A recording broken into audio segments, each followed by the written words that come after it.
Hey Paradoxica, how are you doing?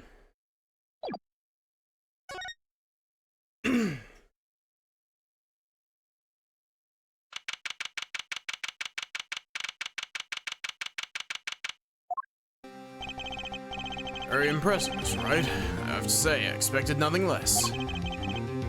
You've only just begun. I was hoping you could tell me a bit more about what happened, actually. I did not think you would believe me if I told you. Or that you discovered the truth for yourself. I was thinking of you, you know? I think we need less thinking and more talking. That night in the hospital, what really happened? The way your eyes gleam, Mr. Wright. You'll scare Trucy. Speaking of which, where is she? You've seen the problem yourself. The letter. The one shot in the forehead one, right? We're in the this is in the past currently. This is 7 years in the past. This is the trial that caused, Phoenix to lose his badge.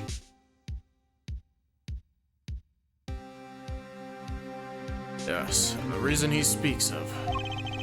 I could not deny my mentor's wishes, even if it meant my own death. Why not? This is something I'll not say, for now at least. What's this for now business? I've done many things in my life. Some well, some poorly. This is a cross we must bear alone to our graves. We? You wanted to know about the night of the incident. Finally, this guy sure likes to take his time getting to the important stuff. Of course, I had no intention of shooting my mentor. I snuck into his room that night at the appointed time. Found there upon his bedside table 2 pistols. 2? Yes, the one I had used on stage. And the one that had been used by my partner, Valent. Also, give me a sec.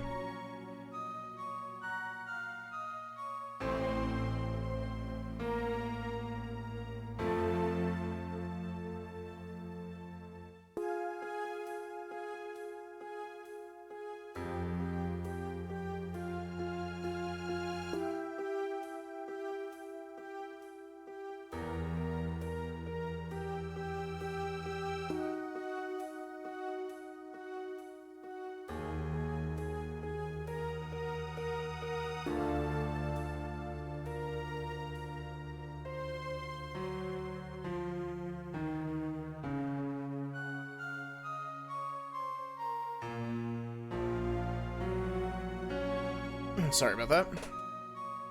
Oh, wait, I forgot one thing. Sorry.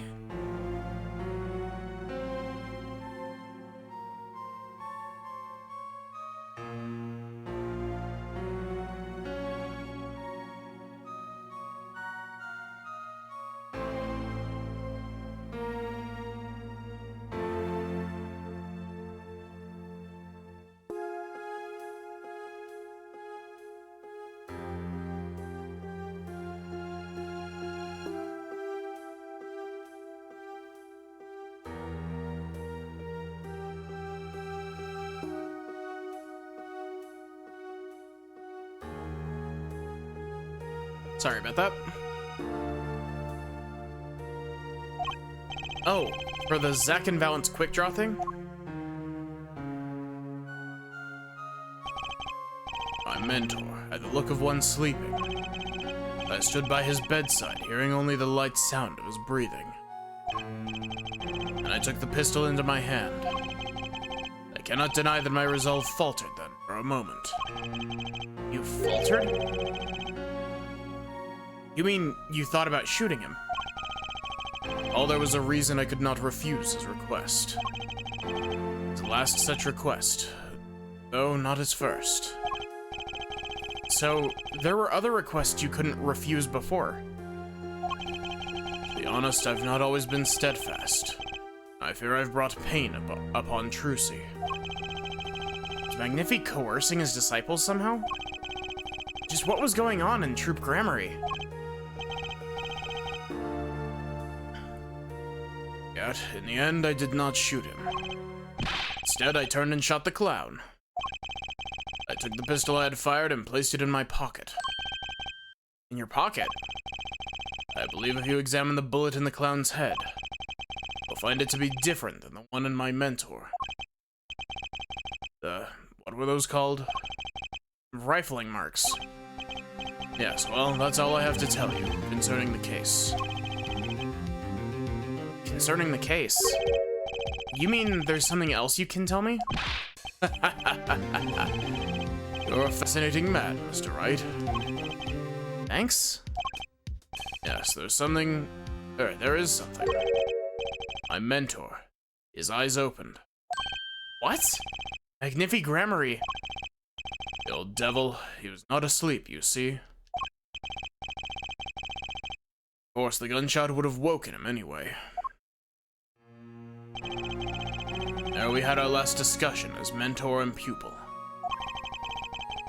Not a long discussion. Maybe 5-10 minutes or so. What did you talk about?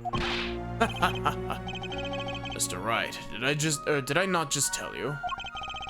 It does not concern this case. Zach Gramarye.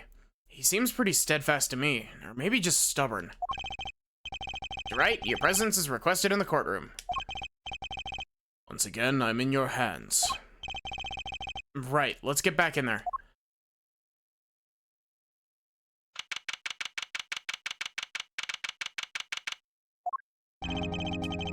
What is now back in session? During a recess, a bullet was found and dug out from the clown's head. Well, this is news. And the rifling marks? There wasn't time to do a detailed analysis. So they did find the weapon type matches the murder weapon.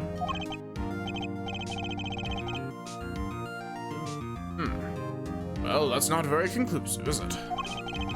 Which is why I'm about to call my very decisive witness.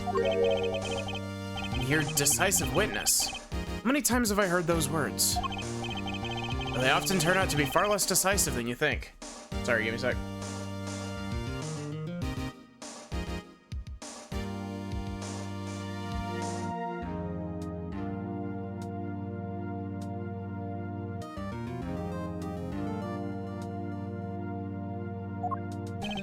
Oh, don't worry on my account.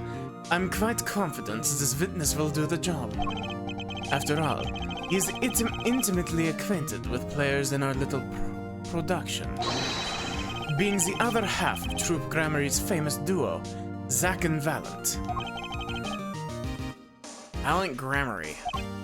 So, we get to meet the great Magnifi's other disciple.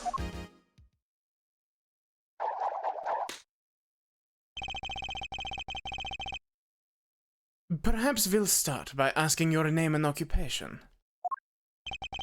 Valent Gramarye, magician. And you're the decisive witness, are you? You can prove your fellow student, your partner's guilt. Fate, the grand illusion filled with traps and tricks.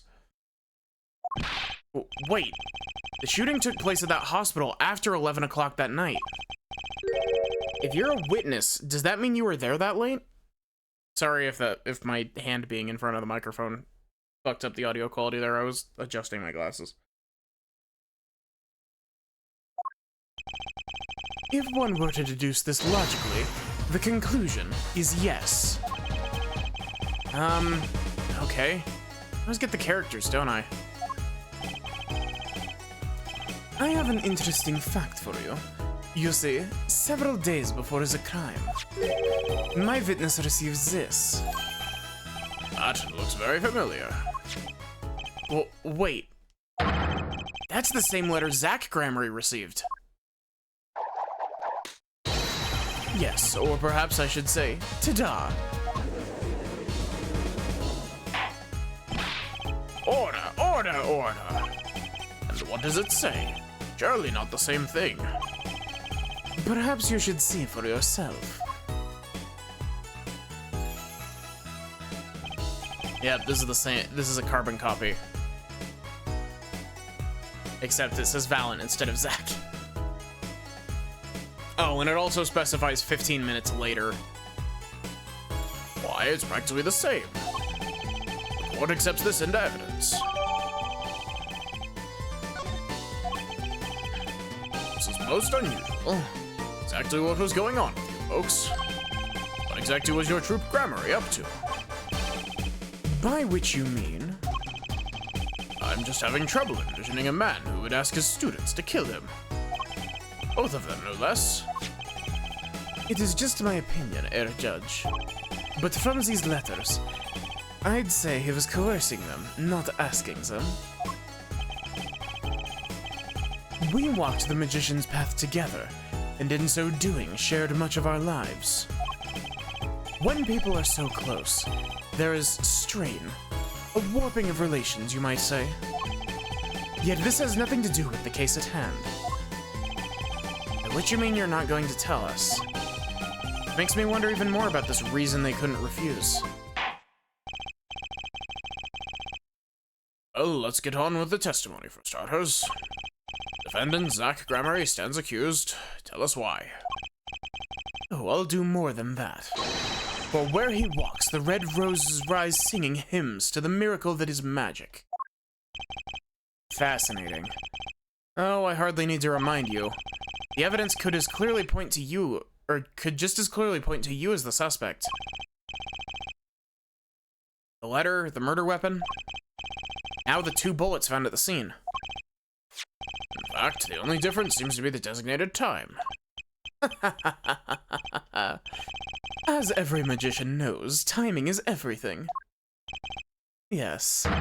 And now it's time to get this party fired up.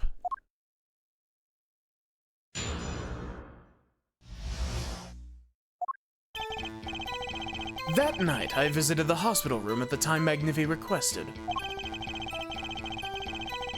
The smell of gunpowder hung in the room, and my mentor had taken his final bow.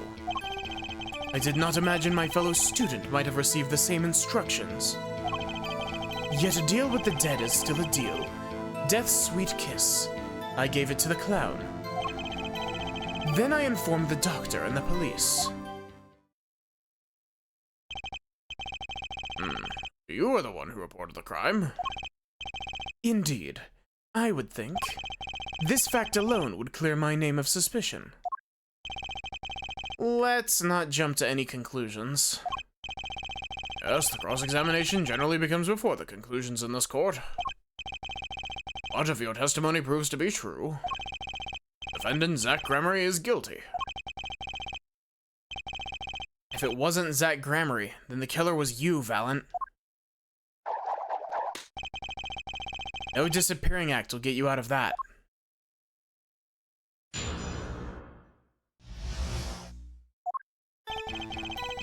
That night, I visited the hospital room at the time Magnifi requested. Hold it!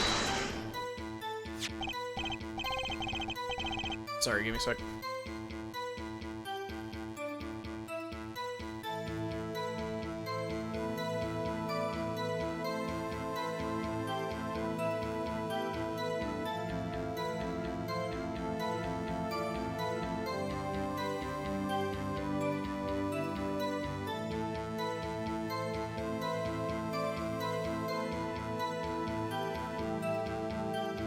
Which, according to the letter, was 12:20 p.m. Or not 11:20 p.m. Indeed. In magic, timing is everything. Right. Consider the illusion of teleportation. If I were to appear on stage before my stunt double has left, how would that look?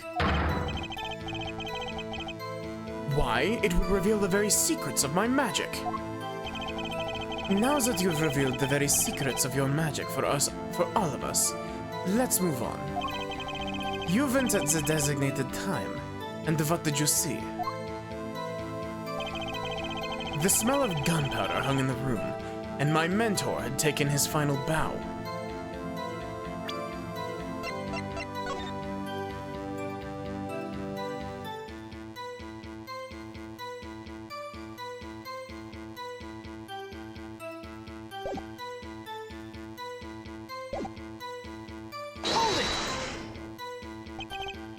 So, you weren't worried for your own safety at all? I mean, you smelled gunpowder, yes? What if the shooter was still nearby? I did not consider this, to be honest. It is forbidden for a magician to have a good imagination. Really? Isn't magic all about illusions and imagination? How about this? You were the shooter, which is why you weren't afraid. Now you're the one imagining. It is forbidden for a lawyer to have a good imagination. The witness will refrain from pausing so suspiciously before responding. My forbidden imagination is starting to imagine things.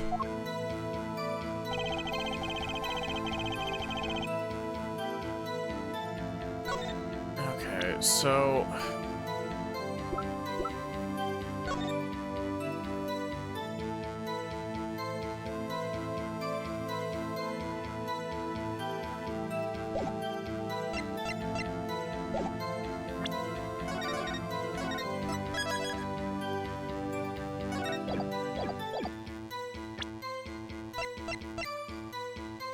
Objection! What?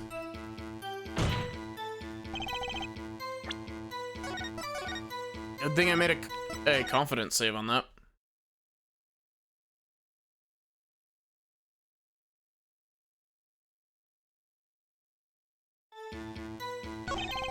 I did not imagine my fellow student might have received the same instructions. Hold it! Which brings us back to this reason neither of you could refuse. So it does. And my partner, he did not refuse. But Magnifi wrote the same thing to you. Why could you refuse if Zack couldn't? Because I have a will of steel, of course. I also do this trick where I bend steel bars, so perhaps steel isn't also strong. So which is it? Mind if I continue? Yet a deal with the dead is still a deal. Death's sweet kiss I gave to the clown. Hold it!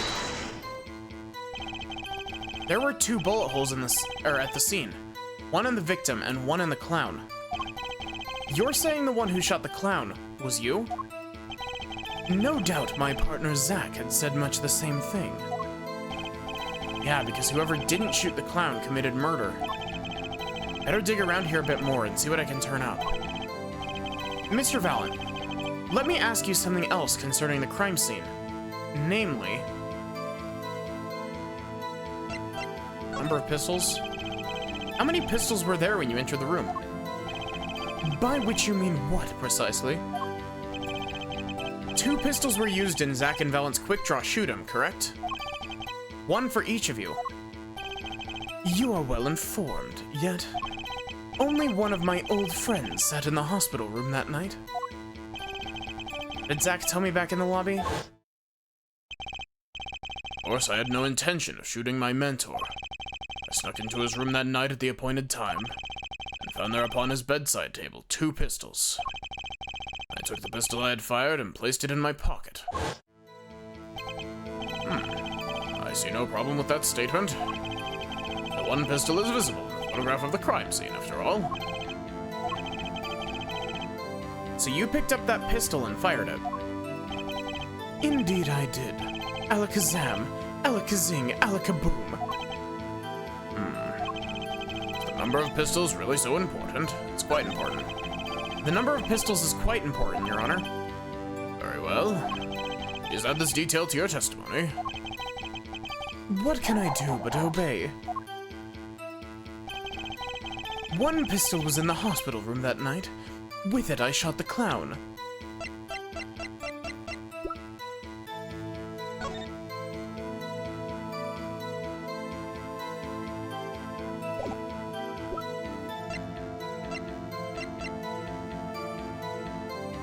Fires 1 real bullet.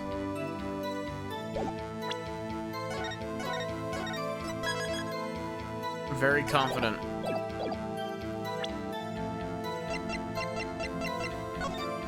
If it's not the gun, I'm gonna be mad. Objection! Okay, cool. According to the defendant, Zach Gramery, when he entered the room, there were 2 pistols on that table. Ooh. One of those pistols he used to shoot the clown in the forehead. Then he left with it in his pocket. Of course, that is what he would say. Unlike the hapless clown, we must assume our defendant had some brains in his head. Well, what about what Mr. Valen has told us? You see, there's something about his testimony that doesn't make sense. What might that be? I need to adjust my seat.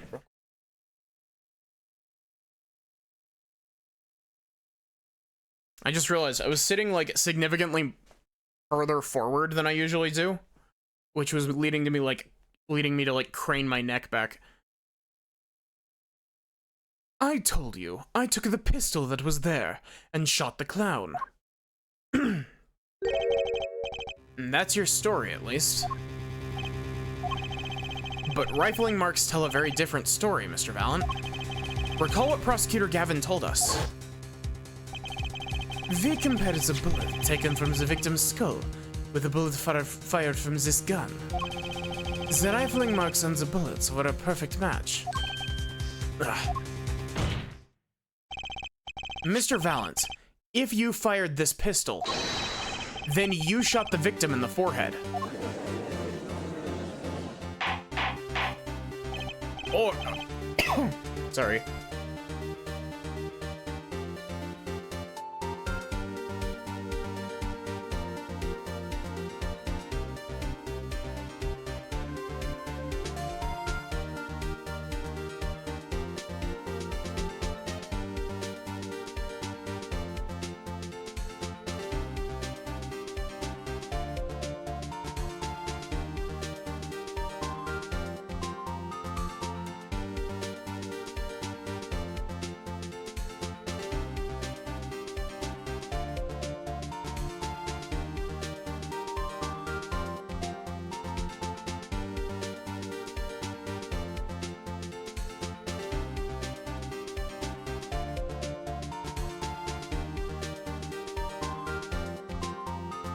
Order, order, order.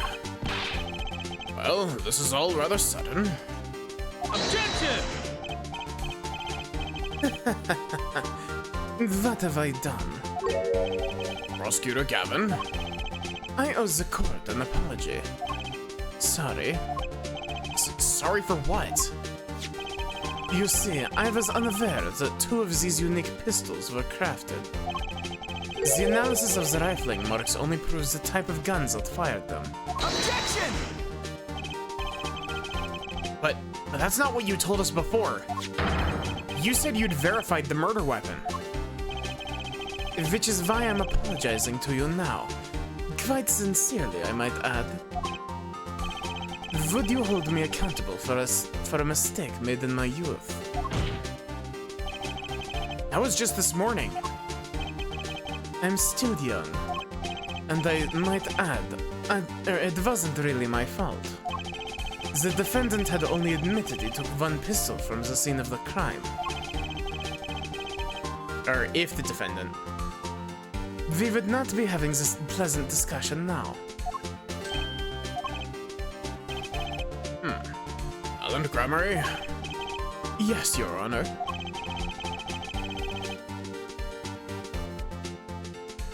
Were presented to this court as a decisive witness. You've proven to be more divisive than decisive. Objection! You'll see in time. The testimony so far has merely been a review of the facts. The proof comes next. Care to elaborate, Prosecutor Gavin? When Mr. Valent entered the hospital room, the victim had already been shot. As his next testimony will prove, right, the real fight is about to begin. Bring it. Very well, the witness will now testify to the court. Help us determine who shot what.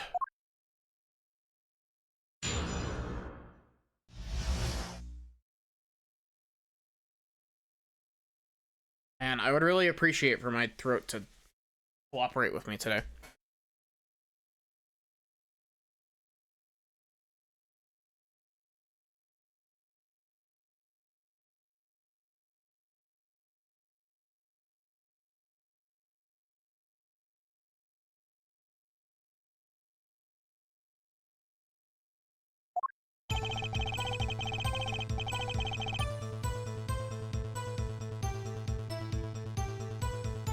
I arrived in the hospital room at the appointed time, which is to say 11:12 p.m. After discovering the body, I fulfilled my obligation, then called in the doctor. The doctor examined the body before the police arrived. He was quite clear about the time of death, 11:10 p.m.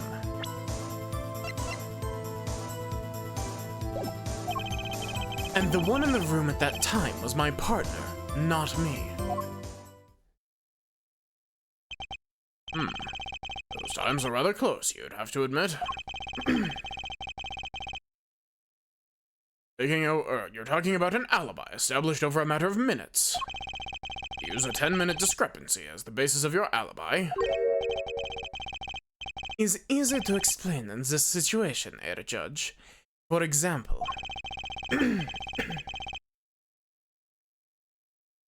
take our debut hit single, 13 Years Hard Time for Love. Cue to the song, press the play button and it will play for 2 minutes 15 seconds. Do it 100 times, the result is the same. The debut single was only 2 minutes and 15 seconds long? What a ripoff. Magic is a world of utmost precision. Hocus Pocus requires admirable focus.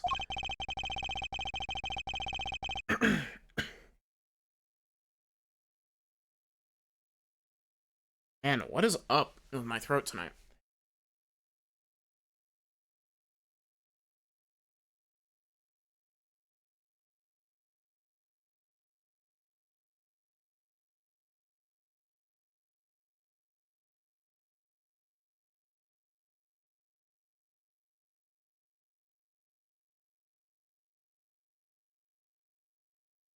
I did not, in fact, do vocal warm-ups.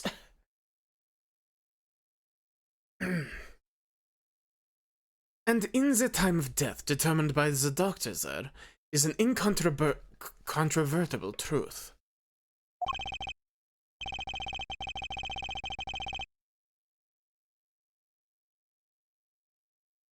Very well, the prosecution warns us that we'll be dealing with rather precise times. We can expect the cross-examination to require the same level of precision. I would hope the defense refrains from its customarily broad, sweeping accusations, lest we blur the focus of this case so clearly demands. When taken, baseless remarks will result in a penalty. Carry on, Mr. Wright. Carry on? Right.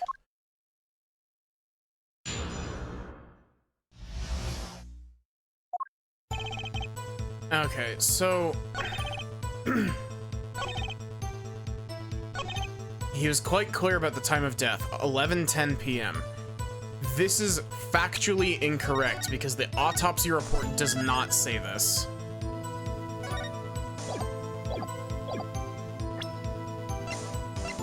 Objection! What? Excuse me, game.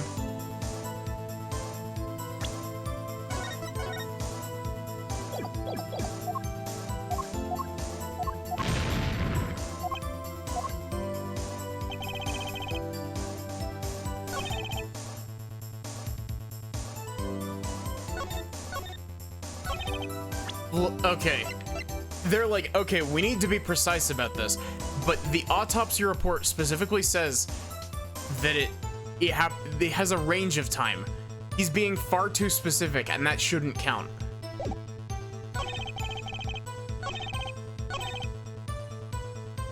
I arrived at the hospital room at the appointed time, which is to say 11:20 p.m.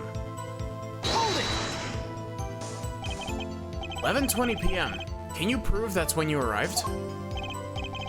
Alas, such a feat may be beyond even the great Valant. For there was no one in that room but Magnifi, and he was departed after a fashion. I have here Defendant Zack Gramry's sworn deposition. I snuck into his rooms at night at the appointed time. It was 10 minutes before I left the room, and the victim was still alive. Time indicated by this letter to Zack was 11:05 p.m. Exactly. Which means the witness could not have entered the room before 10:50. Wow. Hey, Not, how are you doing? Which means the witness could not have entered that room before 11:15. Because his partner was still in the middle of his crime.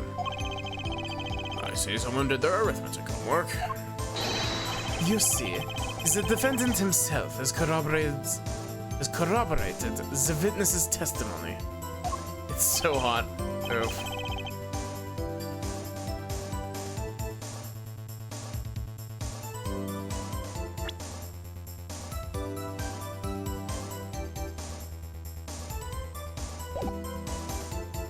Gonna lurk for a bit.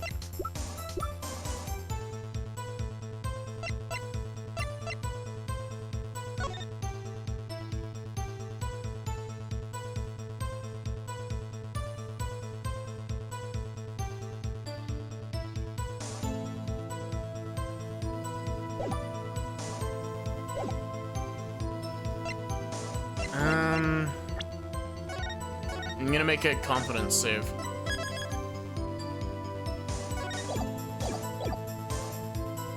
There's a contradiction. The only problem I see here is the glaring contradiction in that testimony. Not a question. I guess it was. You've been warned, right? Baseless remarks will be penalized. Well put, Prosecutor Gavin. Oh, Mr. Wright, here's my answer to your question.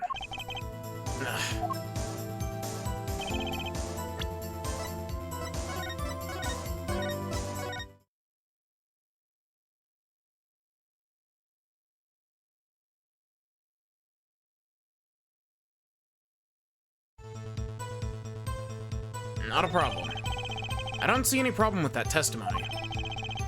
If you say so, let's continue, shall we? Sometimes the most magical thing of all is the truth. After discovering the body, Wow. I like tried to do clavier Z's. After discovering the body, I fulfilled my obligation, then called in the doctor. Hold it! You walk in on a murder and the first thing you do is shoot the clown? The disciple does what the disciple must. My mentor's request, without reason, had caused me a surfeit of sorrow. I probably pronounced that wrong. For what would I, Valant, be now without him? May the soul of Magnifi the Great find greater peace above. This I muttered to myself as I pulled that lonely trigger. In any case, I believe this is nothing more than what we have already learned. I'm still waiting for one of those right moments, Heir Attorney. I remind you that baseless remarks will earn penalties. Proceed with that in mind. Yes, Your Honor. What a pain this is turning out to be. The doctor examined the body before the police arrived. Hold it! Did the doctor say anything concerning the cause of death? Why, yes. I believe he screamed, "My God, he's been shot in the head." Doesn't take a doctor to notice that. I probably would have screamed the same thing.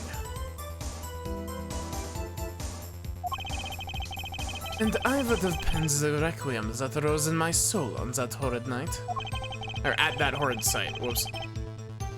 Whatever happened to good old-fashioned investigation?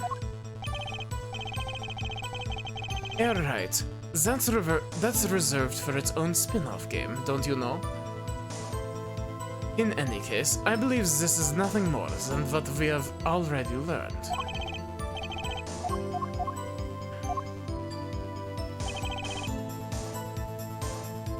He was quite clear about the time of death, 11:10 p.m. Hold it! I don't think I'm stepping out on a limb to say that I have some doubts about this. How could the doctor be so precise with the time? We do usually only get an estimated time of death, true.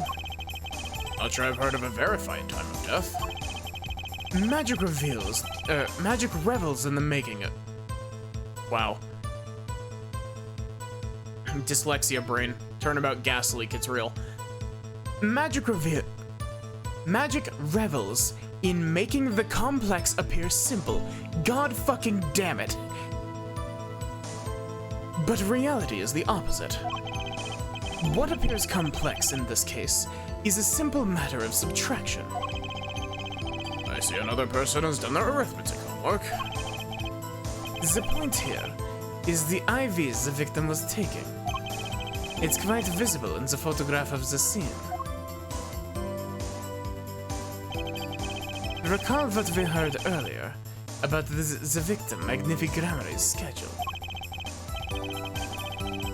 Every night at 11, Magnifi took an IV drip for 30 minutes. I can see the IV bag right there, yes? Now, look a little closer. Follow the tube down from the bag to the end. Ah! Needle's been removed. Doubtlessly, it fell out when he was shot. That would seem to be the case. Wow, that is a leap in logic, but okay. It's not a turnabout gas leak leap in logic, but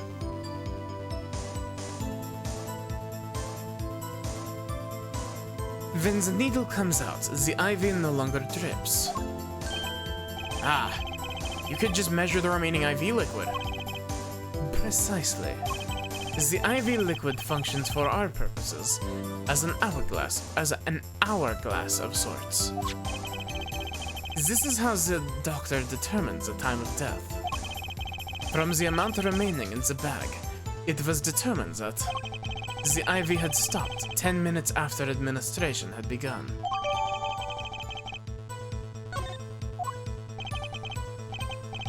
And so it was when I, Valent, entered that room. 10 minutes had passed since that horrible crime was committed. And this is proof. Well, Mr. Wright. That seemed important.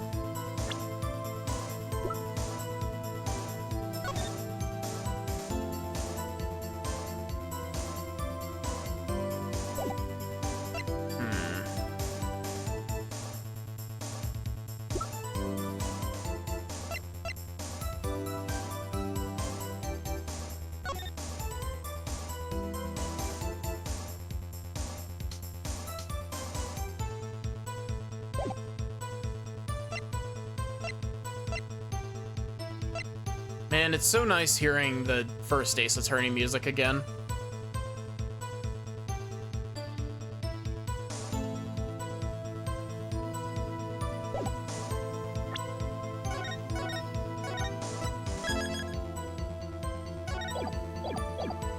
Very important. Well, seeing how it is the biggest clue we've got to the time of death, I'd say it's very important. Agreed. It'd be hard to imagine a more precise way to determine the time. Hold the power of arithmetic. Very well. Witness will add this detail to his testimony. Sometimes the most... Okay, this is the same.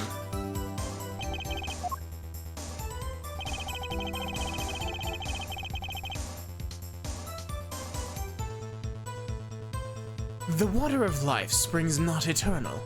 The remaining IV liquid proves my innocence. Hold it! Did you notice the IV yourself by any chance? When first I entered that room, the stench of gunpowder assailed me. Next, the mark of death upon my mentor's forehead. And then his left arm did I spy, a rose drooping and wilted. It's Thorn, the discarded IV needle. Knocked from the vein by the force of the shot. Luckily for you. If that IV had not been there, why you might be a suspect. Indubitably so. I might say it's thanks to my lucky color. Your lucky color? Indeed. Even today I wear it proudly upon my suspect self. And for it always, without fail, brings me luck. Why then, Zack and Valant won their first Magician's Grand Prix. Or when? Yes, the very one held by the Association of International Magicians. I was adorned in this attire then too, and our trophy, a bust. Ah, what a day that was. It's one trip down memory lane no one needs. My lucky color, yes indeed. And that IV too. I say, I think it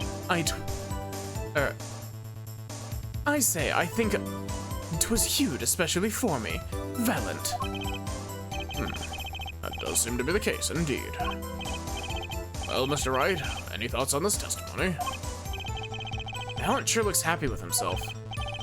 Okay, how about this lucky color testimony? Not a problem. I don't see any problem with that testimony.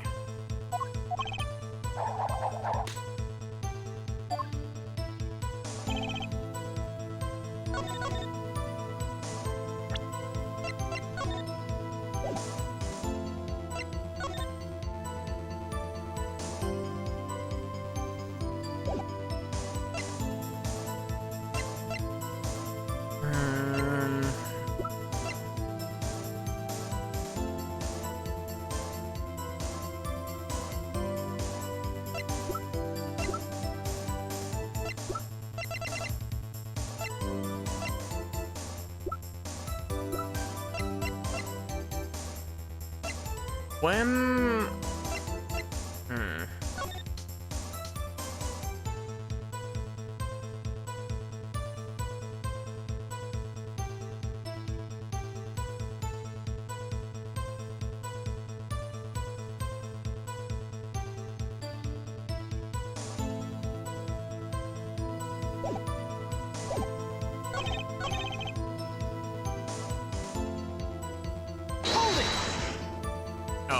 And the one in the room at that time was my partner, not me.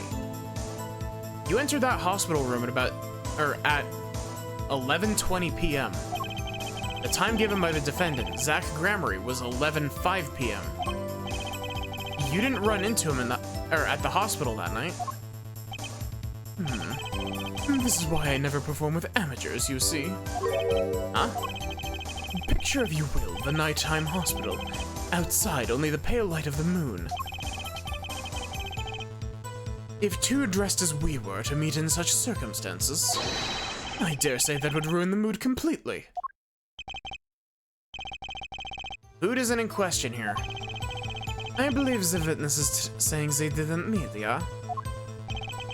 For what is magic, if not the study of beauty? Us meeting was not only out of the question, it was an impossibility. What is magic if not the study of how to make absolutely no sense at all? That said, is there a contradiction in there? Confidence save. Yes. The only problem I see here is the glaring contradiction. Is this the same?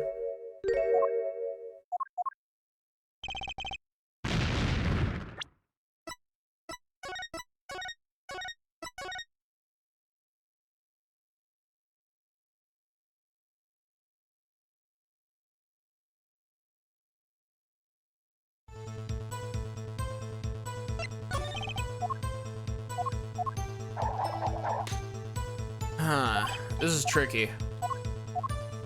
Oh, what was that? What did that say? Better focus on one thing, this time of death.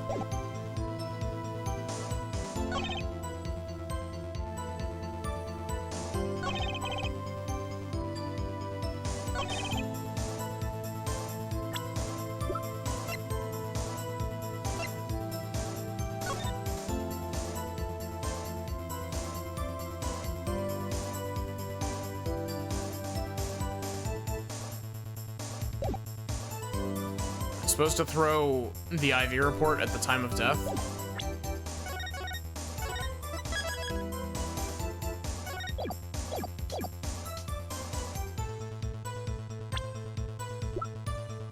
Objection! No.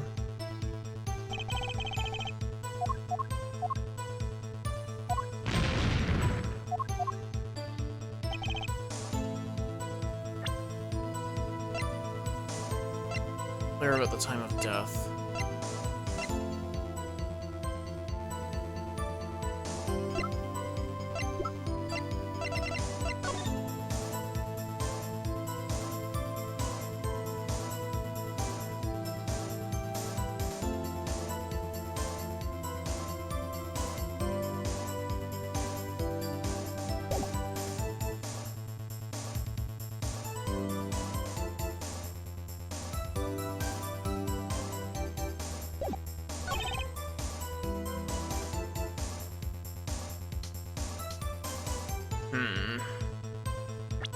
I actually genuinely don't know what to do here.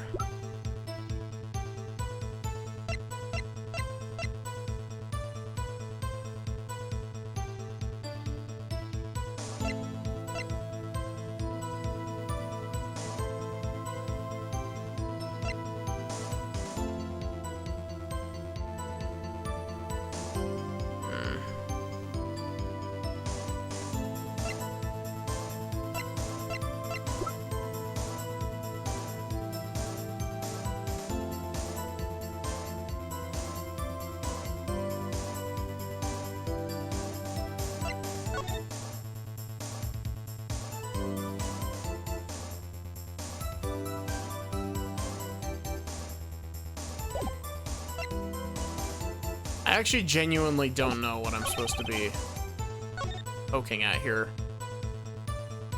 Water of life springs not eternal. The remaining IV liquid proves my innocence.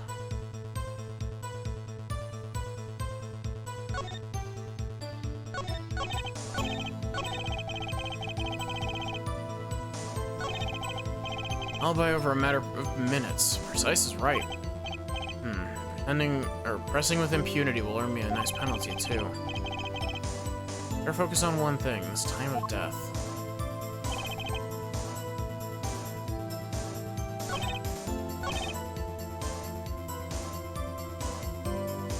No, the IV stopped administering after, it was knocked out.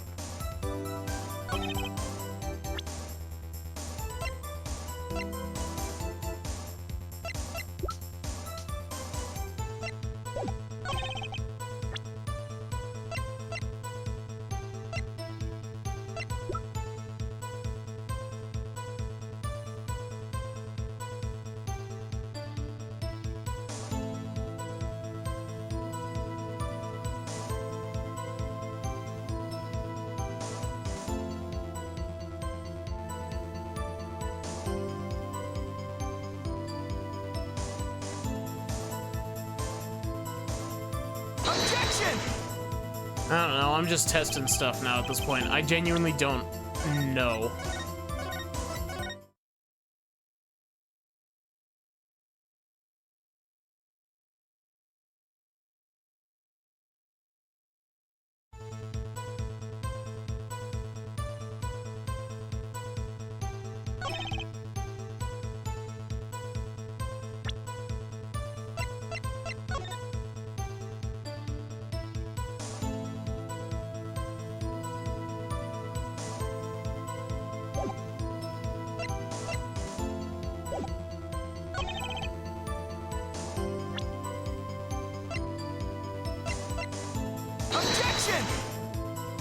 I'm presenting random shit at this point because I genuinely have no clue.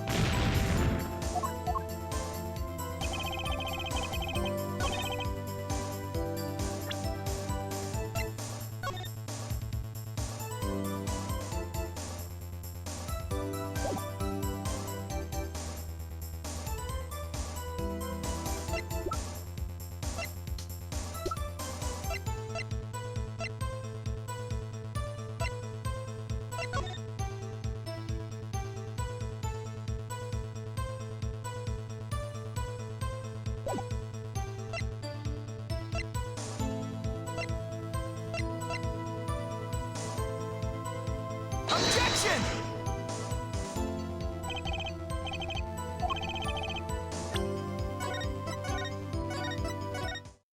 I feel like I'm supposed to be making a leap in logic here.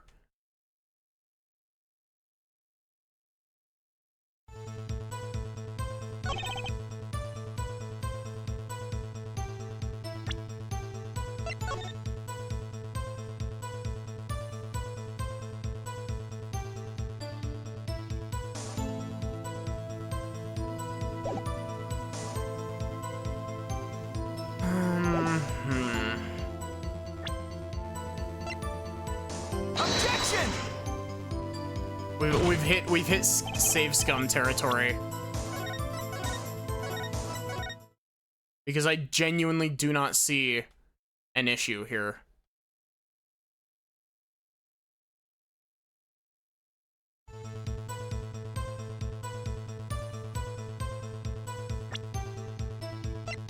Okay, let's go through our evidence with a fine-tooth comb.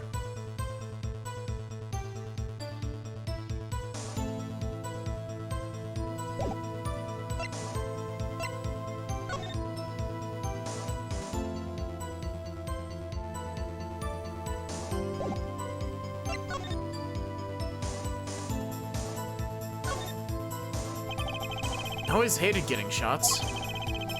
As Magnifi was giving himself the insulin shots. No way I could do that. Ugh. Wait. If Magnifi used this to inject his insulin, why are there no traces of it having been used? Something to keep in mind.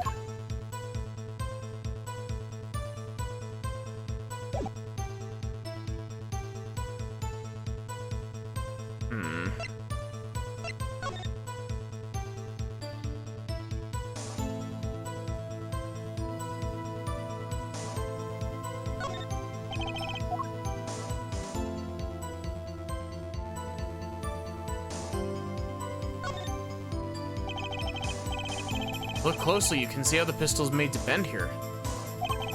It's a one-shot only model, and I guess that bend is where you load it. So, this is the famous Gramarye Golden Gun. Say kids used to love pretending they had one of these. Wonder if they pretended to miss their targets, too.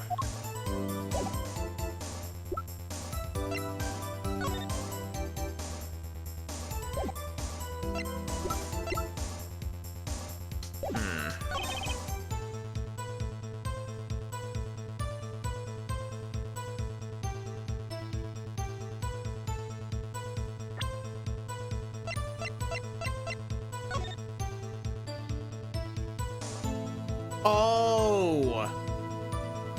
Wait, is this where we're going with this? Objection! No?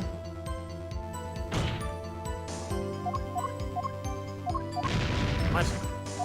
Never mind.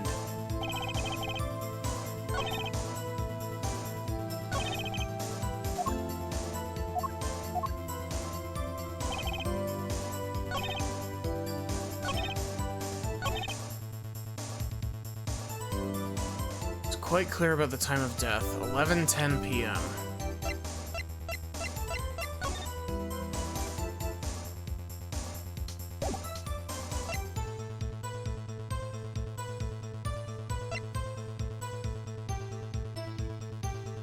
Because I was thinking maybe he had to take out the IV to give himself insulin, but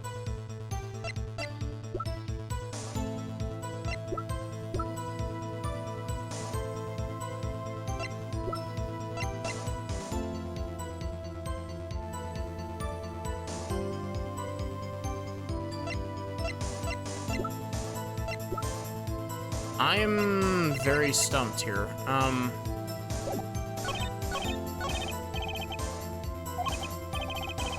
Wrestling with impunity will earn me a nice penalty. Focus on the time of death.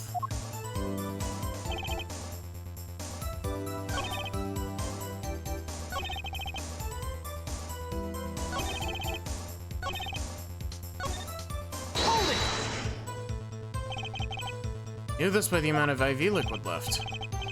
Yes, apparently doctors as well as magicians have a few tricks up their sleeves. The impact of the shot caused the IV needle to drop, telling us the time of death. The deceased's final message to this world. I let this alibi go through. Finished. Has to be a hole in there somewhere. Heck, I'll take a pinprick. What? See, that makes me think that it's supposed to be this, but I've already presented this on this, and that doesn't work.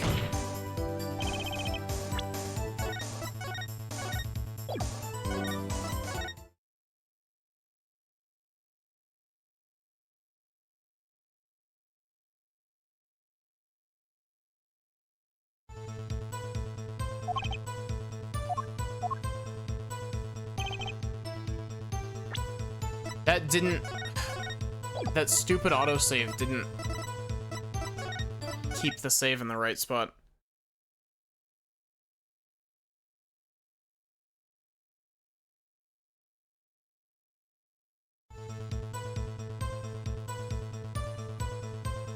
Okay, Hold it! Did you notice the IV yourself by any chance? When first I entered that room, Yep, cool.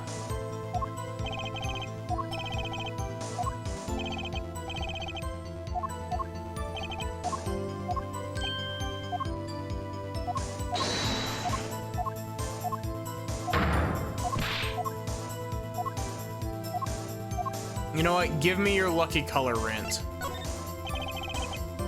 Certainly sounds like your lucky colors brought you plenty of luck.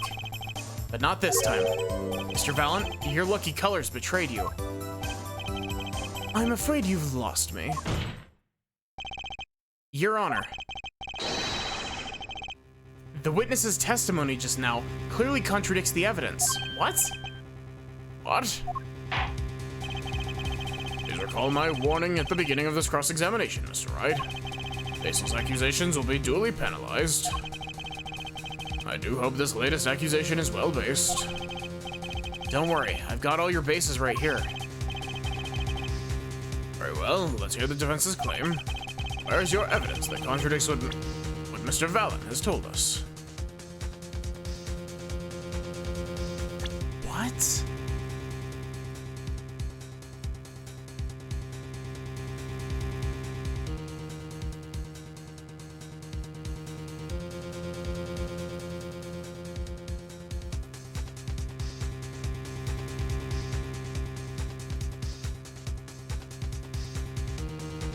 The mark of death upon my mentor's forehead. Then his left arm did I spy a rose drooping and wilted. It's Thor and the discarded IV needle. Knocked from the vein from the courseless shot. Lucky for you. Thanks to my lucky color. Even today I wear it proudly upon the suspect self. Red always without fail brings me luck. Why? When Zack and Valiant won their first... Yeah, cool.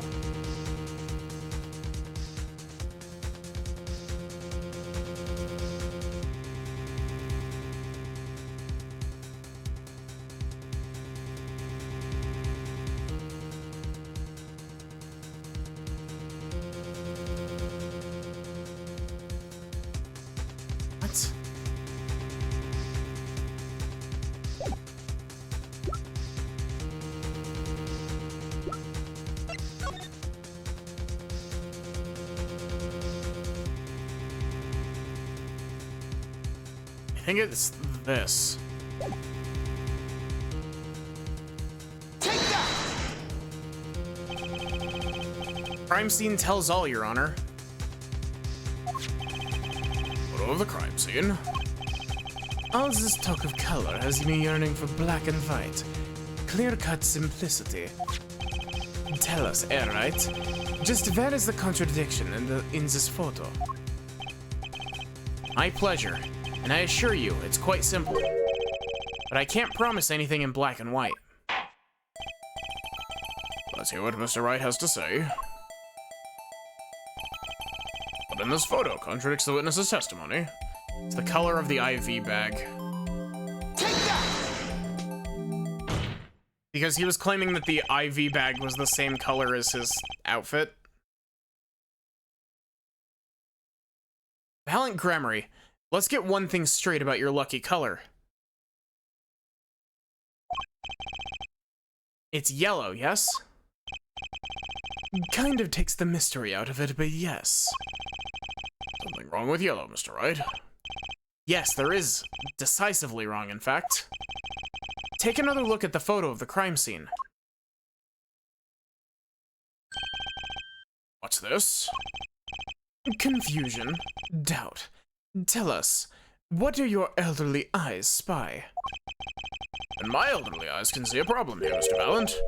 Look at that IV bag.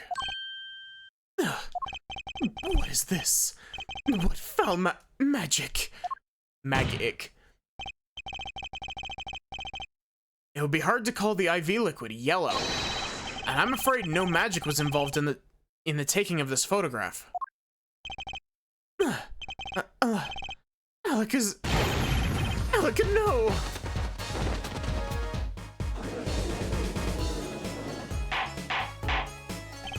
Order, order, order. What does this mean? Objection! This is some kind of mistake. Yes, Prosecutor Gavin. Your witness's mistake. The greener they are, the harder they fall. Suppose there's no substitute for experience. Valiant Gremory, as you reminded us several times, your lucky color is yellow, but the IV is clearly not. Well, This contradiction can mean only one thing. Objection! and to think, you've almost had me. I see your true colors now, Ace Attorney Phoenix Wright. No, this is Apollo Justice, Ace Attorney Clavier. Something you'd like to tell us, Prosecutor Gavin? As far as this court can tell, the witness's testimony does contradict the evidence. Yes, a contradiction. One that I shall be pleased to hand right back to Mr. Wright. How do you mean? How? Because the witness has made no mistakes. I agree at a glance that the IV liquid does appear a sort of greenish yellow. But I assure you, the liquid itself is quite yellow. The liquid? How can you say that? As far as I can tell from this photo, it's green. Yes, but what color is the IV bag itself? Bag? You mean the plastic bag on the hook? Looks like I want to say light blue? Precisely. Figured it out yet? Put a yellow liquid in a blue bag and... get green. This, incidentally, is the liquid's true color. I see. Your explanation does have the ring of truth to it. Objection! Doesn't matter. As I thought. There are no substitutes for experience, Prosecutor Gavin. What? You may tell a good tale, but you've just proven something rather grave. For you, that is. Grave? The liquid in the IV bag is yellow, yes. But how did this witness know that? It's quite unnatural when you think about it. You did think about it, didn't you?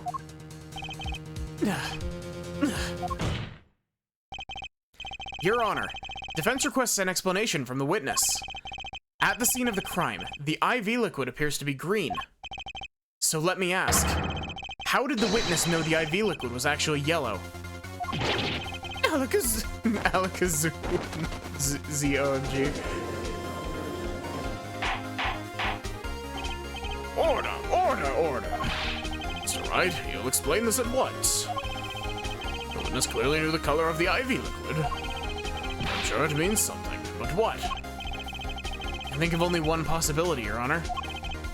The witness, Valiant Gremory, has testified that the IV liquid is yellow because...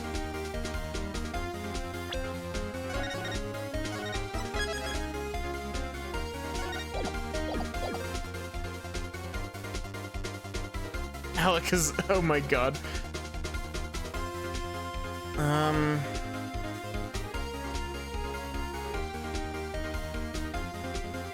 It looked yellow. There was a reason the IV liquid looked yellow to the witness. I bet. Mr. Wright?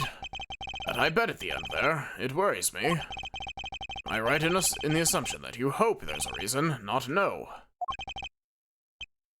Perhaps, yes, definitely. Allow me to crush that hope as gentle and gentlemanly as I can. One more chance, please.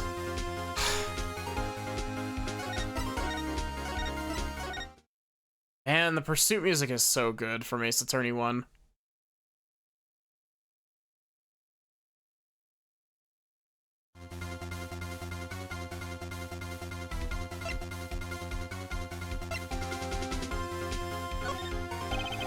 From the facts before us, the answer is clear. The witness knew that the IV liquid was yellow. Why? Because he'd seen it before. But not inside the blue bag we see in the photo. He saw the liquid by itself in a clear, colorless bag. I suppose he would have, or he would have had to, but I'm still not clear as to what this all means. Ask yourself, why would he know if he didn't work at the hospital? That's where you'll find your meaning, Your Honor. Objection! I'm afraid I find nothing. So what if he knows the IV liquid's color?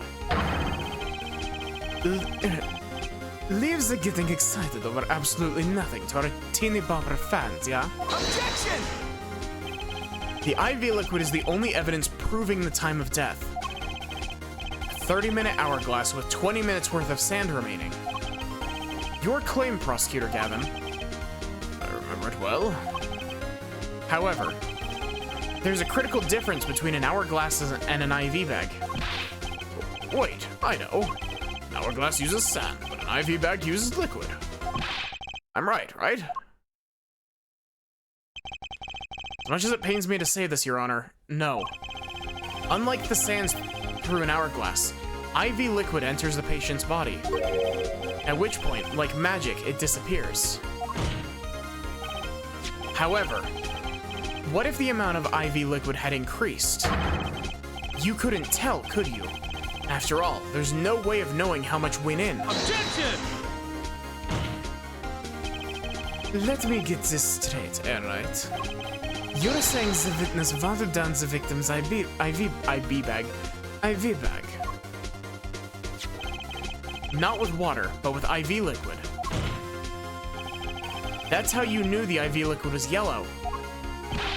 No, wait, I said wait. How might an amateur such as myself essay to perform such a task? Objection! I'm an amateur too, but I can pour water into a cup. Objection!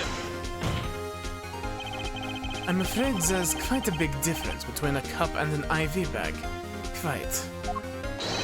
Can you prove our witness is capable of such a feat? He has a point, amateurs. I at least would have some difficulty pouring IV liquid into that bag. I don't need to be an expert to see the look on the witness's face. He added liquid to that IV bag to throw off the time of death. I'm tired of these fairy tales lacking evidence. Well, Mr. Wright, any solid evidence to bring us back down to earth? Valiant Gramarye, I'm afraid your magic won't serve you well in a life of crime. Might I ask what you're strongly suggesting? Magic relies on props, and props become evidence. Our witness was certainly able to increase the amount of IV liquid in the bag. All he had to do was work a little magic, and the prop was... a syringe, right? Take that! Victim syringe.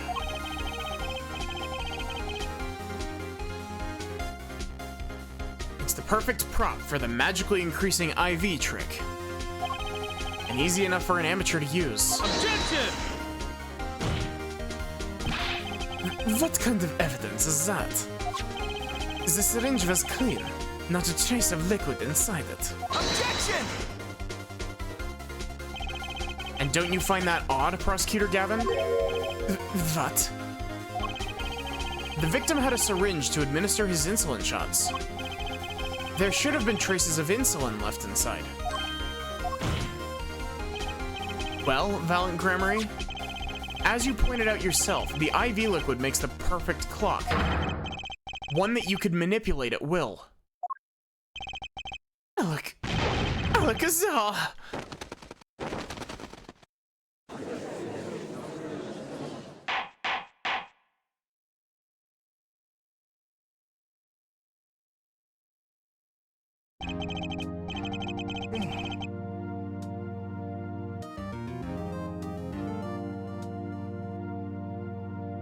I do believe, well, with this being his first, the burden of this trial has been a bit too much to bear for Prosecutor Gavin. Afraid that while there is a doubt as to the amount of IV liquid in that bag, time of death cannot be proven. That brings our trial to a close for today. Well, maybe I can squeeze an extra day out of this. I can do a little much-needed investigation work. I see there are no objections. Objection! What is a chair? Hey, Sachi, how are you doing?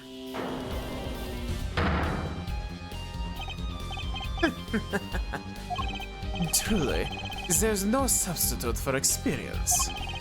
Nothing blinds one to the truth so effectively.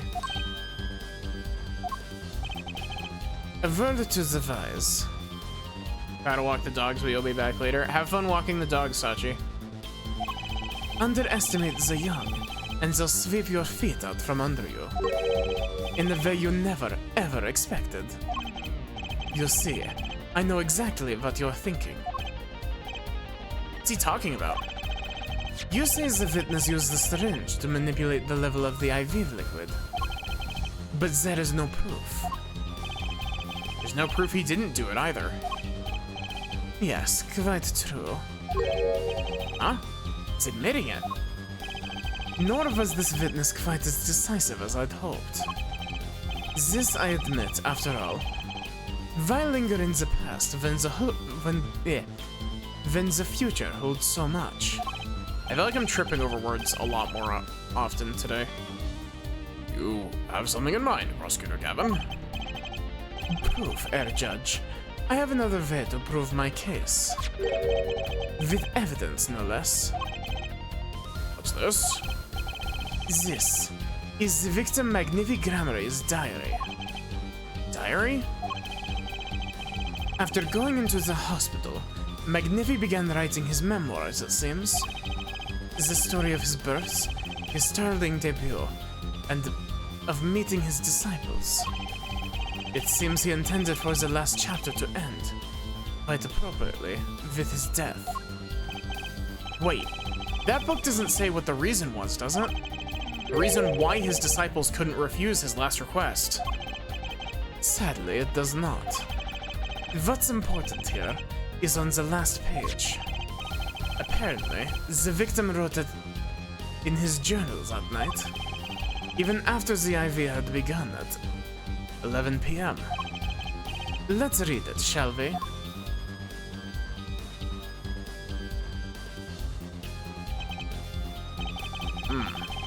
Does appear to have been written just before his death. Court accepts this into evidence. Read the very last part with particular care.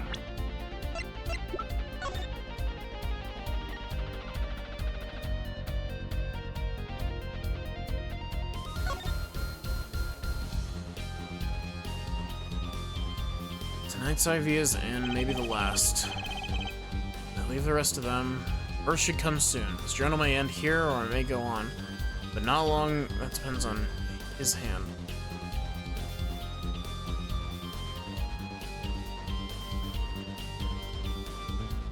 This is the last page. The diary ends here. Huh? What's this? Looks like a page was ripped out. Well now, isn't that interesting?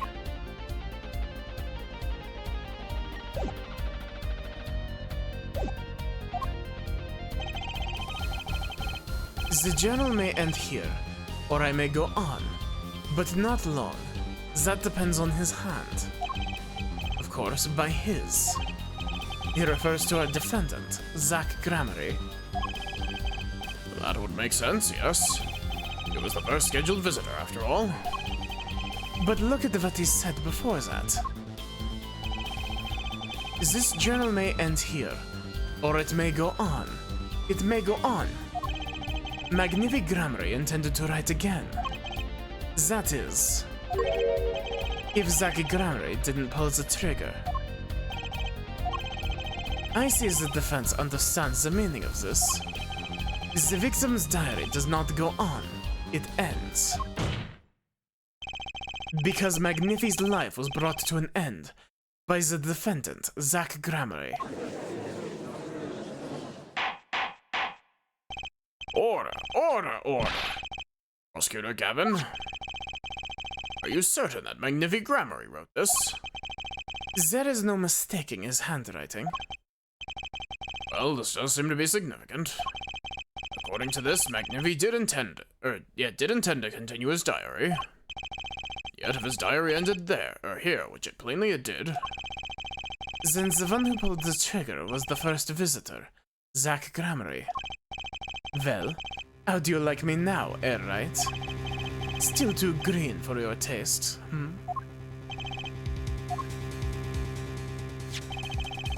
He's right about the diary being pretty clear. Still, I find it hard to believe that he'd overlook such an obvious problem with his precious evidence. Well, Mr. Wright, the witness's testimony we heard was lacking. But put together with this evidence, it seems quite sufficient for a case. Diaries accepted like this, the trial's over. Maybe it's time for me to show them something.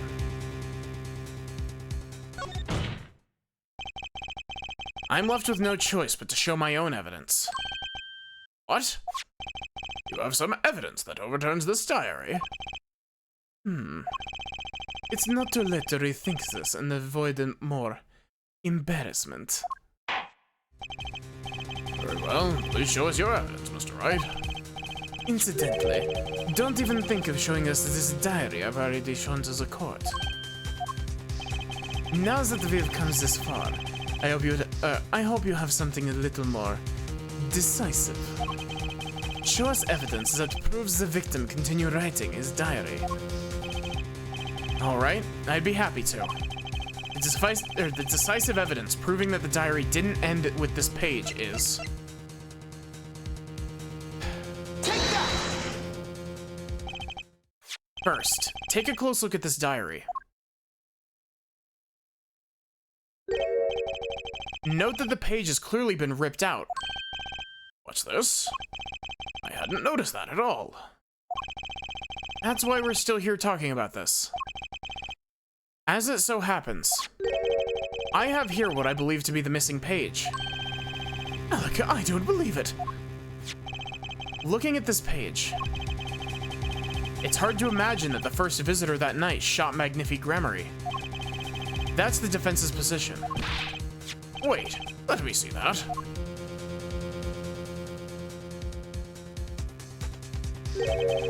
What in Sam Hill? Why, this is the continuation of the victim's diary.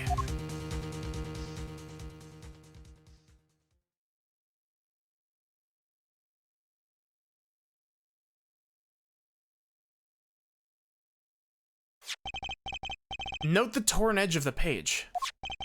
It's a perfect match with the torn remains of the last page in Magnifi's diary. Quite remarkable. Would you care to explain what all this means, Heir Attorney? Diary continued after his first visitor came, which means that the victim was still alive after Zach Gramarye left, leaving no one to take his life but the second visitor. Valent Gramarye. No. No! The handwriting, too, matches that on the other pages. It's without a doubt the genuine article. Order, order, order. But wait. That's impossible. That old man couldn't have written that. Objection!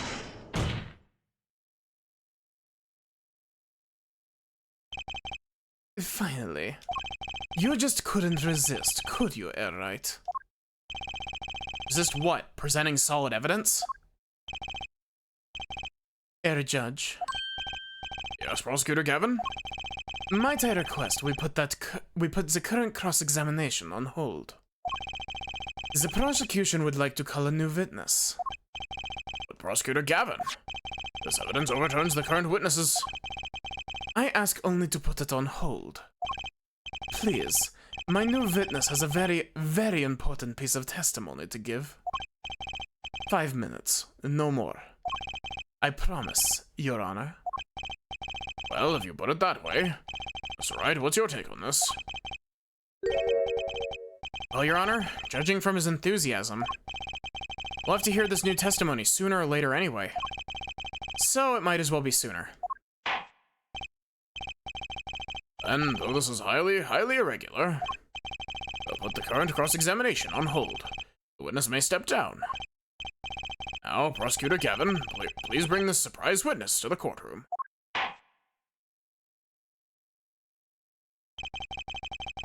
I had a bad feeling just then. That ripped-out page was too obvious. Must have known. I should have known it was a bad sign all around.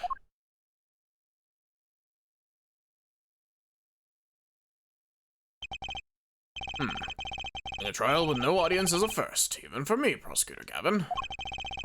I beg the court's understanding. But I had to make a judiciary deal with the witness to secure his testimony. Judiciary deal? The details of his testimony may have some legal ramifications, shall we say. I thought it best to contain the information to this room.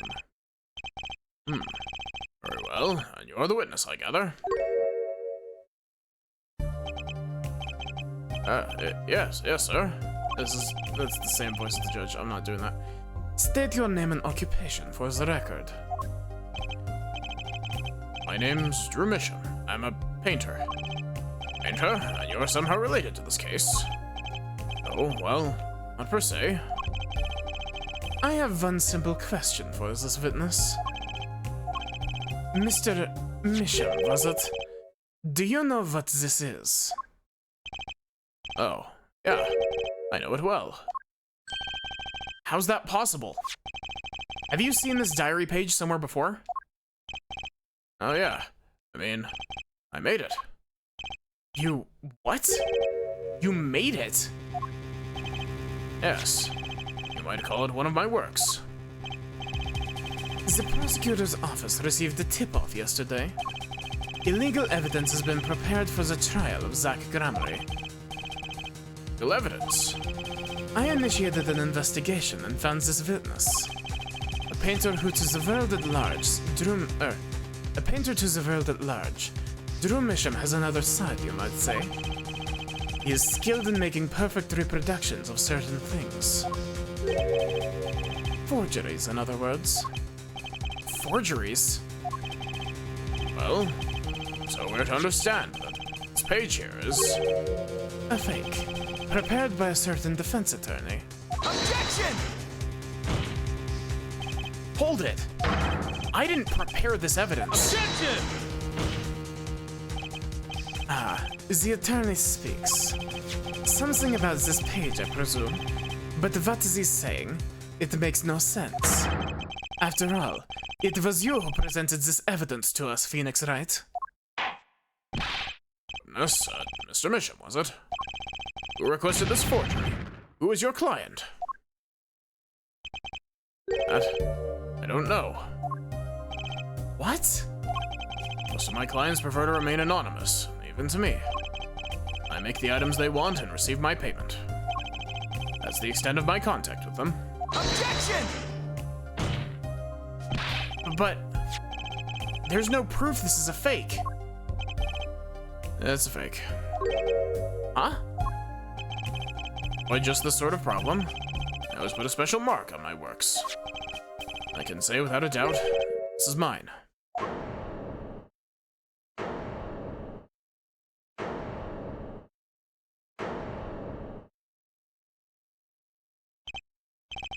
Mr. Wright. Just presented illegal evidence to this court. My court. It was careless of me. That's all I can say. Oh, old boy. Here. What's this? I don't know. I just got it over there in the hall. And they told me to give it to the old boy in the blue suit with the spiky hair. And they said it was really important. It's all a trap. A fatal trap. Mr. Wright, Yes? have an explanation for yourself. If I did, would the court hear it? Probably not. Evidence is a serious crime, except for when it's Manfred von Karma who does it, and then he only gets one penalty. That's not a joke, by the way, that's canon. Presenting it in court is a serious mistake. A fatal mistake for an attorney. Fatal too, perhaps for your client, I fear. Tell me, what kind of defendant relies on forged evidence? The answer is quite clear. A guilty one. Objection! Your Honor, wait. I understand that presenting forged evidence in court is a serious crime, but you cannot hold my client responsible for actions I undertook as an individual. I am sorry, Mr. Wright. Your Honor? Another close call, I dare say. If the prosecutor's office hadn't received that hot tip, everything would have gone the way you wanted it to, yeah? I even gave you a chance. Too bad you decided not to think before embarrassing yourself. I see no need for further discussion in this matter. Special witness dismissed.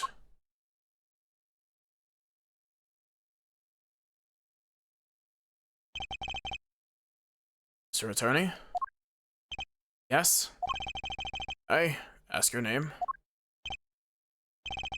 Phoenix Wright. Mr. Wright, I've seen and studied many people, but none like you. I'll remember you, Mr. Wright.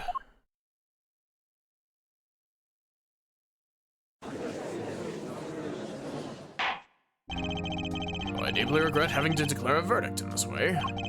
This trial is over. I have the right to find a new attorney and make an appeal. However, this court must... Your Honor? Yes, Mr. Zack? There's one thing I wish to make clear. Today, in this courtroom, you cannot declare me guilty. It's impossible. I'm afraid the defendant is quite mistaken. I most certainly have the authority to declare a verdict on you. Except, tell me, how do you plan on announcing your verdict? The defendant does not exist. Exist? What are you talking about? I am talking about this. Mr. Enigmar! The defendant's escaped. Find him, quick. Cliff, close Alexis from the building. Hey, Lulu, how are you doing? On the double, he must not be allowed to escape. That day, in the courtroom, a miracle occurred. The defendant, Shady Enigmar, aka Zack Gramarye, didn't just escape from court. He literally, unbelievably vanished. Right before the bailiff's eyes. No one ever saw him again. Not since that day. This is the Gramarye miracle.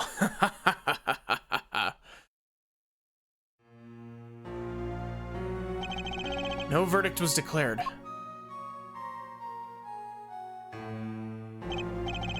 After all, the defendant didn't exist.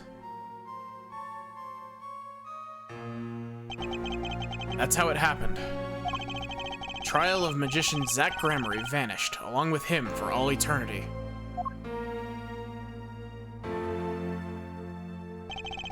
Mysteries that remained behind were all solved, however. But not until 7 years later.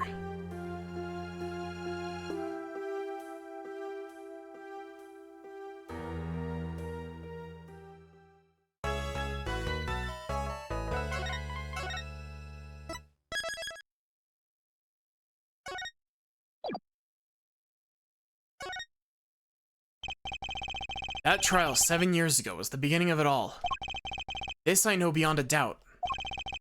Mysteries of the past work their magic on the present. But you'll soon be finding all this out for yourself. Which of Magnifi Gramarye's disciples pulled that trigger? Where did the vanishing defendant, Zack Gramarye, go? What dark truth lies behind the forged diary page?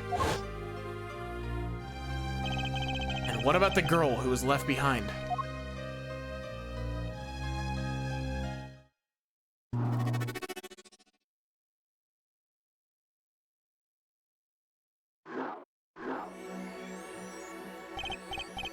Past left us these 4 keys to unlocking the truth.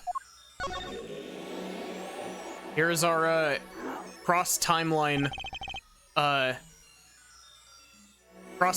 investigation. That's not all. There are 4 keys in the present as well.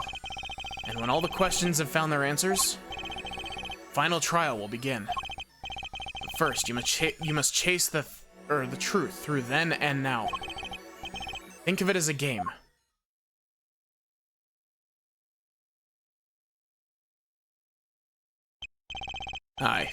Aye, Phoenix Wright will be your guide through this game. Why are the background numbers lagging? A terrible trial saw me present forged evidence. It ended half-finished when the defendant vanished. What became of me after that? As your investigation proceeds, that answer will become clear. Oh, and one more thing. Something I must tell you. As Apollo Justice has his bracelet, so too do I have my own weapon of sorts. My Magatama. What does it do, you ask? That I would have you see for yourself. Well now, shall we begin? Yep, cool. It's right after my last trial came to an abrupt end. Now that you know the game, let's play.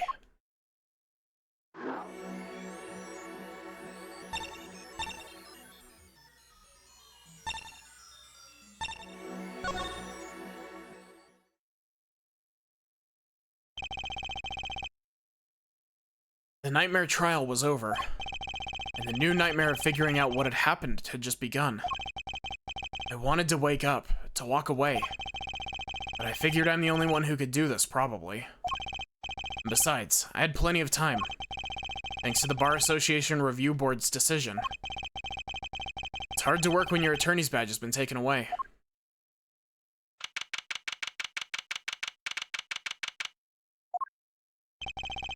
What a strange sight doth mine eyes behold. Excuse me? 2 men on either side of a transparent pane. Yet it seems fickle fate has switched sides, so to speak. The forger of fakes walks freely, while the innocent languishes within these plexiglass confines. There's been no proof that I forged anything, nor proof that I took the life of my dear mentor. Yet, these chains cannot hold me for long. The stage awaits. And what, may I ask, awaits you? A piano and a cold little hole in the wall. But since you are here, what shall we discuss? Shooting of Magnifi Gramarye, for one. Who pulled that trigger? Balan or his partner, Zack? His partner vanished before the answer could be found. If I'm going to get any closer to the truth, this is the place to start.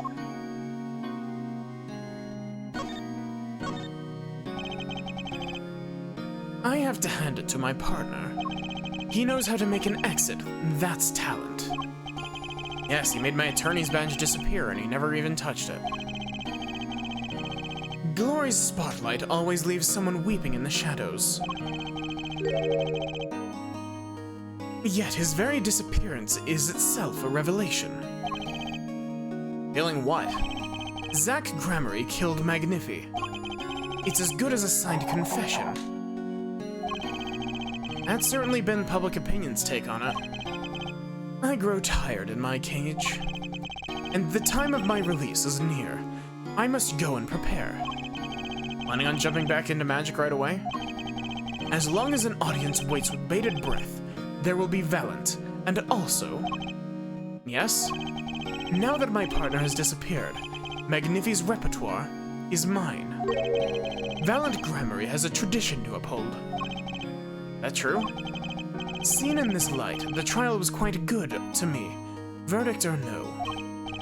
And you can't pay for that kind of publicity. The suspicion on you hasn't lifted entirely, Valant. After all, you received one of those letters too. You were just as obligated to follow Magnifi's instructions as your partner.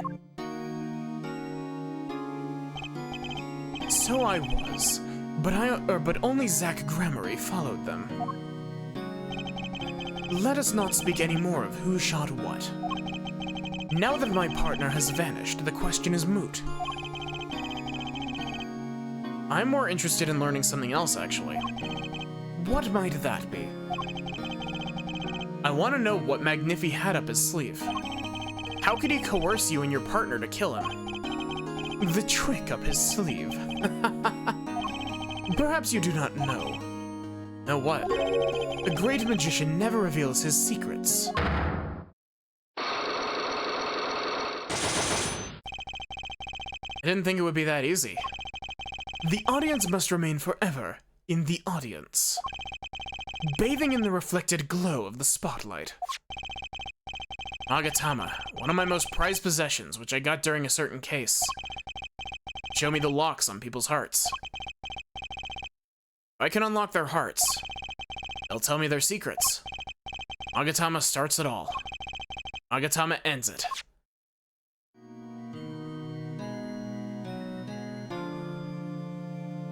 Oh, cool. There's actually a marker here for it.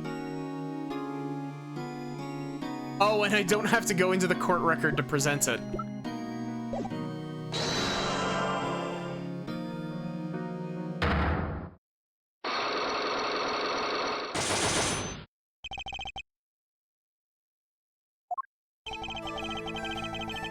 Lying by the seat of my pants on this one. There must be a path leading from the evidence to the truth. And that's what I'm going to find. To ask someone to take a life, even one not long for this world, that's asking someone to commit murder.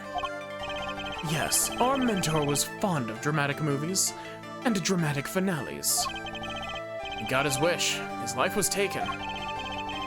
What weakness could be so powerful as to coerce someone into committing murder? My guess is that it was a matter of life or death. Care to explain? Your troupe lived in a world of showmanship. Flashier the better. And flashy so often means danger, doesn't it? Let us make this as painless as possible. If you have proof of this danger, then show it. Take that! Why, that's one of ours.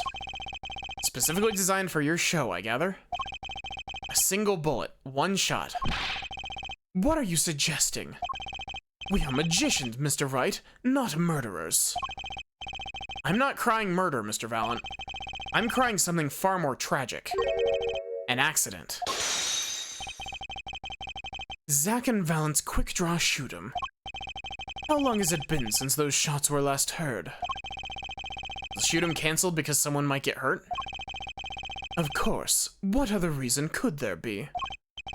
Well, it could have been canceled because someone had already been hurt. Fascinating, my Faustian forging friend. But tell me, what can you prove with a single pistol? Well, tell me what would have happened if there had been an accident. What if one of your bullets took a life on stage? The performance of magic is not concerned with what-ifs. It is concerned with precision. Precisely, whom do you claim we shot? Looks like I've chosen the right path. Let's just hope he walks with me. A life was sacrificed so that the show might go on. And this shows who it was.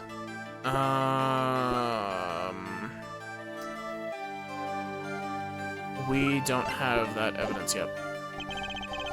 May not have enough evidence right now to pull this off. Maybe it's time to do a little more legwork. This investigation segment's probably going to take me a while, by the way. This is a long-ass investigation segment. Look at this for me, please. Yes, I accept your challenge. Well, Challenge? Huh? you want me to make it float, disappear, or shall I simply eat it? I didn't come here to play games, Mr. Valen, or watch you do tricks. Just gonna go through and present all of the evidence real quick.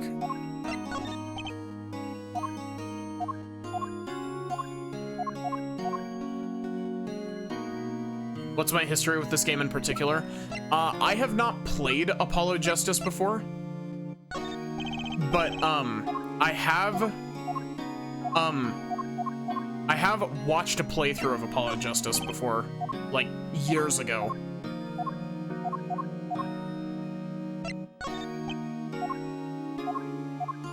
And I just know that this investigation segment is long.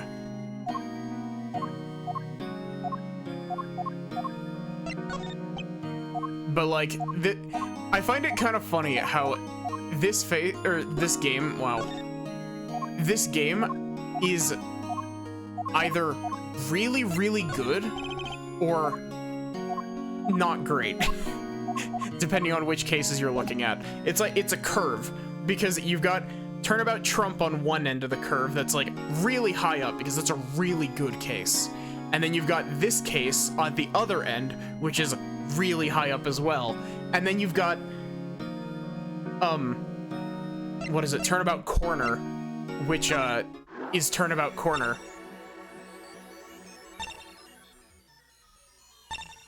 And, Turnabout Serenade, aka Turnabout Gas Leak. Because clearly, literally everyone in that case has brain damage except for Apollo and Trucy. I think I'd be back here for a while. I didn't want to have to remember that day. Oh, I deeply regret having to declare a verdict this way. This trial is over. Ah, Your Honor. Oh, wait, that's the same voice. Yes, Mr. Zack? There's one thing I wish to make clear. Today, in this courtroom, you cannot declare me guilty. What are you talking about? I'm talking about this. Mr. Enigmar! The defendant's escaped. Find him, quick. Apollo was your first Ace Attorney game. Probably nostalgia, but it's your favorite one. You know, I'd be hard-pressed to pick a favorite Ace Attorney game. Like, I like all of them that I've played. I've only played, the first three, the DGS duology, and then this. But, I like Trials and Tribulations, but Trials and Tribulations has some low points in it. I like DGS 1, but DGS 1, its last case is... it drags really bad. Bailiff, close all exits from the building. A double. You must not be allowed to escape.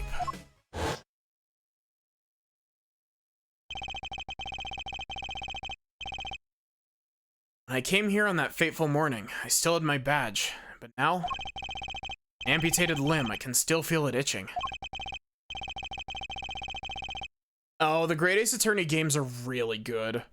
I really enjoyed them. Where do I start? I don't even have the authority to investigate. Is this Trucy? Hey, you there, sir. Oh, it's that was a very good Trucy impression, Mr. Mike Meekins. Down on the hands. Floor on your head. No. Well, what's the big idea? My ears. No unauthorized personnel are allowed in here, or aren't allowed in here.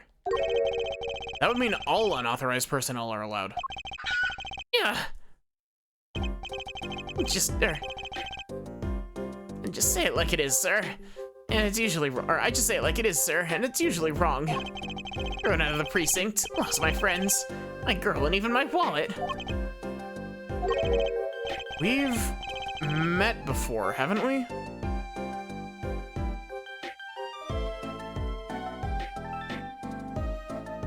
Nice. I haven't played I haven't played Ace Attorney 5 and 6, but I do know bits and pieces about them. And I haven't played either of the Investigations games either. Just means more visual novels for me to stream, though. We've met before, haven't we? On a case. 2 years ago? No recollection of that, sir. Huh? For me, working on a case is always always in the present progressive tense, sir. There's no past, there's only now, sir. Okay, you're the bailiff, right? Yeah, Emma in Apollo Justice is great. Okay, you're the bailiff, right? Yes, sir. Court bailiff Mike Meekins at your service, sir. I've asked to meet with the bailiff at this court who let the magician escape. Let me try to make this as absolutely clear as possible for you, sir. It was me, sir. But you were a regular police officer once, right? Sometimes bad things happen to good people, sir. Something tells me it's a long story. Let's not go there.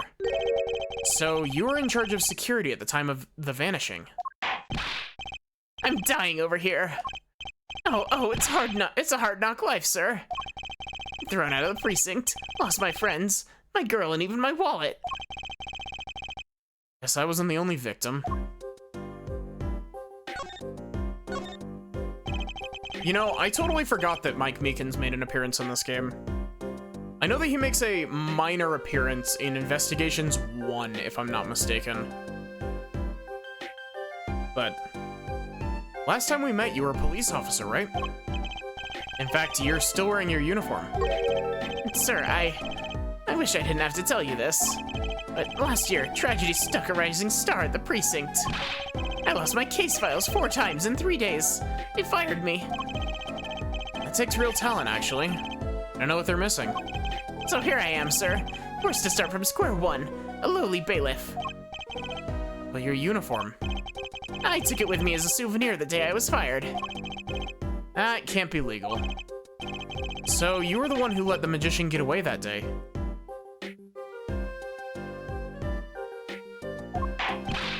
I'm dying over here. Yep.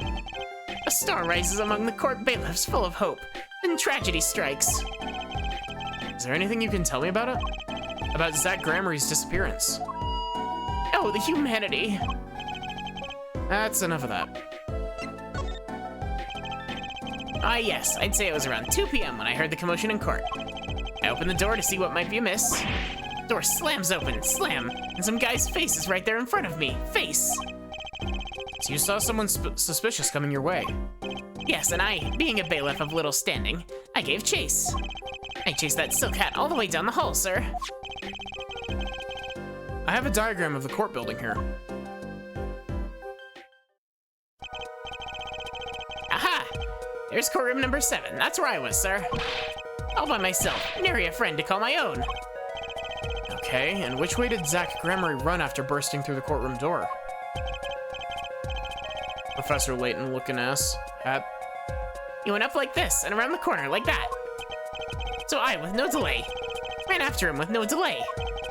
When I turned the corner, I saw that magic man run into the defendant lobby.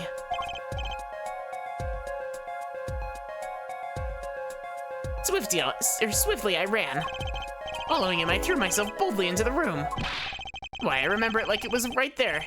Because it was. Lobby number 2, sir. You ran into this room. I don't see any place to hide in here. Believe it or not, sir, I didn't believe it. Here in this room, the magician, gone, vanished like a puff of smoke. Except there wasn't even any smoke. He was just gone. That's impossible. Yes, that word. Oh, how many times I've heard, I've said that word, or have I said that word? Okay. Even the sound of it causes me indescribable pain. I'm dying over here. Okay, I won't say it again, I promise. You have to admit, it's difficult to vanish into thin air. Did you search the lobby? I searched. Why the pause?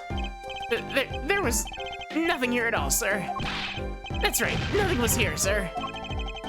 Can you talk so loud and still be hiding something? So Zack was in this room when he vanished. Absolutely, sir. I saw him with my own eyes. Eyes. That red silk hat, that flowing cape. He ran right in here, right inside this room. Silk hat, cape, that's Zack, all right. But, sir, look at the room. There's not a single place to hide. Sir, there was nothing I could do, but nothing, sir. What about now? Have any ideas? Sir, ideas about what exactly, sir? If you don't mind me asking. You've had quite a bit of time since then. Has nothing occurred to you at all? Do you have any idea what trick he might have used to disappear like that?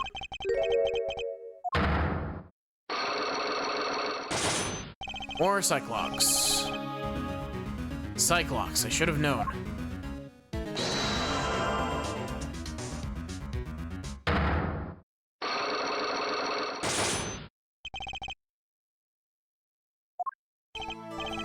Okay, Mr. Meekins. What do you know? Spit it out.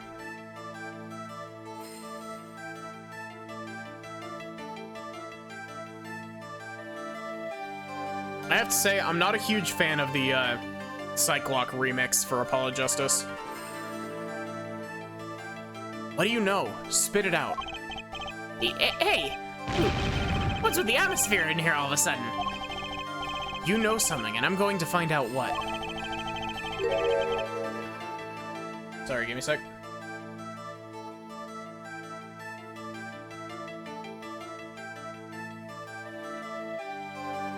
Zack Gramarye vanished from this room. How'd he do it? How, sir? Well, sir, I can't say sir. Why are you so nervous if you aren't hiding something? Well, sir, you see, at the time, sir, I was here and... Listen, it was impossible.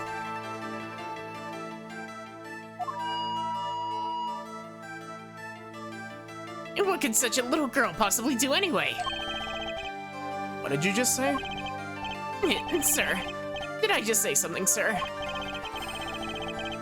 No, you screamed it through that megaphone of yours.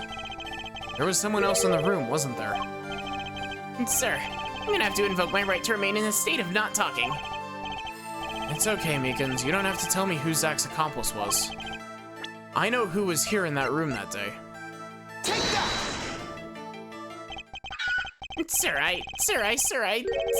Sergal. I've never seen that girl until just the other day. Mr. Meekins, I'm not buying it. Sir, that day, she was here, in the room, sir. But he wasn't. You mean you chased her into this room, not him? Sir, my days as a police officer, literally days, I've learned a thing or two. Okay, just one thing, but here's how not to mistake a girl with a 7-foot tall magician. 7 feet? Zack isn't that tall, is he? You have a point. I find it hard to imagine that anyone would mistake a little girl for Zack Gramarye. But you saw something, and therein lies the trick. I think you know what it was, Mr. Meekins. Tell me, does this trick look familiar?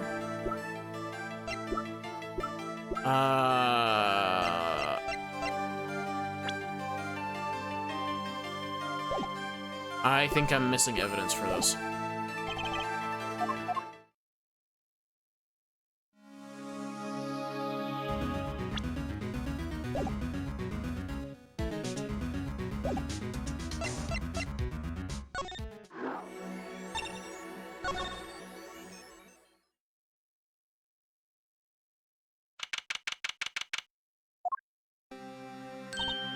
Oh, morning, Daddy.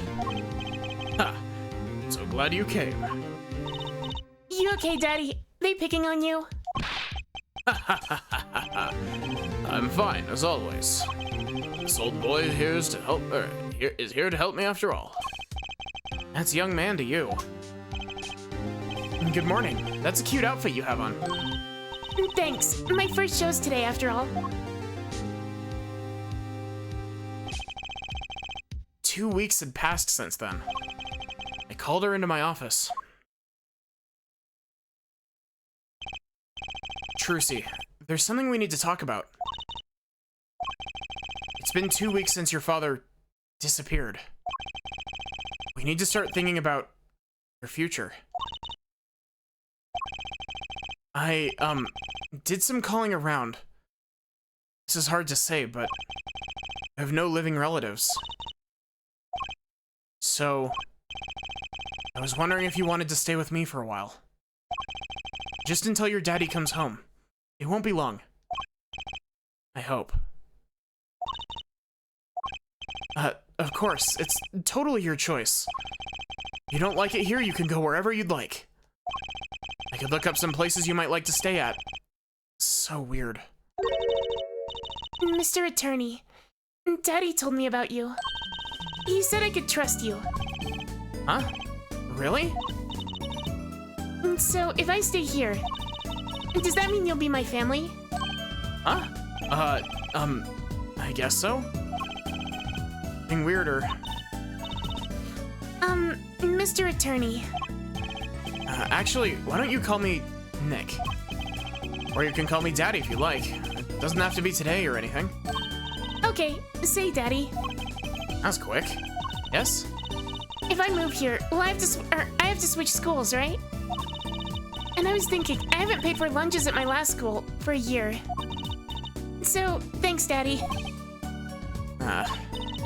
Oh, and this office, it's a little blah. A little color goes a long way, you know? Oh, and Daddy, you got fired from work, right? Don't you worry one bit. I'll work twice as hard. We'll make it through this. Trucy, how old are you? Oh, I'm 8. But don't let appearances deceive you. I'm a young professional. Stick with me and you'll do just fine, Daddy. Thanks. Why does it feel like she's already in charge? Because she is Phoenix. So, Daddy, you got fired from being a lawyer, right? You at least kind of look aside or something when you said that. It's actually kind of hard for me. Daddy. Oh, I'm sorry, Daddy. Wait, is that foolish pride? My other daddy always used to talk about that. Actually, that's pretty accurate. Yeah, Trucy's 15 in present day. Here's my idea. We'll make a new office. The law just seems so stiff, doesn't it? And no one will be my friend at school that way. Well, that won't do, I guess. You just don't know much about anything other than law. Even much about law, if you were to ask some people.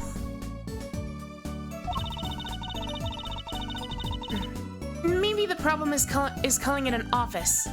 We should run an agency instead. You mean, like a talent agency? Forgive me for asking, but doesn't that require talent? You've got me, don't ya? I'm a professional. A professional? Ah, shit.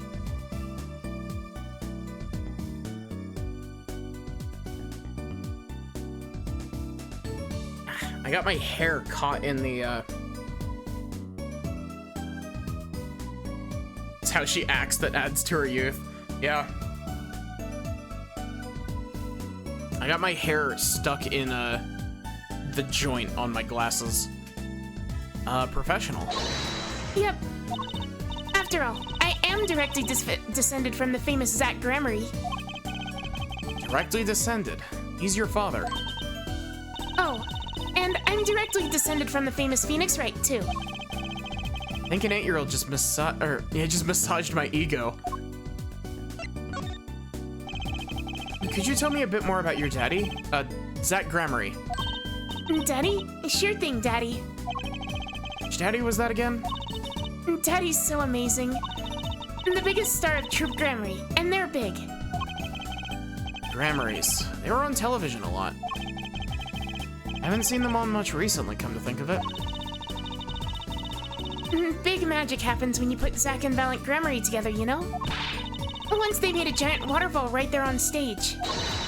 And this giant trout swam up the giant waterfall. Yes, there was a giant fisherman waiting for him at the top. I wish I could have seen more of Daddy's magic. I shouldn't have brought it up so soon. I wonder what will happen to me with Daddy and Mommy both gone. Mommy? Yeah, what about Mommy? I haven't heard anything about Trucy's mother. But I have my magic. And a great daddy, even if he's unemployed. You know, I think things are going to be okay. Wonder if she'll talk about her mother. So, Trucy, you're a professional. Yes, it's like that thing they say. Baby frogs grow up to be frogs. Say that? I always thought it was funny, though. What was? Aren't baby frogs called tadpoles? Maybe they thought it would be easier to understand that way for kids. I was stupid. Right, so in conclusion, you're a professional magician, Trucy. That's right. Well, wanna see a trick? You're going to do a magic trick? Please show me. Actually, I'd like to see your trick. Future of the agency depends on it, after all. That's the spirit. Ready? Here goes. Ta-da!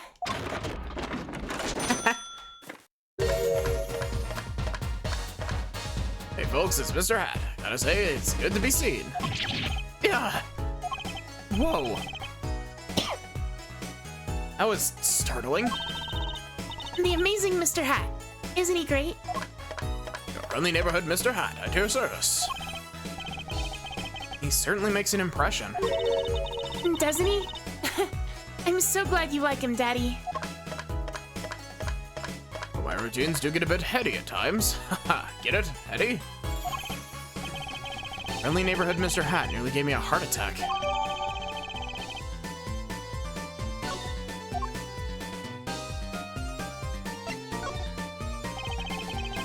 Could you tell me about your mommy, if it's okay?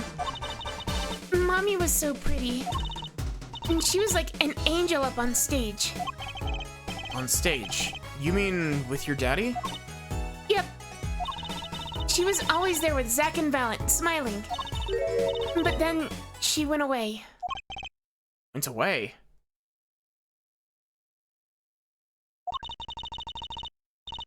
It was a grand illusion, but she made a mistake. And she vanished, and I guess she didn't know how to get back. Be so. I cried then, a lot. And that's when Daddy gave me this. Here.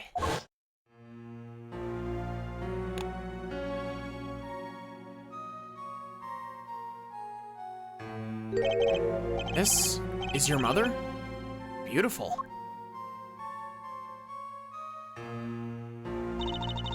Her name's Thalassa. Thalassa Gramarye. Poor girl. I didn't know her mommy had gone missing.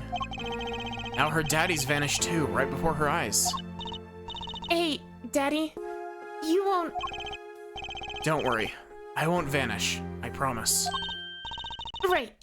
You can't even do magic. You're like a backup plan. Daddy always said to have a backup plan. Guess all I rate as is a backup plan. I think that's probably enough for today. Sorry to ask you so much all at once like that. It's okay. After all, we're family. I just hope you're ready. The Right Talent Agency opens tomorrow. What? But are we representing anyone? Me and you. That makes two, Daddy. Think you need more than that to make an agency. Besides, you may be a magician, but I'm no talent. Oh, I'm sure there's something you're good at. Oh, when you put it that way. You mean you don't have any tricks? No old standbys? This will not do. A boy should always have a trick or two in his pocket. Okay, I'll think of something. That's the spirit. See you bright and early tomorrow, Daddy. Welcome to the team, Daddy-O. Team. Right. Sometimes when magicians vanish, they leave something behind. That's how Trucy became Trucy Wright, my daughter. To be honest, I was pretty lost those first few days. Thinking back on it, it was a pretty dark time in my life. But Trucy, happy, smiling Trucy, she was my light.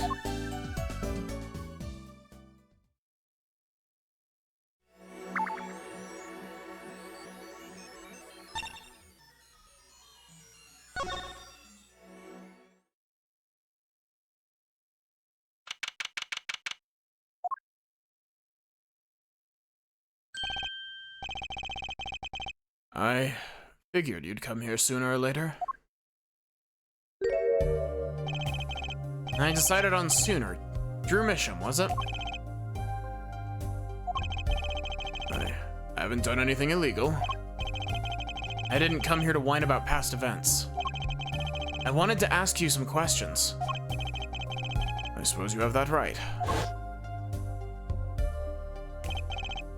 That day, the entire court descended into chaos. Only you stood still, your eyes calmly watching.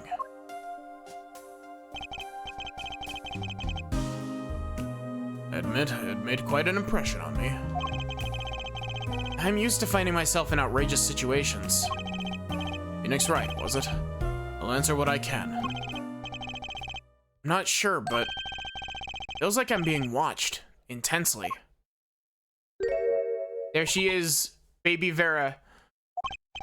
Ah, this is my daughter. Vera, say hello.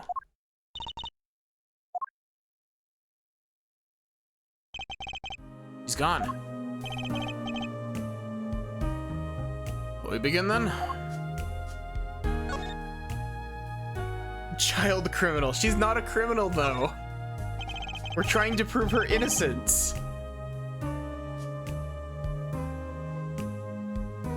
Judging from this place, you're a painter? Not, sadly, a profitable one. I have never sold a painting. Source of considerable embarrassment. I would be able to get by if it were only me. Your daughter? Her mother grew weary of me and left. I don't want her to grow up needy, Mr. Wright. That's why I began my other occupation. Forgeries. Don't look at me with those eyes. I know what it is I do. More than half the paintings they bring me are stolen. Who knows what my copies are used for? But some of your works aren't paintings, correct? You may not believe me when I tell you this. That was my first work outside of painting. What? To think it would be used as evidence in a murder trial. I never even imagined the possibility. And why did you take the job? I was well paid. Very well paid. I think he feels worse about it than I do. Past is hard to escape. Honestly, the sooner I can put this behind me, the better. With apologies to you, of course. Sorry, but it's not gonna be quite so easy. He's trying to forget what he made. Looks like I'll have to remind him.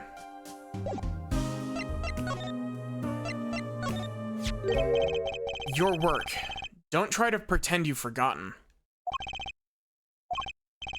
Sure, all you did was make a copy. But that copy might have destroyed the life of an innocent man. I'm responsible too, which is why I have to know. And you have to tell me. I knew it would be difficult to escape this. Then, let's talk.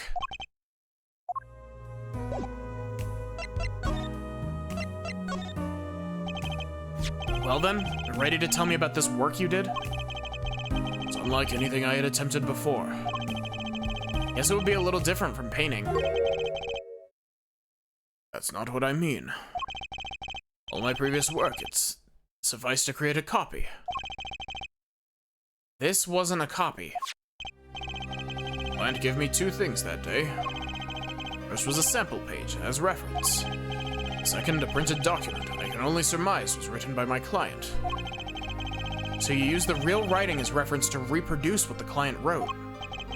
Yes, as I said, it was my first job of that nature. So, who was your client? As I said in court, I do not know. Really? Even for such a suspicious request? If it was me, I'd want to know as much as I could about the requester. I never met them. Not personally,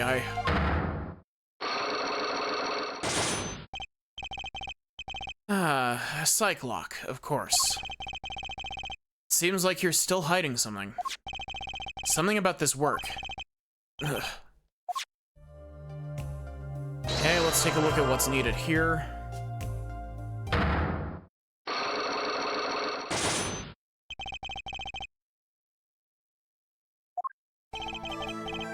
let's hear it then.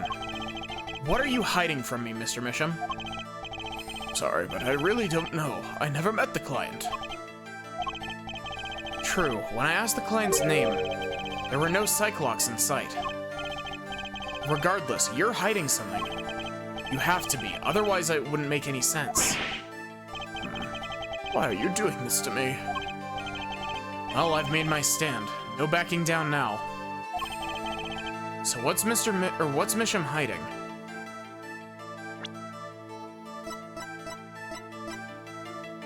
Oh, I can't save while I'm like this. Fuck. You got me stuck. Forger. I can pretty much piece together what it is from what you've said. What is it then? You told me what you knew about the client, and I couldn't see any Psycholocks. Psycholocks? That's some sort of asylum security? Or new hairstyle, perhaps?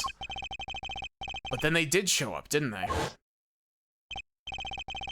Who is your client? As I said in court, I do not know. Really? Even for such a suspicious request? If it was me, I'd want to know as much as I could about the requester. I never met them. Not personally, Not personally. Those words triggered the Psyche Lock. Again with the Psycholocks. I really must know what they are. So you didn't meet with the client, but someone else did. Maybe the real forger behind this evidence. Perhaps I'm hung up on this lock business. I'm afraid you've lost me. Yeah, well, I didn't come here to talk about Psyche Locks. I bounce back and forth between saying Psyche and Cyclops, but as long as I come to the right conclusion, it doesn't matter how I got there. Our conclusion is, real forger behind this wasn't you, Mr. Misham. Poppycock. I don't know what you're talking about. That's my work, I tell you. Right here in my studio. Who else could it have been but me? That's the real question, isn't it? If the forger wasn't you, then I don't have many other people to choose from. The real forger at Drew Studio is the child. Take that! Real forger is your daughter, Vera Misham, isn't it? Ridiculous. My daughter's only 12 years old, Mr. Wright. I've always been more one for landscapes, not surrealism. Nice comeback, but you're shaking in your boots. Got you now. The only two people with access to the studio are you and your daughter. The Psyche Locks tell me that you're not the forger, which makes your daughter the only possibility. I feel very much on the verge of going Psycholock myself.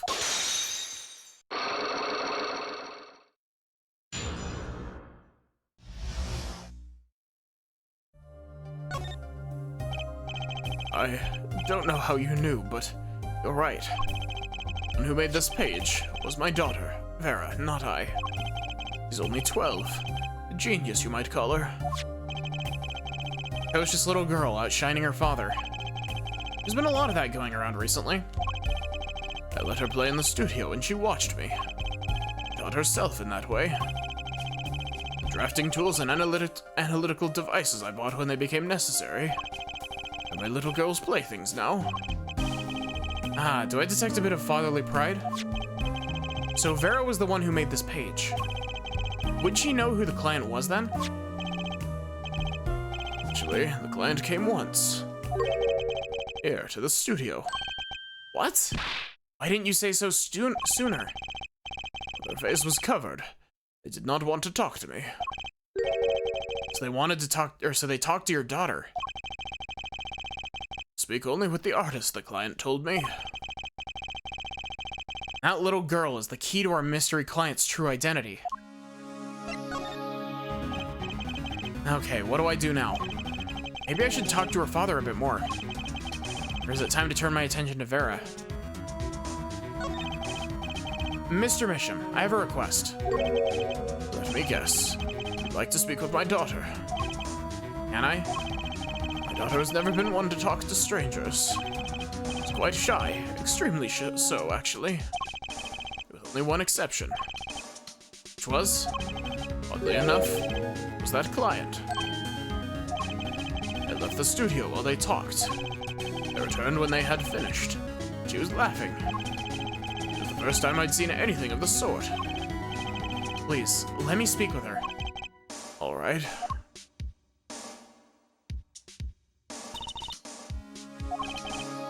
Uh-oh, this could be tough. Farah, was it? Would you like to have a friendly chat? I'm Phoenix Wright, ex-lawyer and pianist. Still looking for the keys that say Do Re Mi. Can't find them anywhere. I'm no good at this. I need something to get through to this girl. Oh. Same thing.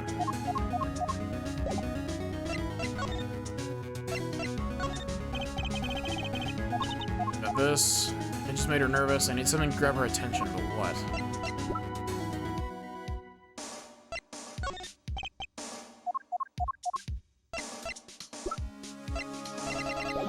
I don't think I have the evidence for this yet.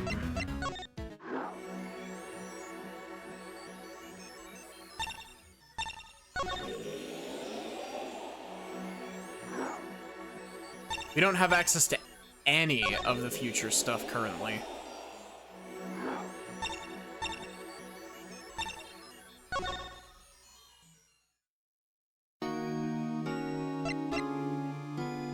Okay, I'm going to make a save.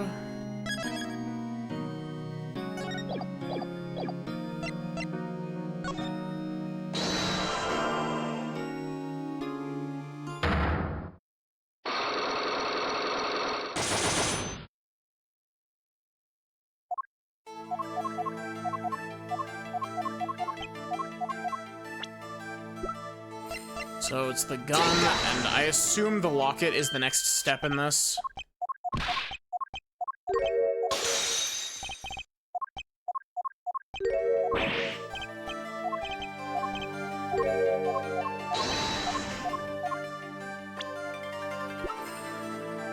Take that! But that's Zach Gramarye's wife and Trucy's mother. Thalassa, I believe, was her name. Alakazam! But how can you say this? How can you say she was struck by one of our bullets? Still in denial mode, eh? Thalassa was at the greatest risk of being shot, and this clearly shows just how much danger she was in. Hey, I don't have this piece of evidence. Cool.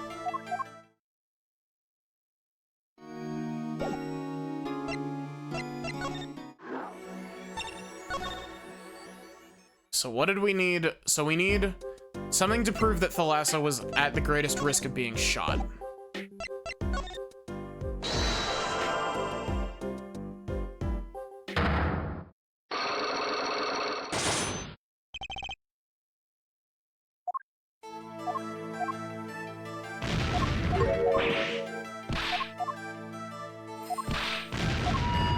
Okay, we present Trucy here.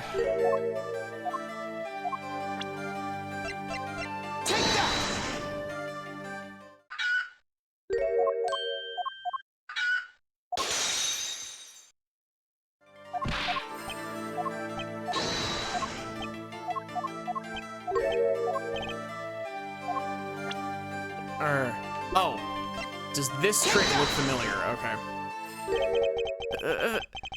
That. What's that? A girl's favorite trick, the amazing Mr. Hat. She uses it in her show down at the Wonder Bar. Have you been to the Wonder Bar? So, it wasn't a walking dream, was it, sir? Come again? That night on stage, I saw a vision. Except, it wasn't a vision. It was a hat. An amazing Mr. Hat. He really exists.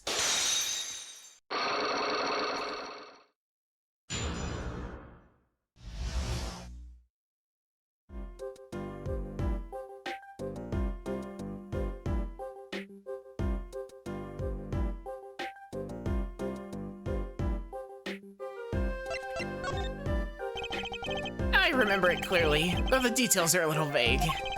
Zach Gramarye exited the courtroom. I gave chase and cornered him in the corner room, sir. Yeah, it's fucking Mike Meekins. Zach Gramarye, don't even think you can escape, Meekins. Down on your hands, floor on your head. Hello? Something the matter, mister? No, that is... Sir, I'm currently chasing the suspect, sir. Zach Gramarye, do you know him? Oh, I love Zach Gramarye. His magic is the best. I'm his biggest fan. I see. That's why you're wearing the costume you're wearing. Anyway, that very same Zach came into this room. But no one's been in here except me. But he has to be in here somewhere. Under the sofa, in the trash can, behind the painting, under the rug. So, Trucy was his accomplice. Imagine my astonished surprise when 1 week later, I just happened to walk into a bar and see him. Mr. Hat. I couldn't believe my own eyes. For a while, I thought it had been all been a long dream. Dream that lasted a week. But it wasn't the magician who disappeared. It was Mr. Hat. Sorry, give me a sec.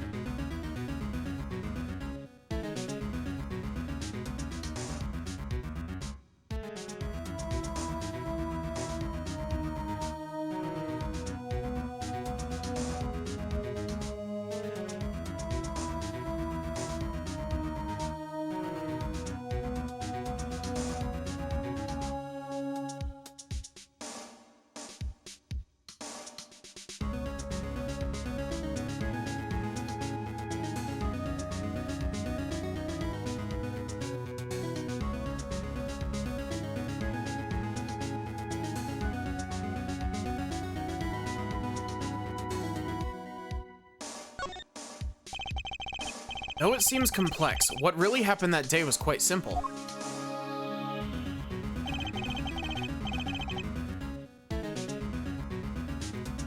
You were standing by the door, and out came Zach. But that wasn't all. Another person got in on the act. She was standing in front of lobby number 2, along with Mr. Hat. Ah, so that's the beauty of it, is it? Or isn't it? Back from dissociating, hope this case is being normal. We're doing our investigation with time travel. So, while you're standing in shock and amazement, the magician rounds the corner, and most likely runs through the closest door into lobby number 1. This is where you come in. You turn the corner in rather lukewarm pursuit, and at the very moment, Trucy runs into lobby number 2. Then, all she has to do is tuck away the amazing Mr. Hat. Sir, I only lost sight of him for the briefest of moments. And I saw that cape. Zach Gramarye's red cape fluttering like a cape. Astounding, sir. All my days of posing queries and making inquiries and chasing quarries wasted. It was as if I could see them melting away like an ice cream cone left by the side of the road to die. Gosh, Mike Meekins' voice is shredding my throat. Or the scattered remains of a messily eaten chocolate parfait. Such sweet sorrows. I'm sorry. I had no idea how much he'd suffered on account of this case. It's an honor, sir. I've apologized to people many, many times. Sometimes more than once. But this is the first time anyone's ever apologized to me. Actually, about that girl. I'm sort of her guardian now. Is that so? Sir, you should know that I harbor no ill feelings whatsoever in my harbor. Okay. I let the defendant escape. That's the stone-cold truth. Just another step on my way from seeing the blues to wearing the blues. Someday, sir, I'll be standing side by side with the great detective Gumshoe. Wamshu? Mr. Meekins. This is a free ticket to the show at the Wonder Bar. If you want, It's an honor, sir. Sir, I can't count the number of things I've had taken away from me, sir. But no one's ever given me anything for free. Right. I'll see you in court next time then, sir. I look forward to it. All eyes were on Zach Gramarye that day in court, until his mysterious disappearance. Now part of the mystery's been revealed, but the magician remained out of sight. It'd be 7 years before I met him again.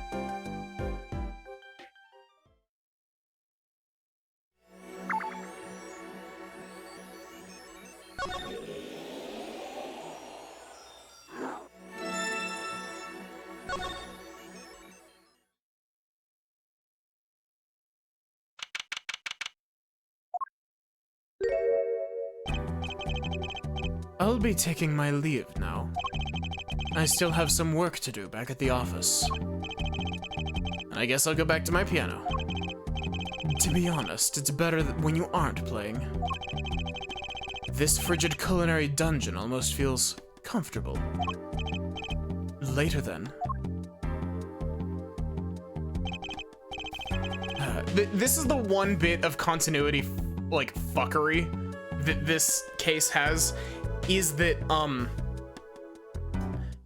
there's a tiny continuity error in the fact that you can take evidence from the future and present it in the past for stuff. Like, and it's required to break some of the psyche locks in the past. But overall, I don't think it really affects the case that much. We're not actually time traveling. This is like future technology shit. I don't know. 2 hours left on my shift. Wonder if we'll get any customers tonight. What? How did you get that? Yeah. You know who I am? Who I am? No, but if you hum it, I can play it. Just kidding. I don't do requests. How about a different sort of request? See, I play cards. Oh, a customer. I was just hoping someone would come in and save me from a night at the Keys. I seek a true competition. I've heard the Borscht Bowl Club is the place for this. Now I see the rumor is true. And this is a friend of yours? Oh, God. Oh, don't mind me. I'm just your friendly neighborhood newsman. He'll not be playing tonight. When his business is finished, I shall send him home. This competition will be between us, no others. Right Talent Agency represents 2 artists. And I'm number 2. I play piano. Well, sort of. It's actually just a front for my real talent. Just playing poker. Don't ask me how I got started. I don't remember. But I'm good. Real good. Didn't take long for the rumors to get around. Go to the Borscht Bowl Club if you want a game, or if you want a real game. That guy's never lost. People don't come to hear me tickle the ivory. They come to watch me play cards.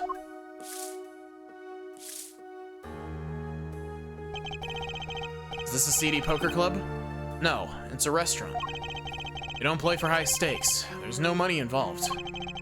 Real players carry cash. Are always thirsty. It's a handy source of income for the club owner. Then, let's compete. I'll take you to the room. Hideout, yes? But before we go... Sorry, I need...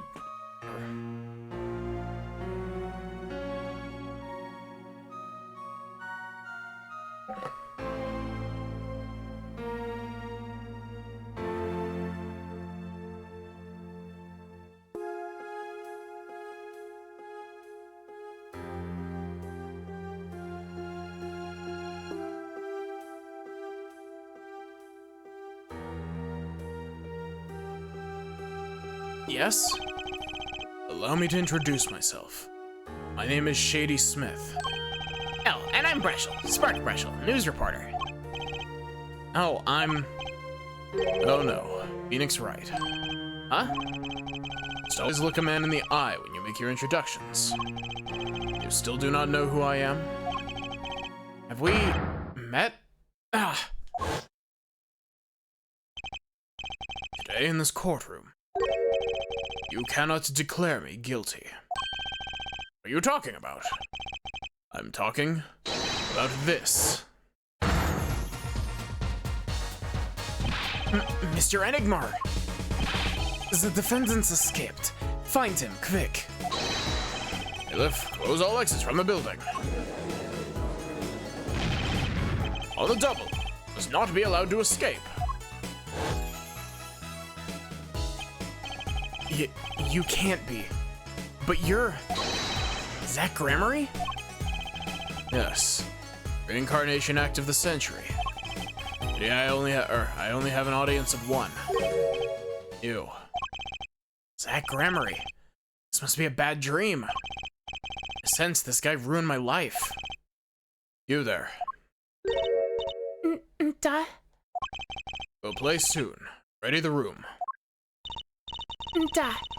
I will be preparing the hideout for you.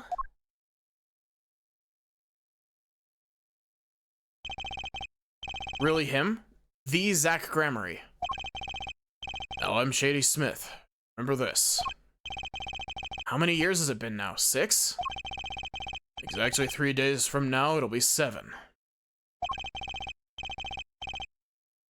I caused you much inconvenience, I fear. Yeah, you could say that. Is she well? Trucy, I mean. She's fine. I've got her working already, hope you don't mind. I need hardly express my gratitude, but you have it. This is why I have come.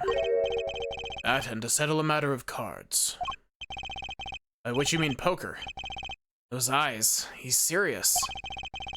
I despise losing above all else. And so I've decided that I will win tonight, no matter what it takes. I know this guy's type, and they're dangerous. Everything's about the competition. All else is secondary. Perhaps we should take the time to talk before we play. I know you have much to ask me. And I you.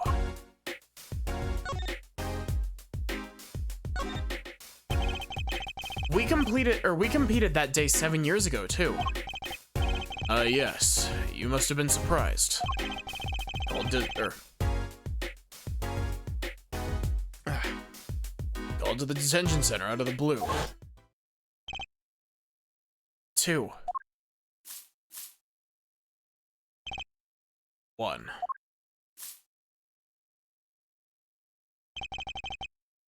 Showdown time.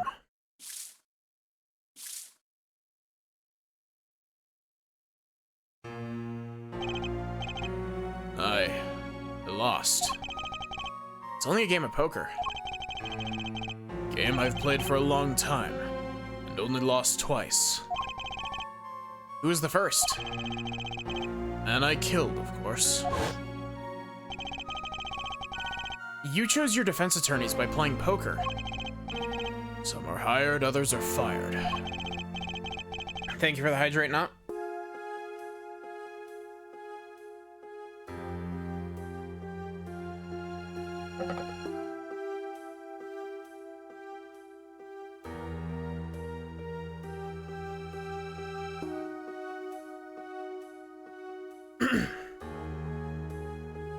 When you compete, you see a man's true nature. Know what I speak of. I know that you do. Trucy's power. Trucy? She's in a class of her own.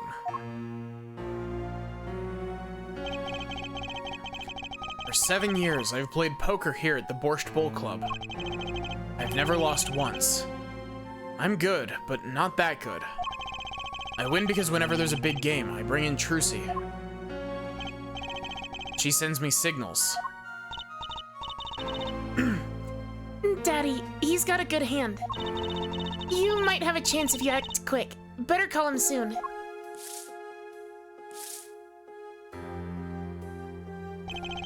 Can you tell me what her power is? Judging a person's thoughts by reading their reactions is a staple of performance magic. For the Those of Trucy's line possess far greater skill. Her line? Recall, you were given you were the second man to whom I've lost. Magnifi Gramarye. That was the first time I learned of this power, as you call it. Wait, so you're saying her power is genetic? It's just in the Gramarye blood or something? Blood? Blood. I'm sorry, but it's not something told lightly to outsiders. It's not something you need to know at this time. Some kind of Gramarye secret then, huh? Fine. She's 15 this year. She's still trying her best following your footsteps, you know? I see. I planned my disappearing act. It was the thought of her alone that gave me pause. Wait, you were planning on vanishing from the get-go? Yes, and for that I must apologize. However, I could not be found guilty that day. Because of this. This? Transferal of rights. You see the signature? Transferal. That's Magnifi Gramarye's signature, isn't it?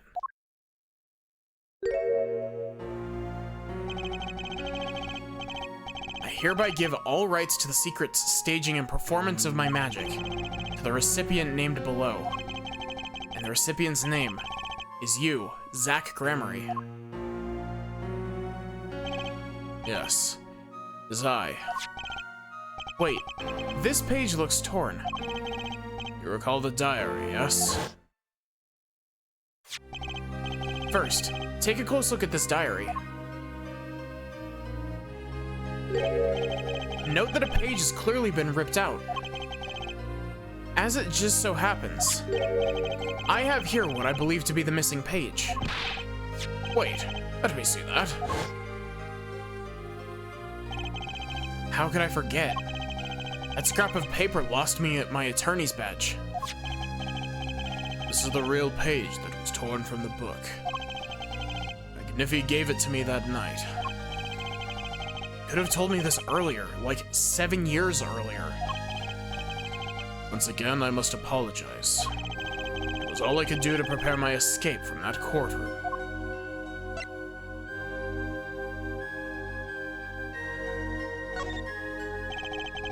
The greatest of Magnifi Gramarye's illusions are true art. As such, they're well protected by this document. Only its bearer may perform his illusions on stage. Sounds like a pretty important thing to have if you're his disciple.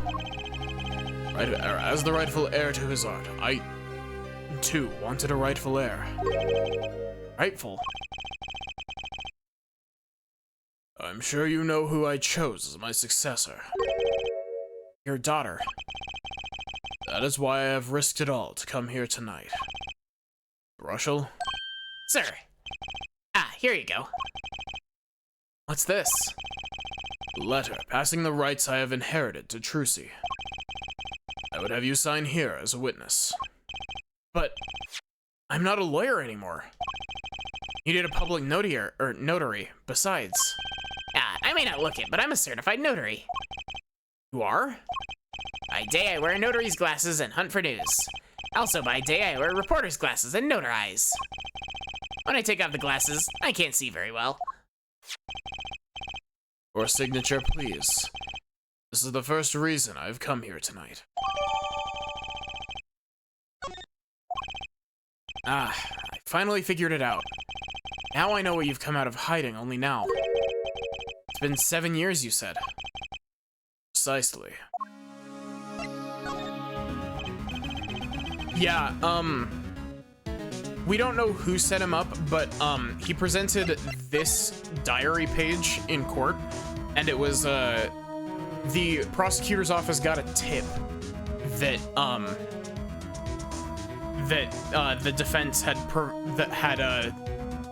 prepared false evidence, and so Clavier called us out on it, and literally called in, Drew Misham, who is the murder victim currently, to, confirm that it was, in fact, a forgery.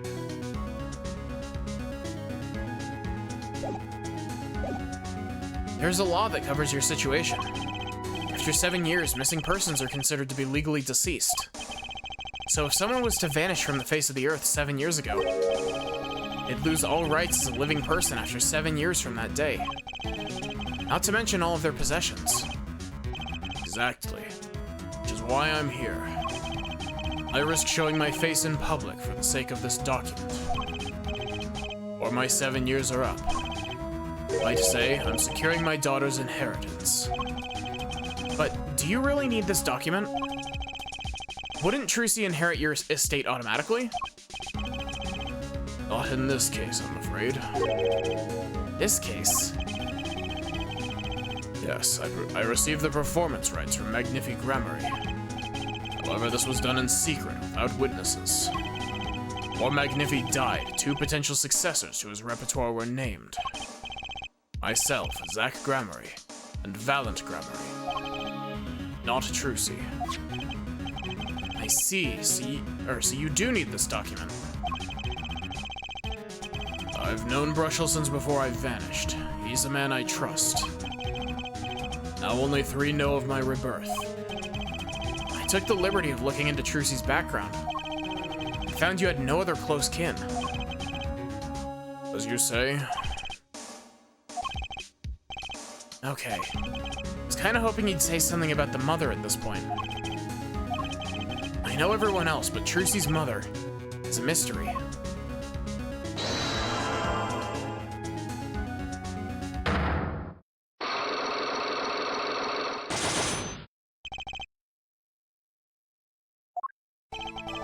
I have to know more about this power of Trucy's. It's like she can see right into people's minds. First time I saw her do it, it blew mine. After you were done having your mind blown, you took her to play cards with you. I gotta use the resources at hand, I always say. Yet I myself have no such power. But Trucy does. Why is that? Maybe Trucy got her power from her mother? Thalassa Grammary. I will not speak of that. Thalassa is officially missing, correct? And I think I know why you don't want to talk about her. I don't have the evidence for that.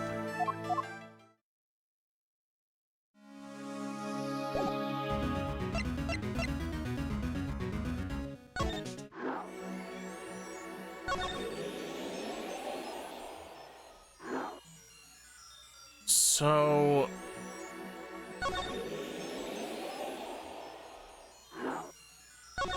maybe I do have the evidence for that, and I'm just not thinking. What do I have? Because I don't have the,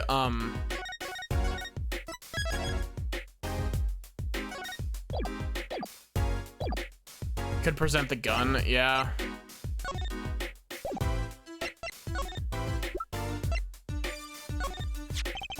This person in the photo is Trucy's mother?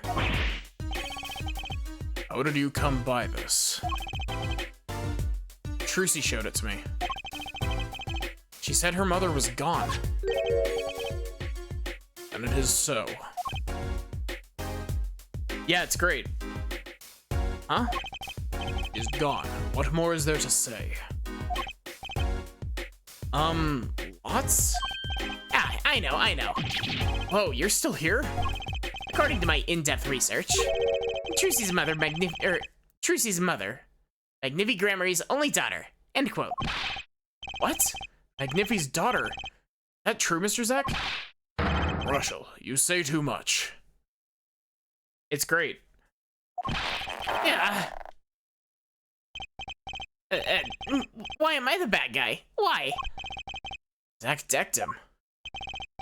In any case, Mr. Wright, this discussion is over.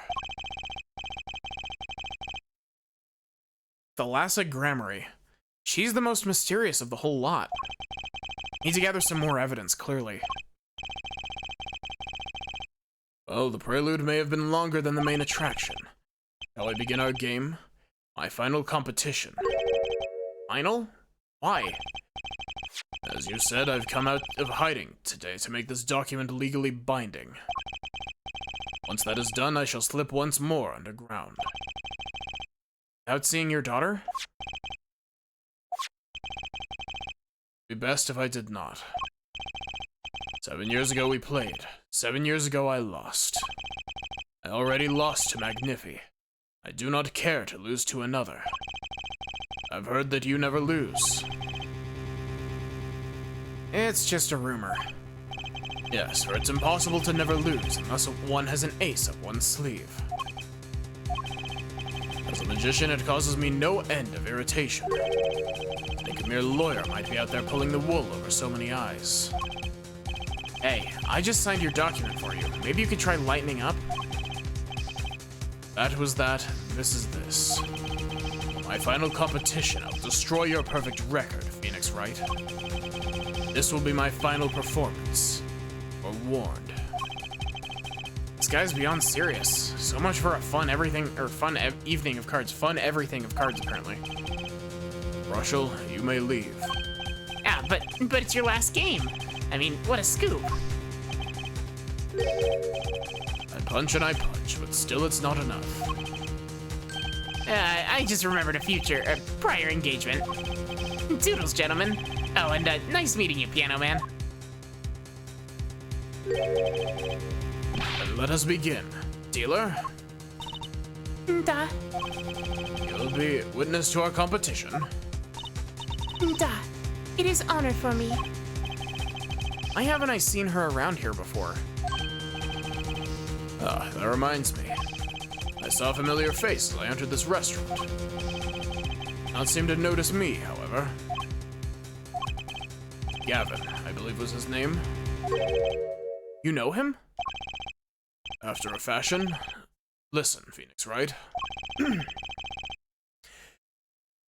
One can learn much from true competition. Remember this. Gramarye power. I was close to understanding it, but I needed more. And I knew where to get it. Trucy's mother. I'd need to meet with that reporter again, that was clear. And one other thing. From the moment my final competition with Zack began that night, a name was running through my head. Name of a man now in prison. A name Zack Gramarye knew, but how and why?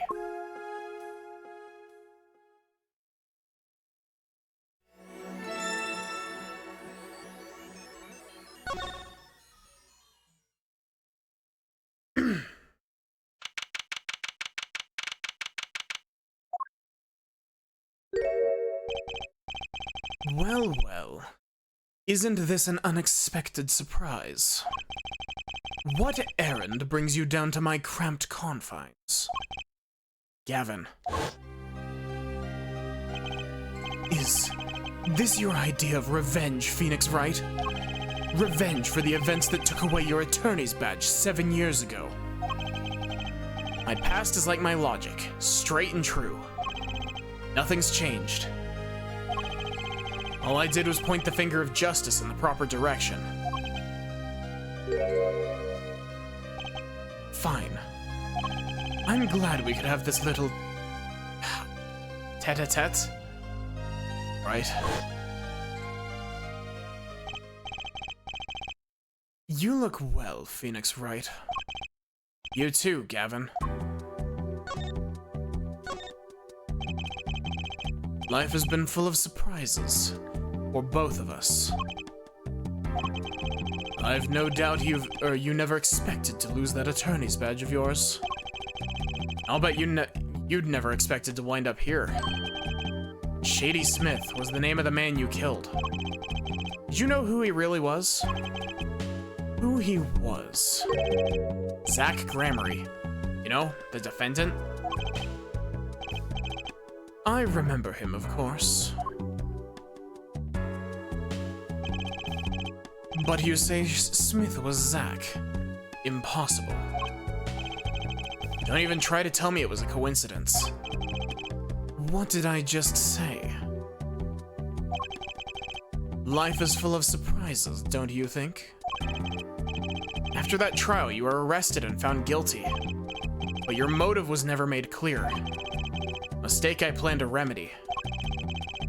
You're not an attorney anymore, Phoenix Wright. What possible conclusion do you think this investigation of yours can lead to? I killed a man named Smith with a bottle because I'm an evil human being. Isn't that enough?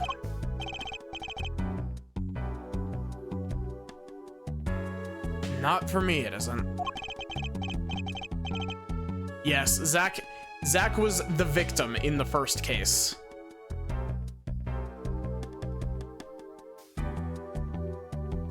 Christoph Gavin hit him in the head with a bottle in the first case and killed him. I need to know why you did it, Gavin. You recall that case 7 years ago? Ah, yes. The trial where Zach Gramarye pulled his famous vanishing act. My brother won his fair share of praise and adoration for that trial, as I recall.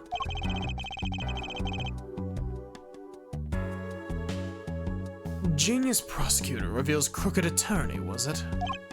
That was when I met you, wasn't it? Was it now?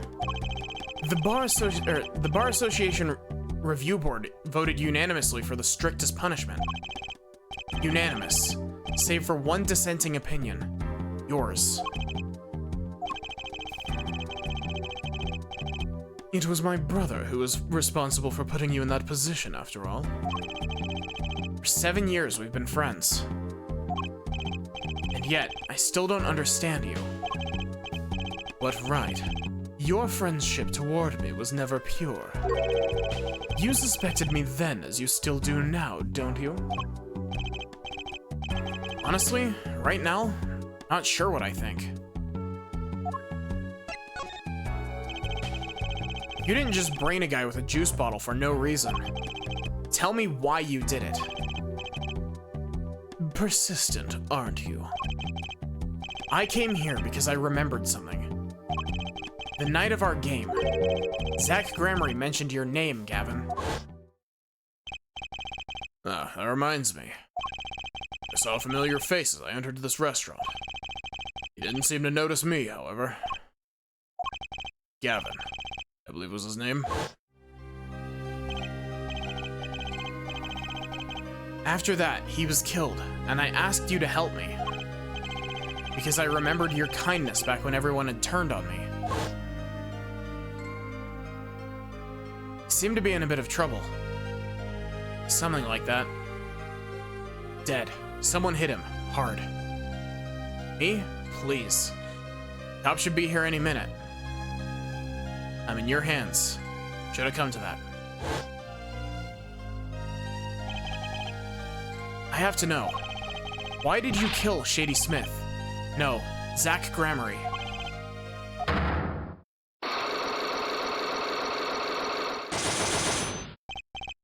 Whoa! Never seen Cyclops like these. Dark, cold, full of despair. Can I even unlock these things? Something wrong, right? No, it's nothing. You shouldn't push yourself so hard. Life is to be taken easy, you know?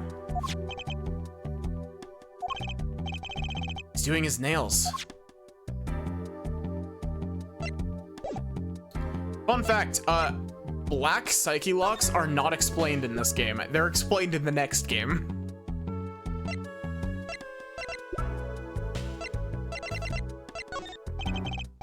Think about this, Gavin. I hardly need to remind you that I'm not a free man. I care little about the outside world, save advances in chair technology. No information forthcoming there, I guess.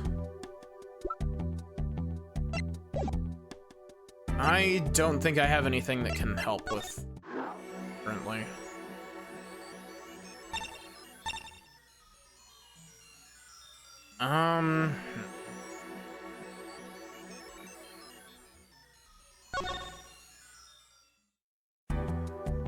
So...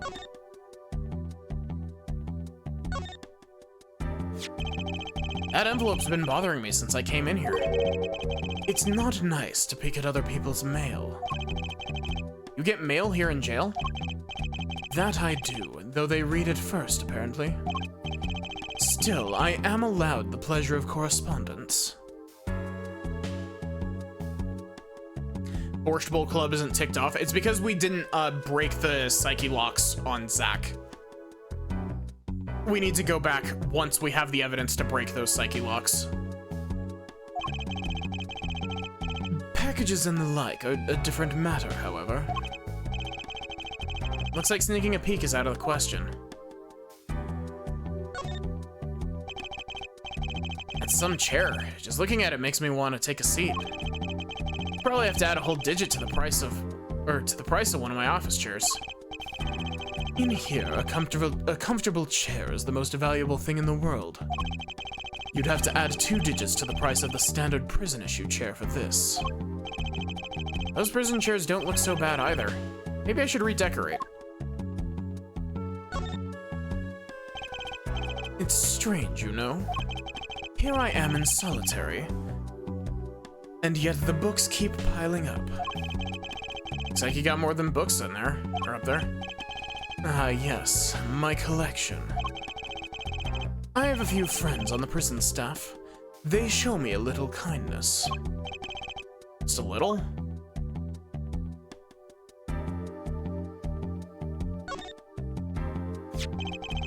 You're thinking, what self-respecting man would use nail polish?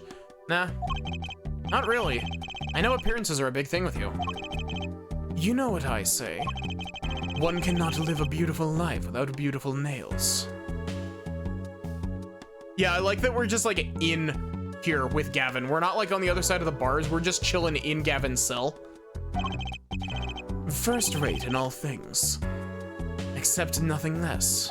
It certainly does look like first-rate nail polish. I like the sparkly bottle.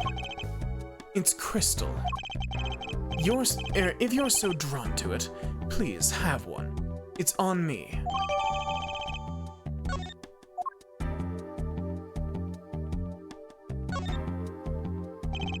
Nice roses. You taking care of this one here? Ah, yes. She's surprisingly delicate, you know. Requires careful tending. But she is my best friend, as they say. Best? Come on now. Come on, now I'm starting to feel bad for you. Oh? Of course. She's known to bite if handled roughly. Your rose bites? I was speaking of the photo next to the rose. My retriever, Vongol? Cute but feisty. Every dog has its thorn.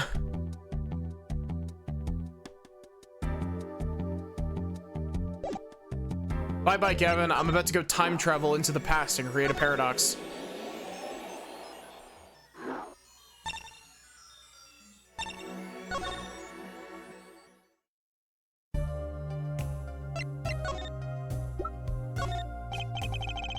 What do you think about this? I think I just made her nervous. It's something to grab her attention, but what? Really?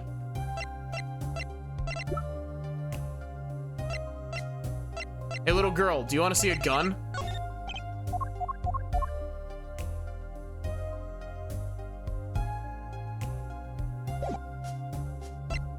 Oh, maybe I need to examine it.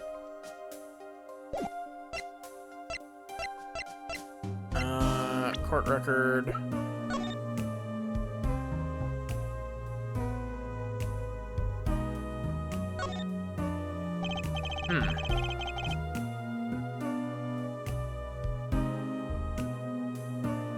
Ariadne? Ariadne? I don't know. I've heard of that brand. That's supposed to be the brand symbol. It's supposed to be some kind of flower. Wait, no, maybe it's a hand. Wait, on second thought, that an eagle? Who makes these things up anyway? You'd think they'd try for a clearer symbol at least.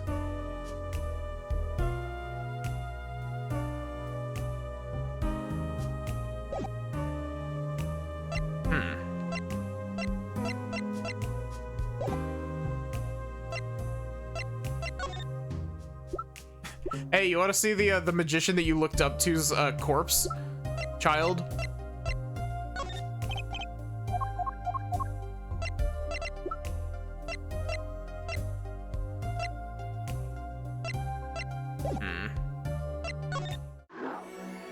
Oh, I guess I should take a look around Drew Studio.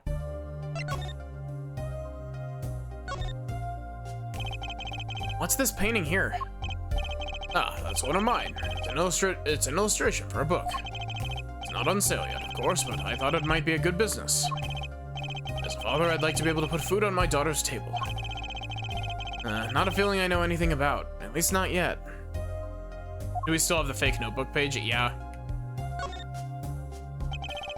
Who's here? That's incorrect, Phoenix, but okay. Going home by any chance? No, I was just checking out the door. Oh. I think I'm far too stubborn to take hints like that. Paints are scattered all around, probably the ones he's currently using. Something very artistic about a messy room. Not that this is anything compared to my office. Guess that would make my office a masterpiece. Oh, okay. Maybe I'll just sidle on over here for a closer look.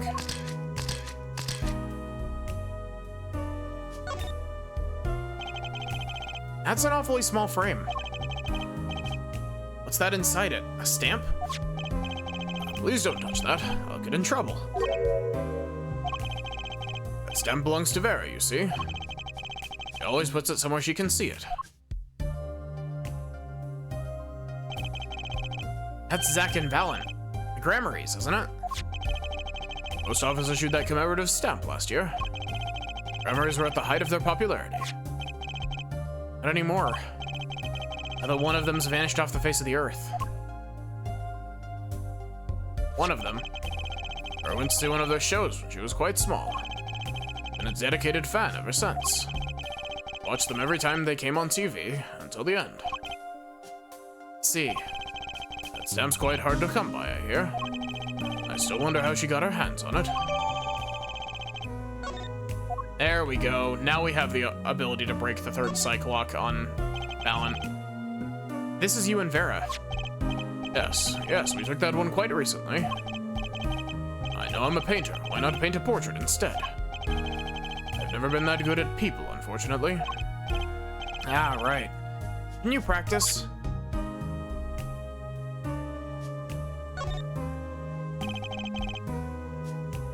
That's a pretty bottle. Ah, don't touch that, please. I'll get in trouble. Belongs to Vera, you see. Always puts it somewhere she can see it. Looks at it often. There's a light pink fluid inside. Nail polish, I'm guessing. What's this red envelope? Don't touch that. It's quite important.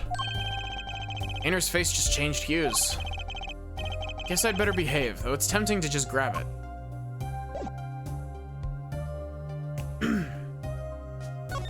Oh, whoops. Some finished paintings stacked here. They don't look all that bad, really. Sell you one for 50 cents. That's okay, they look kind of heavy. Oh. Maybe he needs to work on his sales technique a bit.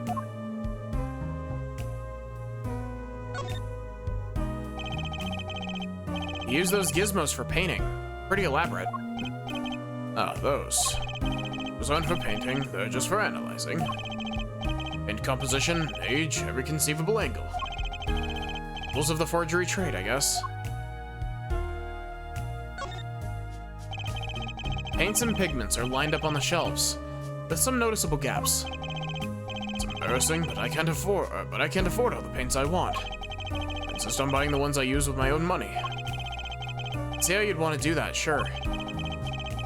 Perhaps you've heard that you can make any color, as long as you have the 3 primary colors. Well, it's a lie. Poor guy.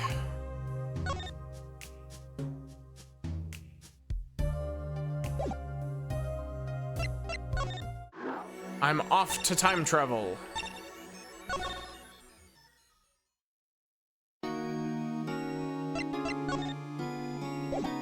Okay, talk. Oh, wait, I can't break yours. I need to break,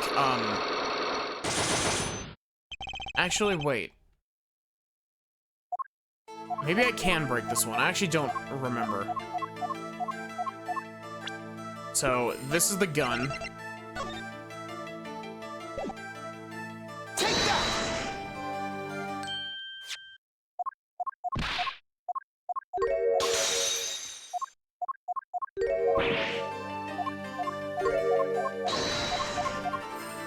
Then we send the locket with the picture of Thalassa in it. Take that!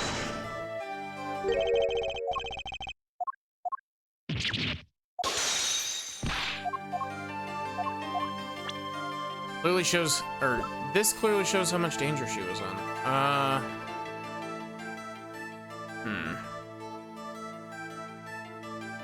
Maybe not.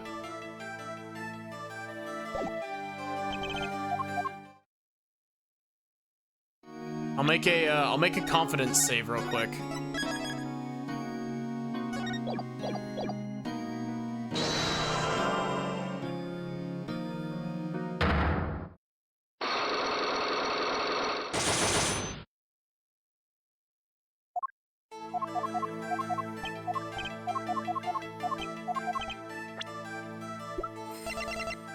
Take that!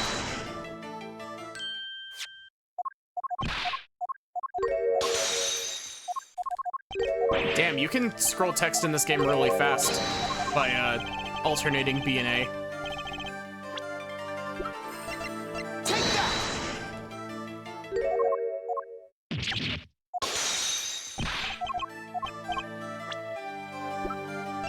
Take that!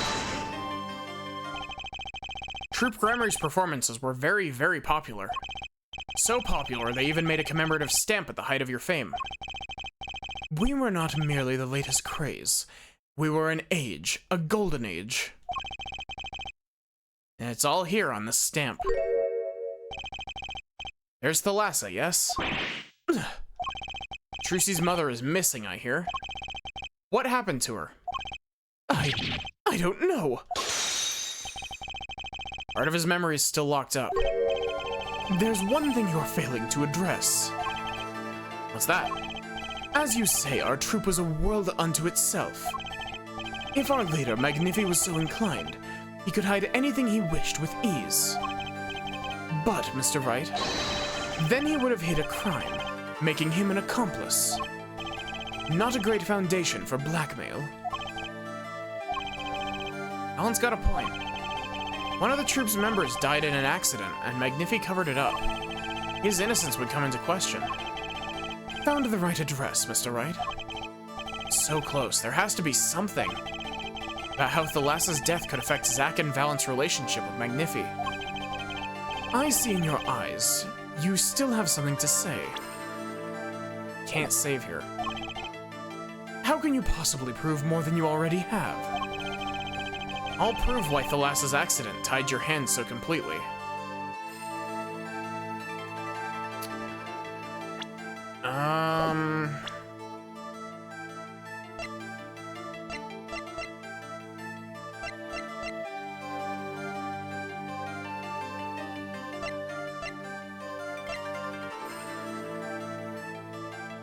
I'm thinking it's Trucy.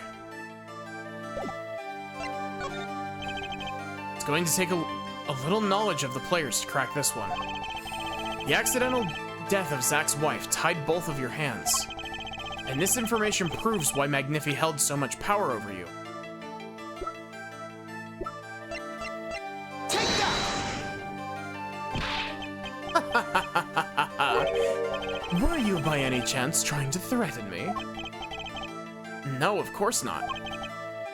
You'll never make a good blackmail artist. Never. Not a career choice I'd been considering, actually. Give up your dreams, work an honest job. That's my advice. Troop was a tight-knit unit. It's all about the people involved. Their personalities, their histories. Who was Thalassa, really?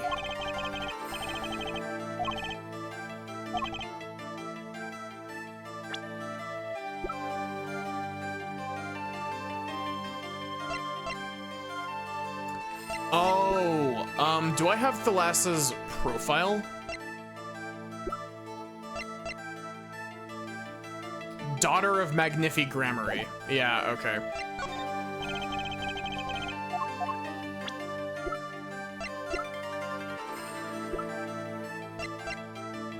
Shoot him. Take that! It wasn't a question of who shot Thalassa. Thalassa herself was the problem. What? What do you mean? She was Zack Gramarye's wife, Trucy's mother, and Magnifi Gramarye's only daughter. There was a terrible accident, and the two of you killed your mentor's only daughter. If that wasn't the key to Magnifi's power over you, I don't know what was. It was an accident.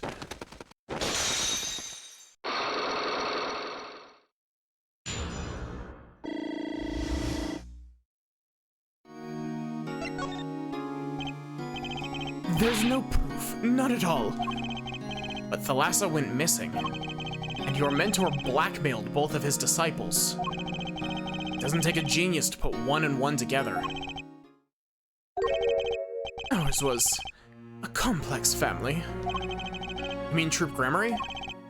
The Master, Magnifi Gramarye, his only daughter, and his two disciples. That does sound like a recipe for disaster, doesn't it? Do not be tempted into faulty flights of fancy. Yes, there was an accident. But that's all it was, an accident. Zack and Valent's tour de force. The guns blaze, the bullets fly, straight toward that beautiful body on stage. And then crash, zing, pow, into everything but her. Now that is magic. It happened one day when we were practicing. Same trick with a new twist. And tragedy.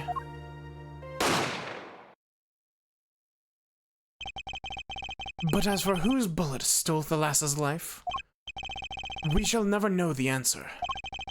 Thalassa disappeared from our lives, and Zack was bereft of his wife. Trucy lost her mother, and Magnifi his daughter. And that led to blackmail, I take it? It's all part and parcel of the darkness that comes when the curtain falls. Why did Magnifi Gramarye try to cover up the accident? It was his own daughter who died. All I can say is this. It was a critical time for Troop Gramarye. The passing of the torch from Magnifi to Zack and Valent. We all sacrificed so that it might be a success. Thalassa's death was the greatest sacrifice of all. Yet, even when her life was extinguished, her presence was not. What do you mean? In time, myself and Zack, found we could no longer oppose Magnifi's wishes. Magnifi forced us to perform his art for his benefit. I see. I guess I can understand. I mean, he did lose his only daughter. But do you not find cowardice in his actions? Huh? To decide to hide the truth of your own daughter's death is one thing. But then to hang that death as a guillotine above our heads. It's sort of dark behind the scenes in Troop Gramarye, that's for sure. Does Trucy know? She was not told, naturally. Who would want to know that their father might have taken their mother's life? True. I had not thought of that accident for a very long time. Sorry to dredge up old memories, but this has helped a lot. Not to find Magnifi's slayer, I should think. True. After that accident, there was one who came sniffing, quite persistently. A reporter. He called himself a newsman at the time. Often I spied him lurking around the dressing room doing his research. Would you happen to remember his name? What was his name? Sorry, I've forgotten. But in the course of his interviewing, he became quite close to my partner, Zack. I liked him not. I see. His name, I do not recall, but his scent, the cloying aroma of mint. Yes, whenever he smiled, which was far too often. See, thanks for your help. It does no good to interfere with the past, Mr. Wright. You'll not uncover answers, only wounds. I'm sorry. I began to notice a dark curtain hanging over Troop Gramarye, and I began to realize what I had to do. I had to protect Trucy from that darkness. Reporter he mentioned. The newsman. I never learned who that was at the time. Though I've got a pretty good idea who it is now. That smile, and the sickly sweet smell of mint. Last floss-thin thread connecting Zack Gramarye to this world. Sooner or later, I'd have to track him down.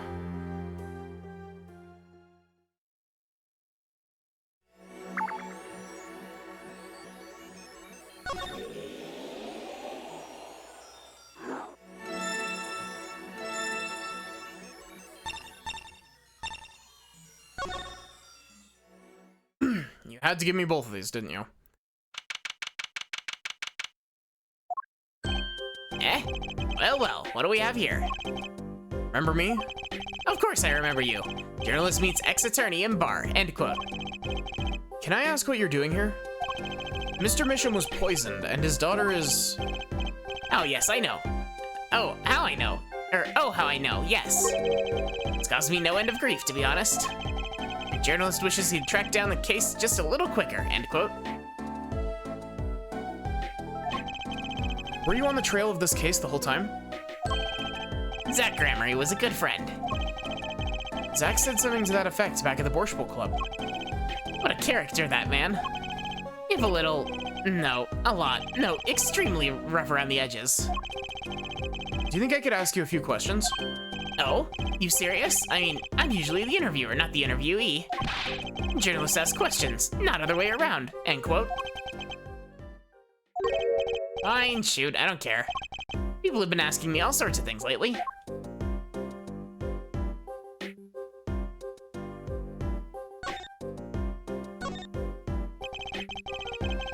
It was tragic what happened to Drew Misham and his daughter.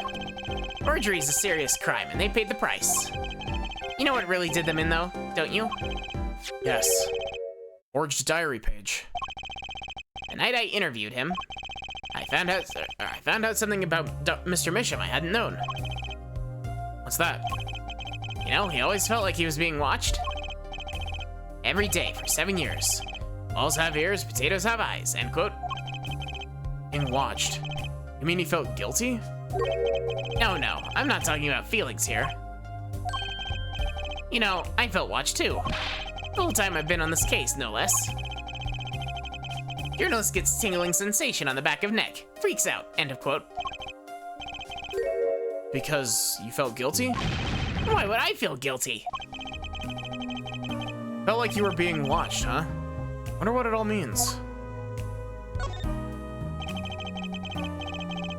Drew Misham felt like he was being watched.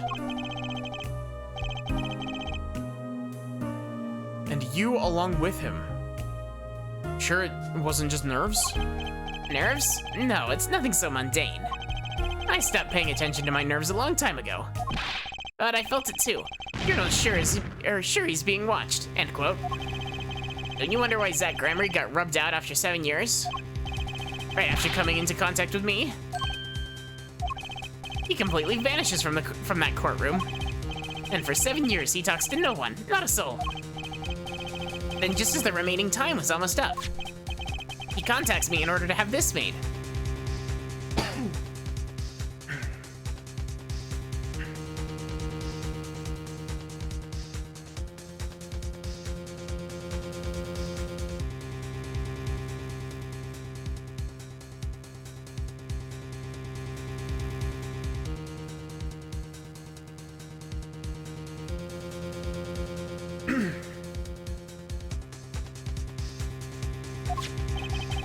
And then, He dies.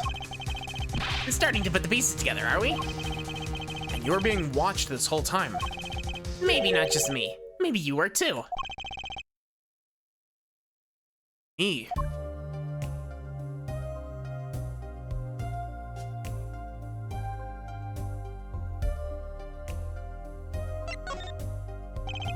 I met Zack through that case, actually.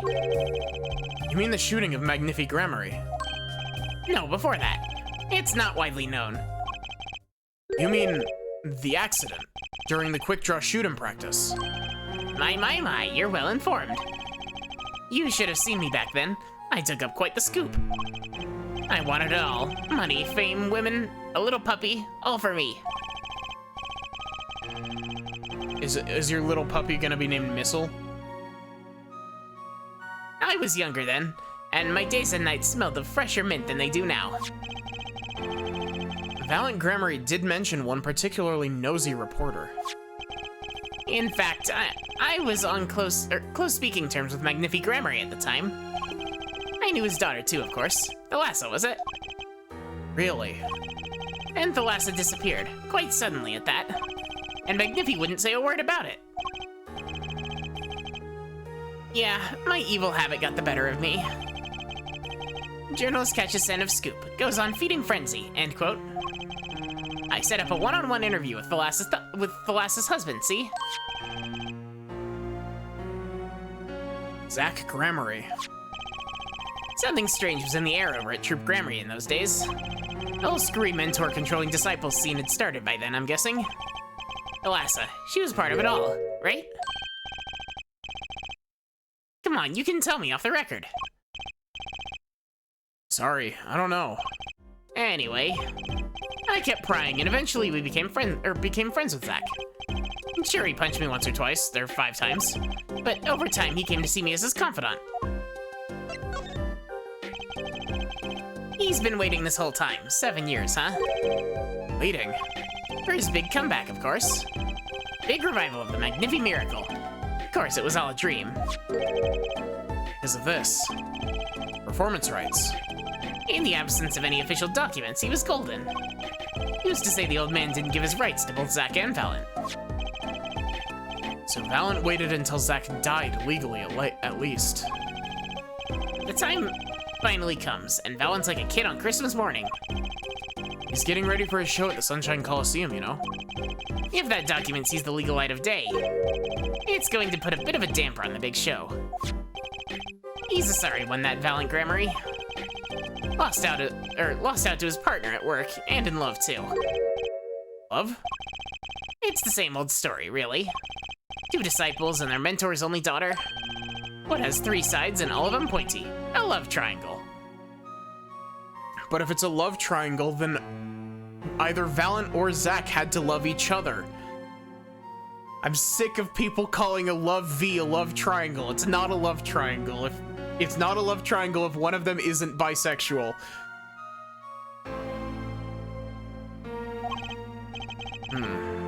That is pretty classic. When you're in a performing troupe, that's your world. It's like family. One with an entire high school's worth of drama, intrigue, and backstabbing. And in the middle of all this, Thalassa has Trucy. And she dies. Need to find out more about this Thalassa.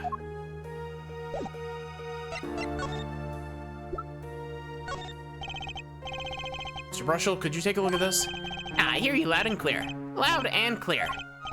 So you want me to write an article? So you want me to write an article on that, right? What's the angle? Actually, no, that's okay. I don't need an article. I was just wondering if you had any thoughts on this. I hear you. I hear you. You want me to sniff around for a scoop? Well, you've come to the right nose, my friend. It's odorless. Thanks. Okay, that was less than informative.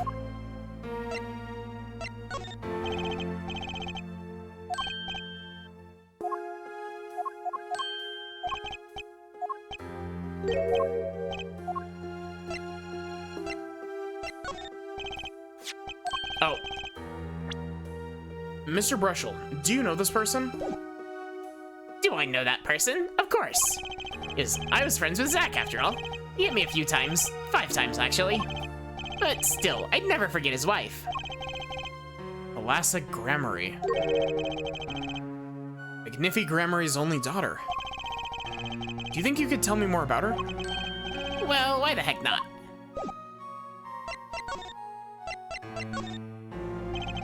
So, Thalassa married Zack and had Trucy, see?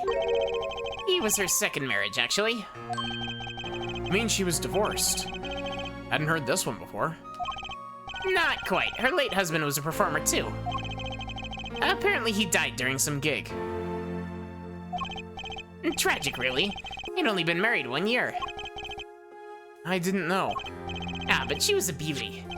I still carry a portrait photo of her around, you know? Weird.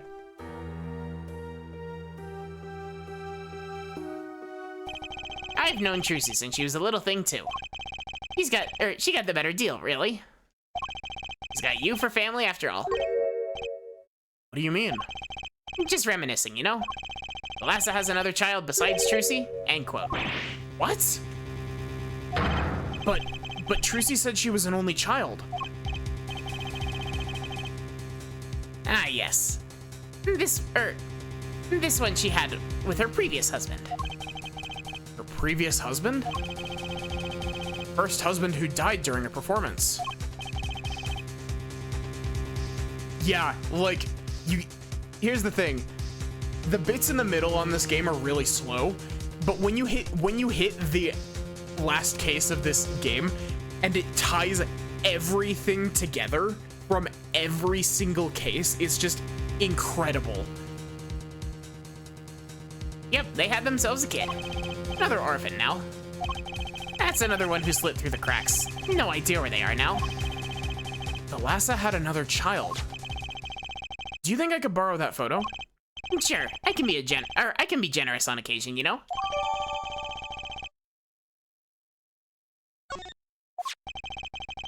I won't need this locket anymore. Better return it to Trucy before I forget. People and events all get tangled together and get bigger and bigger. Biggerer and biggerer. Don't you think? I was too busy wondering about biggerer to listen about what you were saying. Sometimes you just gotta accept that you won't be able to untangle it all, I think. Maybe so, but still. I have to do what I can. And I have to tell what I find to those who come next.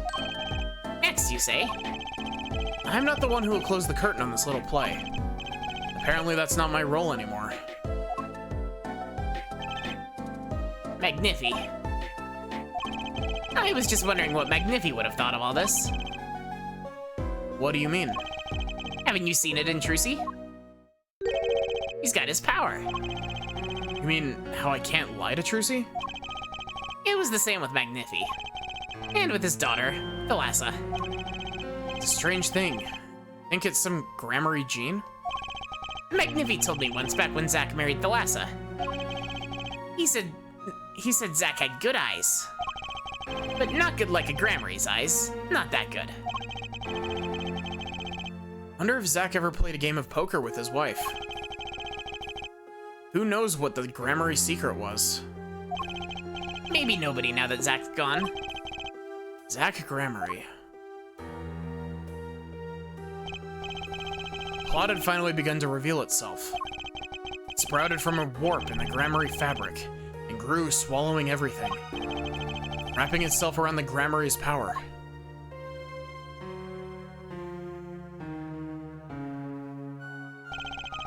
Power which passed from Magnifi Gramarye to Thalassa, to the next generation. And I would once again need to meet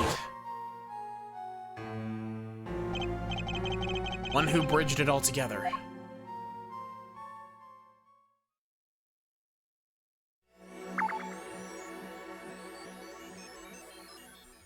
Okay, so before I forget, so we're gonna go back to Zack, but I need to go back to Trucy real quick.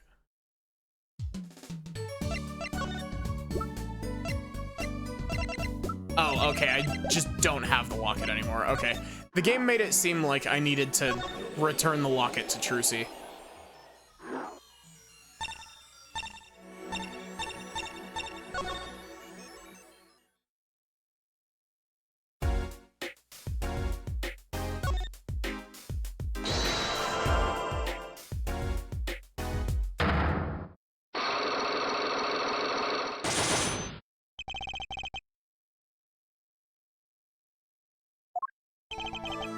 have to know more about this power of Trucy's.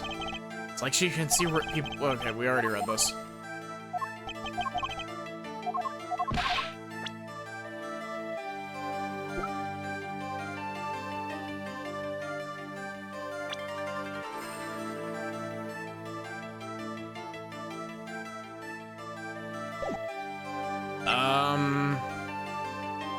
Oh god, what was the first segment of this? It was the picture, right? Like, because we showed the locket before.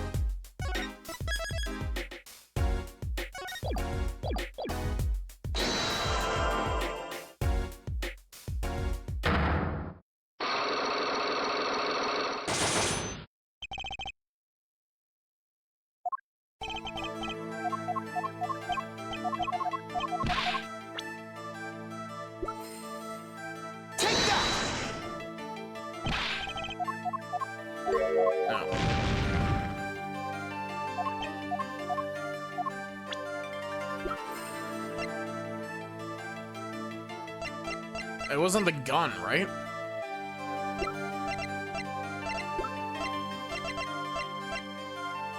Take that!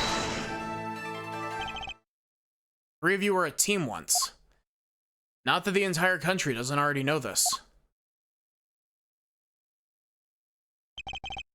At your peak, you were the biggest stars around. Yet, there's another story behind the fame. One that not many know. Thalassa lost her life during a rehearsal. To you and Valiant Grammary's bullets. It was an accident. It wasn't me. How could I shoot my dear Thalassa? I'm sure Valiant would say the same thing. Why, it's just like another murder, I might mention. Damn you. Her eyes. I loved Thalassa's eyes. I think they could read my mind. It was frightening. There was a warmth in them that felt like an embrace.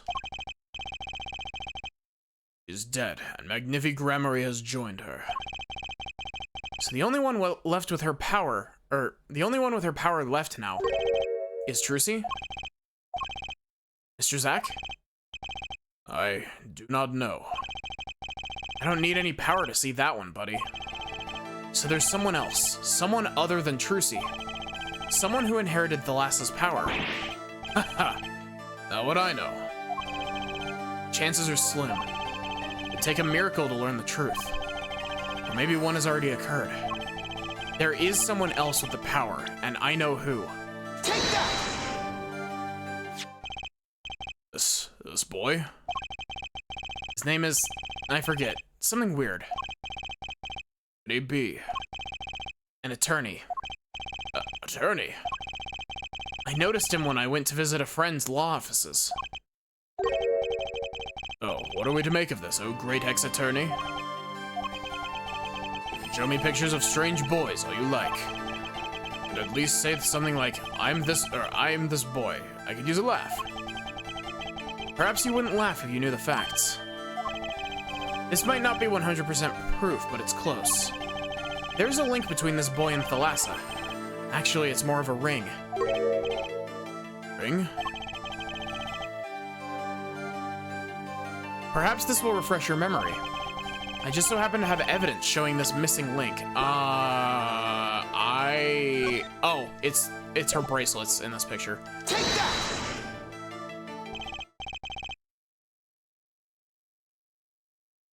Yeah. Actually, I know something. Your marriage to Thalassa was her second. How did you know this? Her first husband. He died a year after they were wed, yes? He was a performer. They met when he joined us at Grammaries and as a guest in our show. After Thalassa wed him, she left the troupe for a while. You say she had a child then? I have a photograph of her here. I couldn't help notice what she was wearing when I first saw this. Those bracelets stand out. Grammary family heirloom.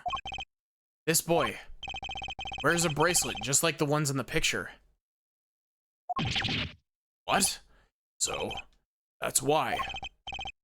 Why what, Mr. Zack? I took this photograph of Thalassa before she left us.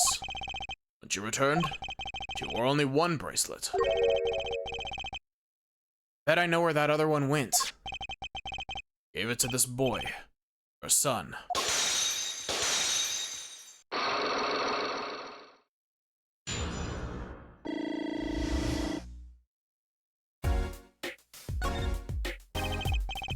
A strange power. I myself do not know where it comes, or from where it comes. Yet the fact is that it has passed down the Gramarye line. It runs in their veins. What is it? I asked her, Thalassa, once. This is what she told me. Power responds to tension in others.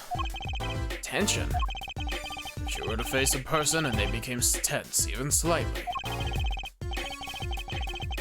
then she would know, no matter how hard they tried to hide it from her.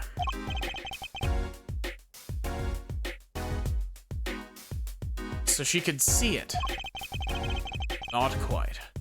This is the strangest part of all.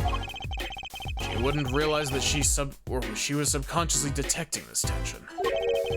Without the use of a particular object. In her case, objects. Objects? Wait, were they something she wore? Yes, her bracelets. I admit, the first time I saw one of those, I felt there was more to it than just fashion. What kind of power could a bracelet have? I've made a decision. I'll tell you all I know. Consider it a gift. Oh god. Well, I hardly need you to tell me this at this, I hardly need you to tell me this at this point. But those two, Our brother and sister, yes. Brother too has this power of theirs. so Trucy has an older brother. I wonder what will come of that.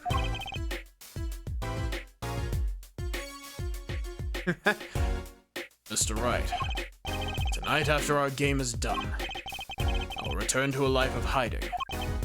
I would not see her live her life without knowing. I understand. I'll tell the two of them when the time is right. AKA never. I am once again in your debt. No kidding.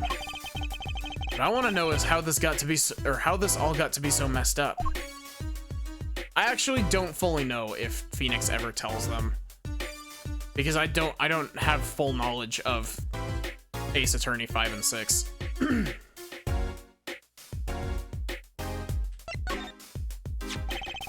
Those bracelets are made of a special alloy.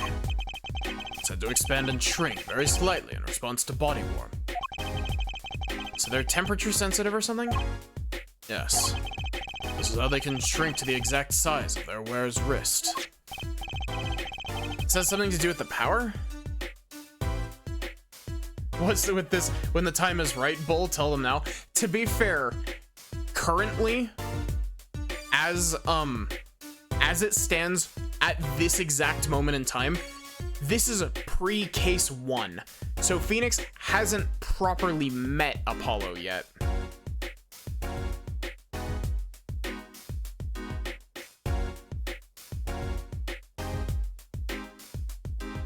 And this has something to do with the power.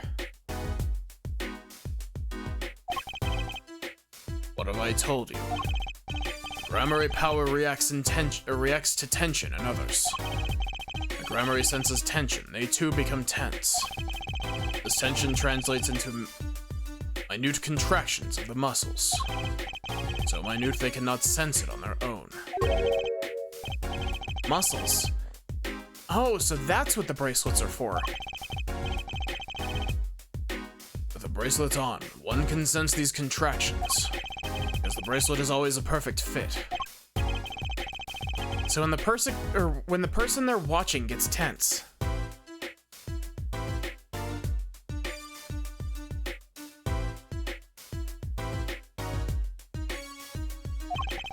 the bracelet feels tighter on the wrist. Precisely. But that alone doesn't really count as mind reading. In believe I understand how the process works from there. It's a simple question of eyesight.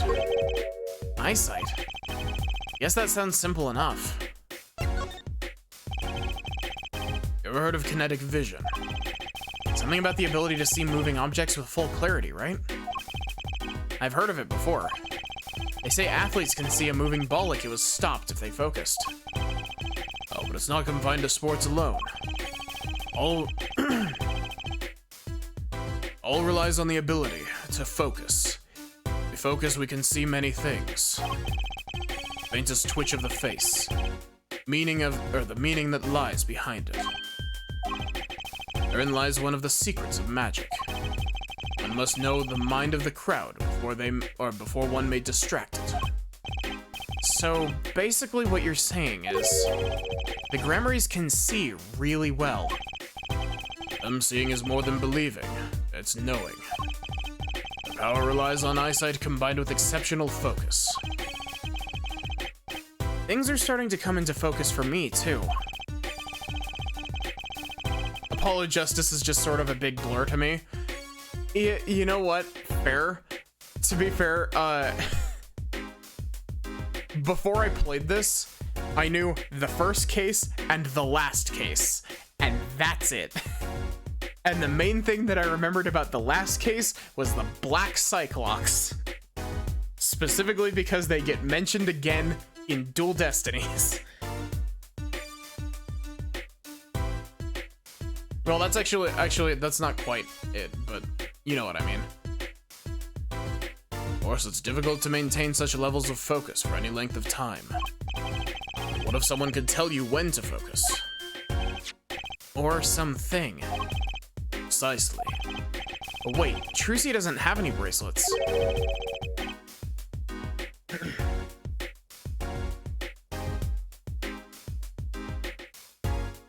You're talking about poker, yes?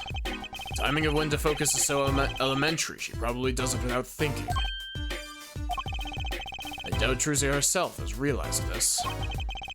That is all I know of things Grammarly. Thank you, Mr. Zack. Mr. Zack. This boy's bracelet is the real thing, then he'll use it before long. Thereby awakening his power. I'll keep that in mind. Well, shall we play a game? I've said so much. Let me say one more thing. I'll tell you of that night. That night? Night my mentor, Magnifi Grammarly, passed from this world to the next. There were 2 pistols and 2 letters sent. This was Magnifi's test. A test? His last years, Magnifi Grammarly worked us to the bone. No, to the pain. That night, I could not shoot him. I shot the clown's forehead instead. This, it seems, was the correct answer.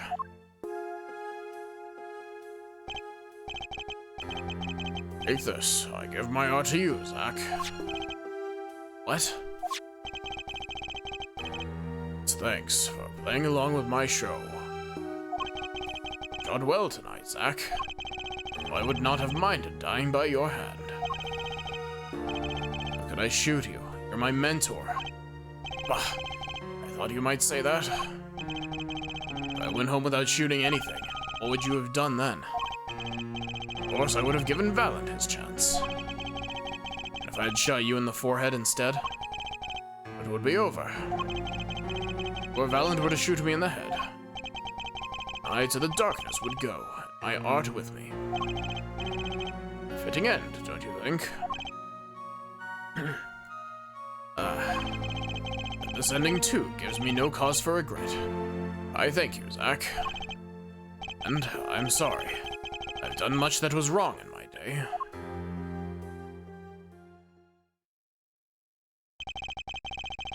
Seems to me that Magnifi wanted you to be his successor all along. That's why the time he gave you was earlier than Valant's. Perhaps, but it's not something we'll ever know for sure now. I wonder, what is Valant up to these days? Waiting for you to die. 7 years pass like this, the performance rights go to him. Now here I am, and his dream is ended. It's worse than that, actually. Public opinion's a fickle thing, you know? What? You don't mean to tell me they put the blame for our mentor's death on him? Trial ended when you vanished, Mr. Zack. There were even rumors that Valent helped you pull it off. That's madness. Well, seems that before I can once again disappear from this world, I have one more act to perform. Isn't it odd that sorting out my life should prove so complicated? Even though I'm dead.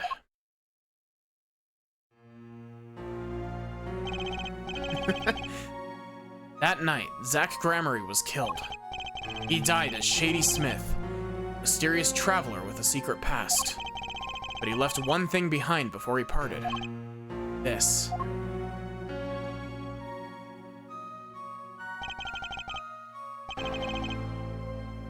His confession, to use as I saw fit. Of course, he'd killed no one. This was his way of tying up loose ends with his old partner, Valent Gramarye.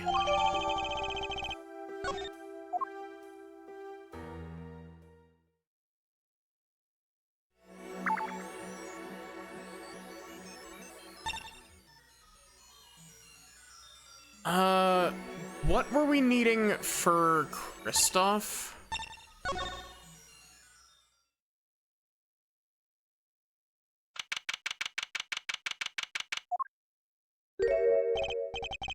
Well, this is a blast from the distant past. Long time no see, Mr. Valent. 7 years has it been? Frankly, I didn't think I'd ever see you again. Actually, I came because there's something I want to ask you. I've spoken to the press. I've nothing more to say. I've spoken to a lot of people myself, and come to some conclusions. Then I realized I needed to hear it from you.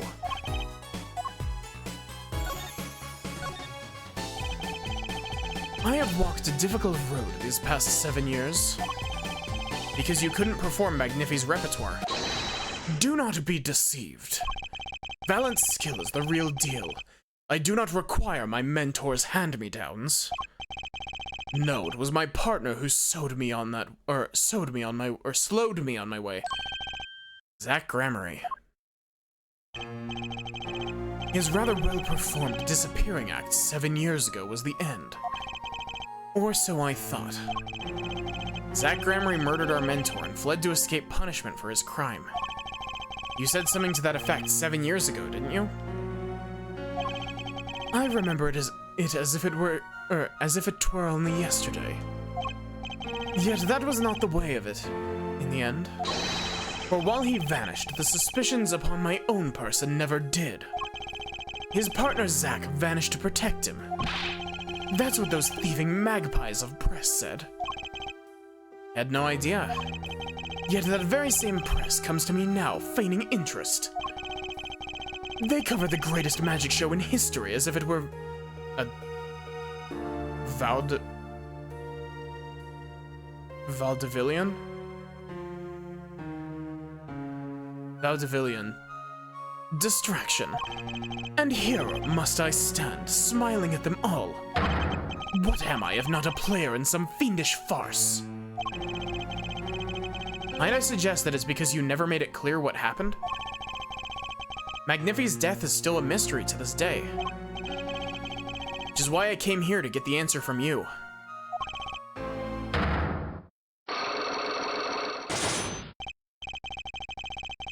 Vaudevillian? Vaudevillian? You know, I'd be seeing these sooner or later. The audience has no business stepping upon the stage.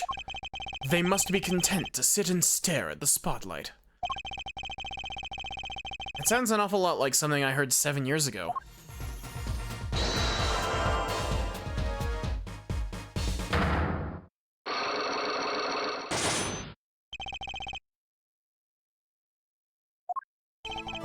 Ask what you will, you'll get nothing from me. I'm as much a part of this affair as you are now. I have to know what happened. For 7 long years, I've endured. Now, finally, the curtain lifts on my new golden age. All the miracles of our troop within my grasp. Sorry to do this, Valen. Right now, I need answers. I think I'll start by dropping a bomb. That should shake things up. Valen, I wouldn't be so sure about those miracles. Not as long as I have this. Take that! And what might that be?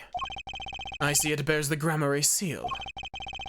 I should have brought this to your attention sooner. But I didn't imagine you'd be planning your comeback quite so fast. What's this?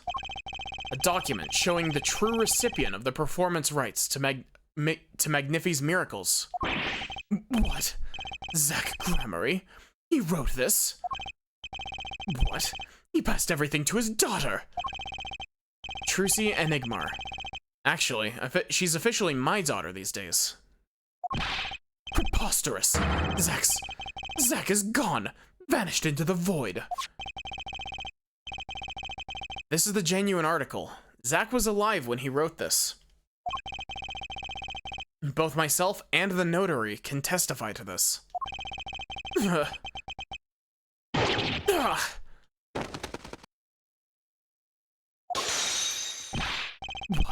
Why does fate toy with me so?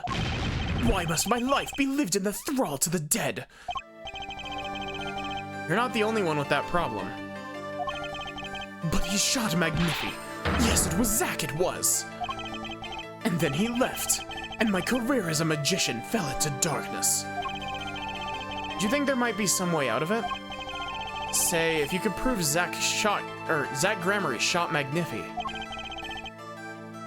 Was that why you testified? Yes, my way out. It should have been my way out. Well, it might not be too late, Mr. Valen. All you need is a way to prove your case. Who really killed Magnifi Gramarye?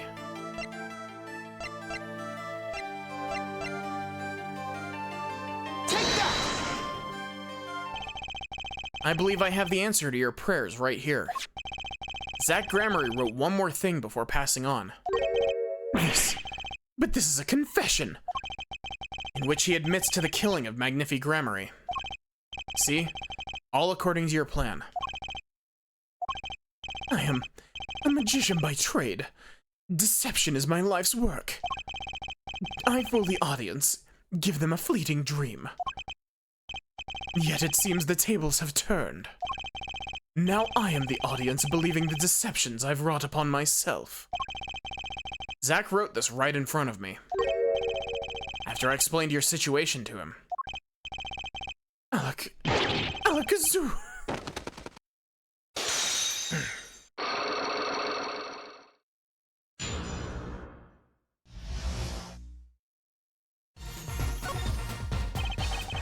You do know that this confession is nothing but lies.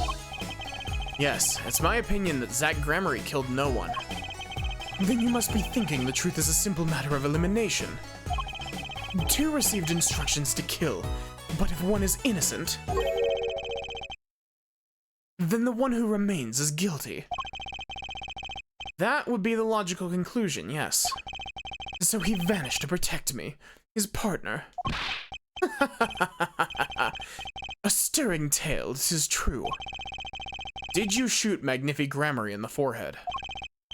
If I had, and I told you, what would you do?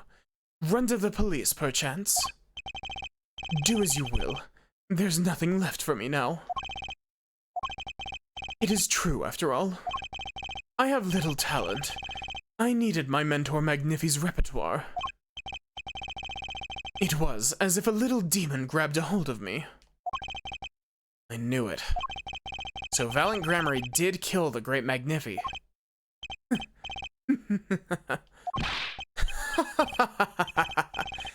So sorry, Mr. Wright. But it was not I who shot my mentor. What? But if it wasn't you, then who was it? There wasn't another disciple, was there? Another disciple, such as... I don't know. Knack and talent Gramarye, maybe? Your wild fantasies couldn't be further from the truth. Only Zack and Valent received those threatening letters. But there was another. One more person could have fired the pistol that night. I don't suppose you've figured it out by now. It wasn't Zack or Valent who shot Magnifi. And it had to be the only other person at the scene, which means... Wait, you don't mean... Yes, the great Magnifi Gramarye himself. So Magnifi Gramarye committed suicide? You find it hard to believe. To be honest, I hadn't even imagined it as a possibility. When I arrived that night, the old man was still alive. He appeared to be asleep. I could not shoot him. But when I turned and made to leave the room, the old man called out to me. So you spoke with Magnifi Gramarye? Yes, and this is why I knew what he had done. Magnifi transferred the rights to his repertoire. The rights to his repertoire To my partner, Zack Gramarye, not me.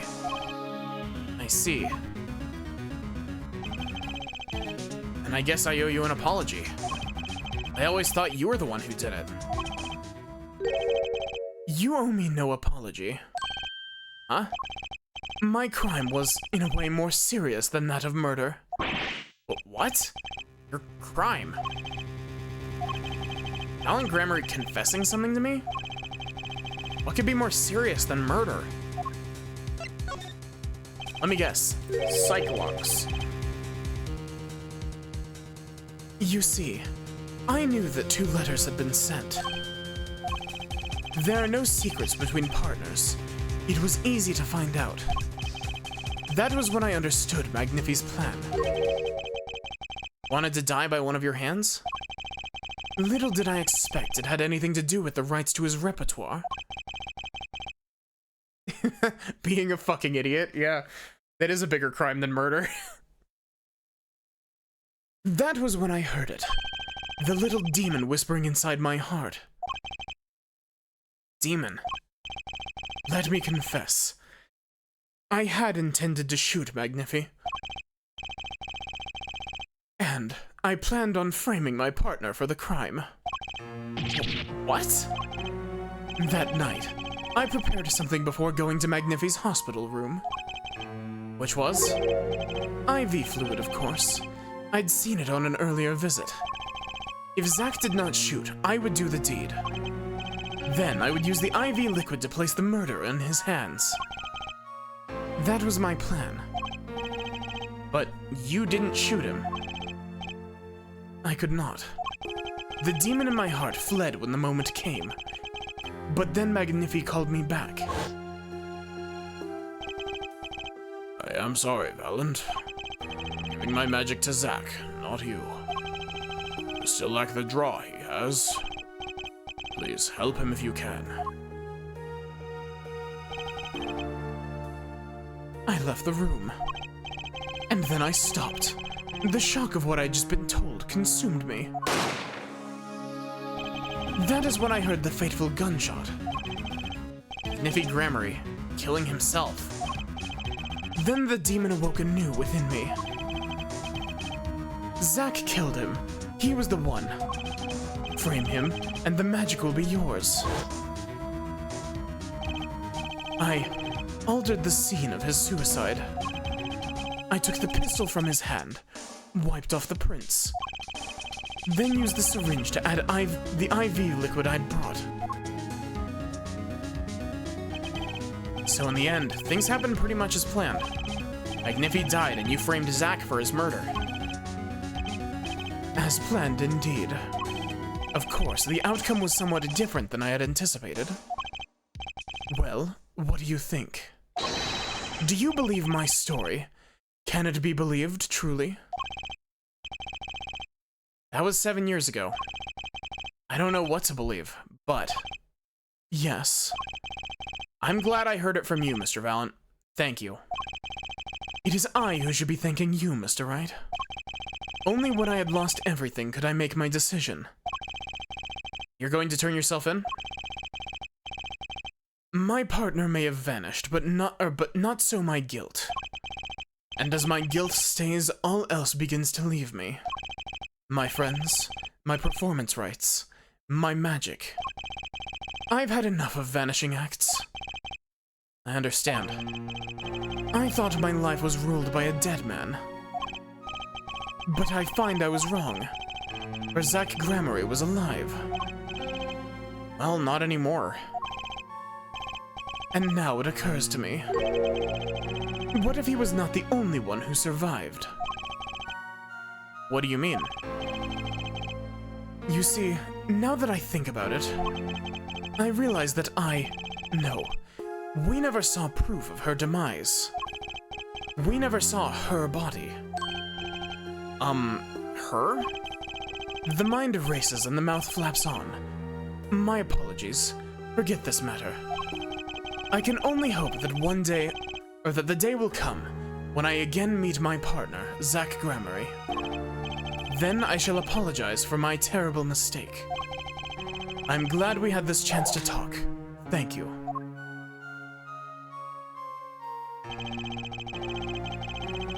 Zach Gramarye, Shady Smith.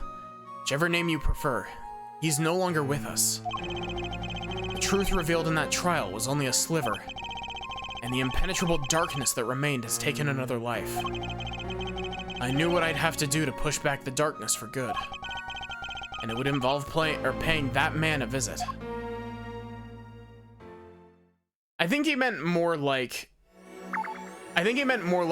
I'll meet him in the afterlife, you know?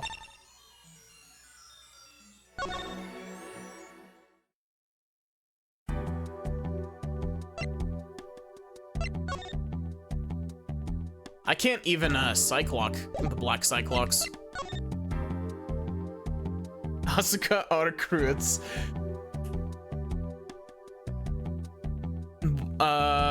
What do you mean? The conversation didn't happen before Gas Leak. The conversation happened before Case 4 started. Or well, it's during Case 4. It's actually during the present. Okay, so we've already talked to you about everything here.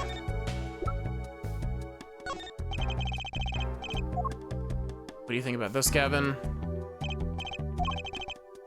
No.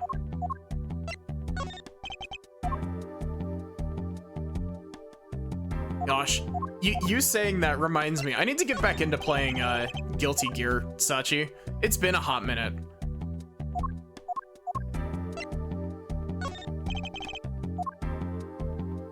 Time to just present everything to Gavin.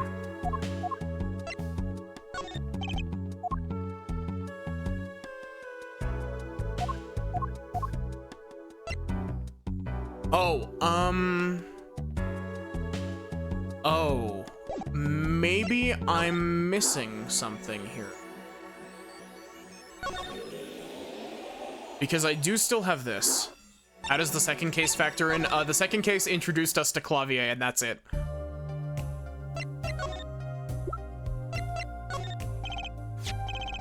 And then there's this. My stamp. Hey, she spoke. She can talk. Yeah, so this stamp. How can I keep her talking? Great magicians, aren't they? Isn't Troop Gramarye amazing? Yes? Oh. Especially like those two, Zach and Valen. I mean, they're just so magical. Aren't they? Aren't they?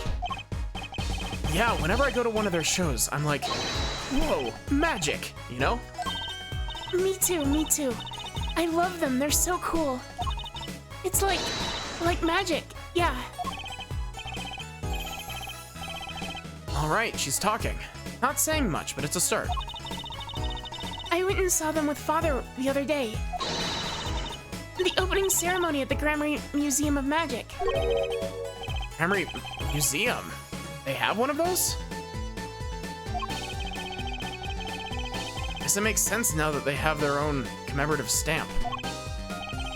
We still don't know who forged the, who ordered the forged page. So, have you been to one of their shows? Just once, when I was little, with Father. The Gramarye's on stage. It was like a dream. Disappearing, reappearing, cutting apart, putting back together. They do it all. Yeah, maybe you can keep telling me stuff like this. You know, about Zack and Valiant, maybe. Oh, sure. Alright, better get to asking before she changes her mind.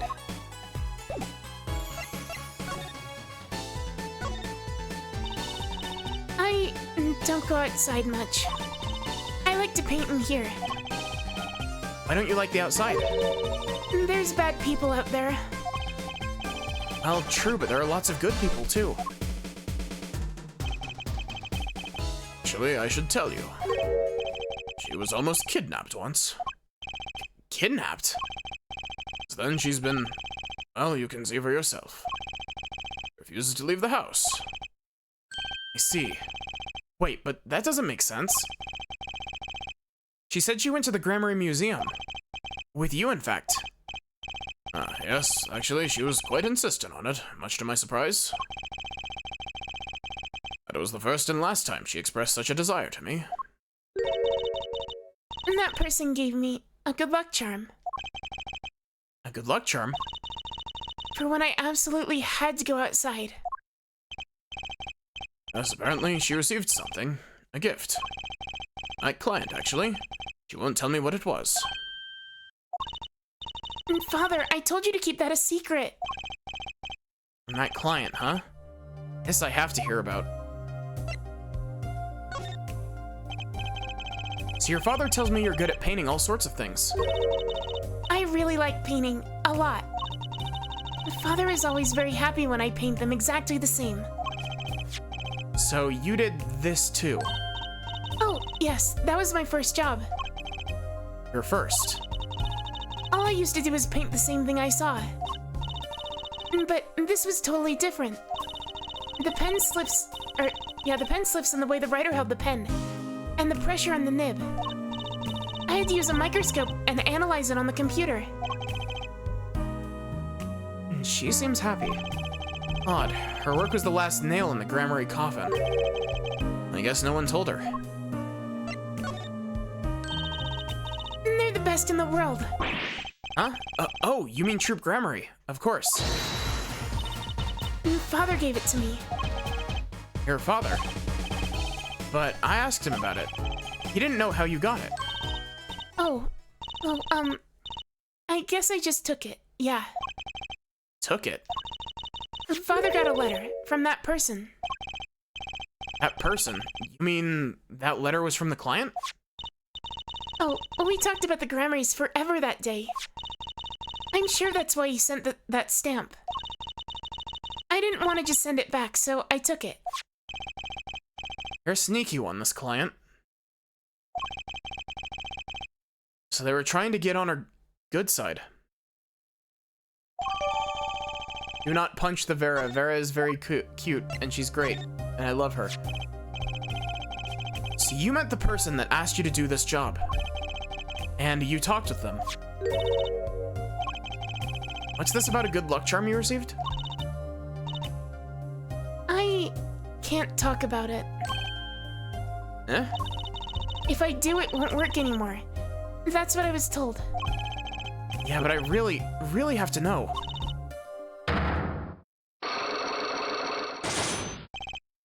Right, time to do some psyche unlocking.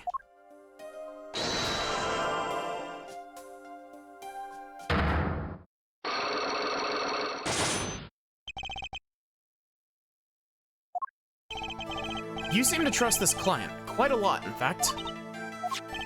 Because they gave you this stamp. No, that's not why. They listened to me, to my problem. Problem that keeps her inside all the time. Don't go outside if you don't want to. That's what they told me. But when I absolutely have to go out, all I had to do was use a good luck charm. Gosh, you can tell that You can tell that I'm, like, my voice is starting to give out on me for tonight. Good luck charm that your client gave you. I think I know what your client might have given you, actually. Is this your good luck charm? Take that! This was what they gave you, wasn't it? Same bottle's over there on your desk. Your good luck charm, right? I heard once. Cosmetics were once thought to ward off evil. This is a magic bottle. It has the power. Ah, of course it does. I'll just refrain from commenting any more on that one.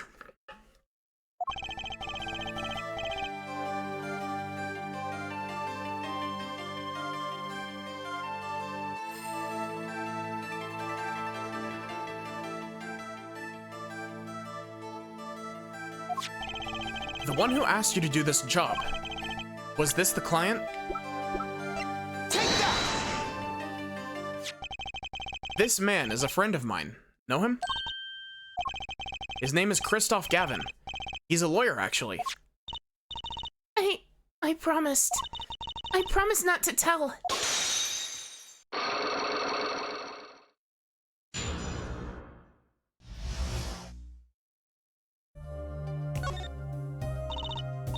I'm sorry, I can't talk about the client. I promised. And if I break my promise, the spell won't work. I don't need a name anymore. I've got my answer. You're pretty confident in this charm, then. I think they might be the devil. Huh? Or maybe an angel. What do you mean? I saw it, or I think I saw it when they gave me this. I saw the devil's face. You saying the client's face looked like the devil's? No, the client was gentle, with a gentle smile. So where did you see this devil, then?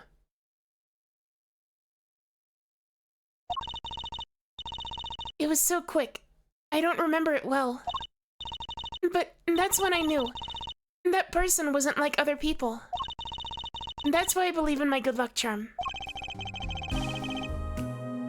Not sure what this devil she saw was, but it's pretty clear that Christoph Gavin has her charmed. Well, I think that's all. I'll be leaving now. Sorry for what happened.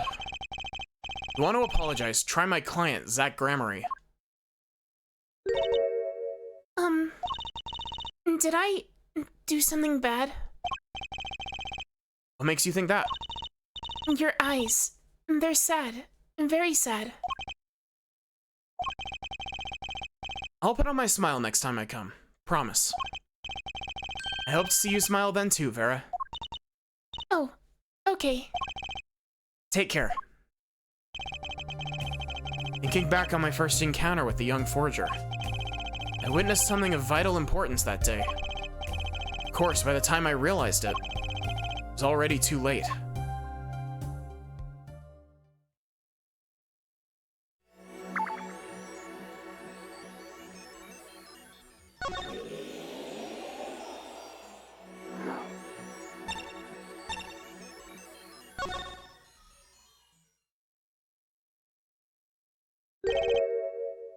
Sorry, sir. Owner Christoph Gavin is currently occupied. I see. Do you know when he'll be finished? Well... Could you go find out? Certainly, sir. Please wait here a moment. Apologies to the guard. There's something I need to see. Oh, he's stealing. There it is, the yellow envelope. Sender is Drew Misham. I was right. When I arrived at the studio, Mr. Misham was at his desk. He seemed to be writing a letter, but he quickly sealed the envelope. It was a yellow envelope. I heard it was left at the crime scene. This is the last letter that Drew Misham wrote. There's something I need to do. The last thing I need to do, in fact. Here goes. Let's see if this atroquinine spray finds anything.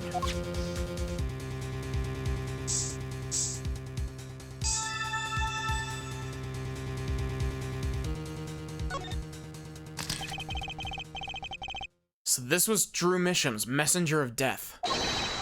Is this stamp all right? No mistaking it. His last letter was sent to Christoph Gavin.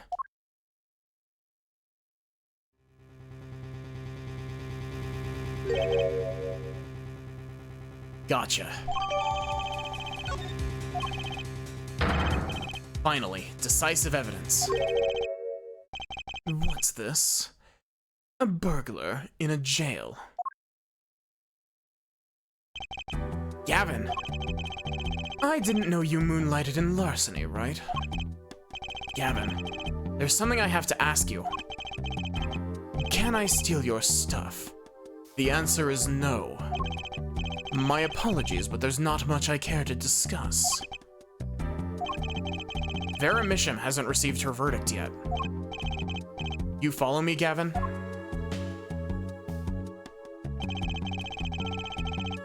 There are no known survivors of atroquinine poisoning, but it never hurts to hope. Okay, I'll be leaving now then. Right. Wait. Yeah, Gavin? Would you mind leaving that letter? It's private. Oh, sorry. Forgot I had it. Many thanks.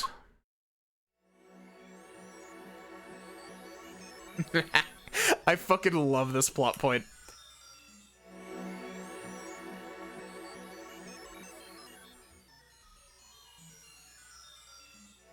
We've now seen all the clues in this case. Clues I gathered over 7 long years. Now it's time.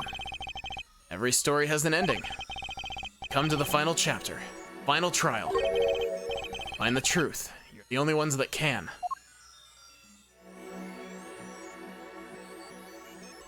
Phoenix has had a fucking video camera on his hat the entire game. How great is that? I love Phoenix in this game. He is the biggest sneaky bastard, and I love him. I love Higurashi. I haven't actually seen Higurashi or interacted with it at all. Phoenix Wright, International Spy, yeah. So, that's gonna be it for me for tonight. Thank you all so much for watching. I hope that you enjoyed. I should be back with more of this tomorrow. I do not know if I will be finishing tomorrow because, you know, we still have a whole ass trial segment, and it might actually be a whole trial segment split in 2. But, we'll figure it out. Otherwise, just so y'all are aware, I have an important thing I'm going to be sending in the Discord, hopefully tomorrow. Most likely before stream, but I have something important that I'll be putting out in the Discord. So, look forward to that. Otherwise, let us see who's available to raid.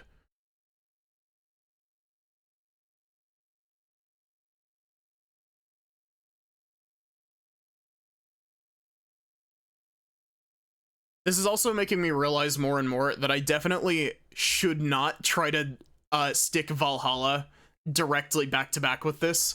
That is a very bad idea. I will blow out my voice doing that.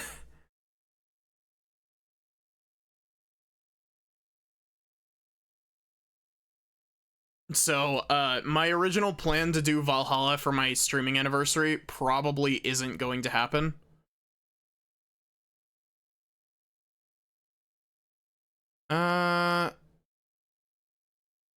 Let's raid Ando.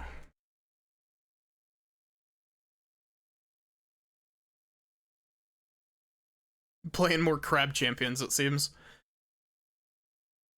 So yeah,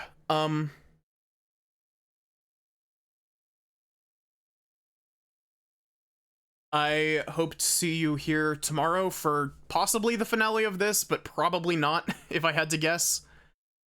Otherwise, have a good one, and take care.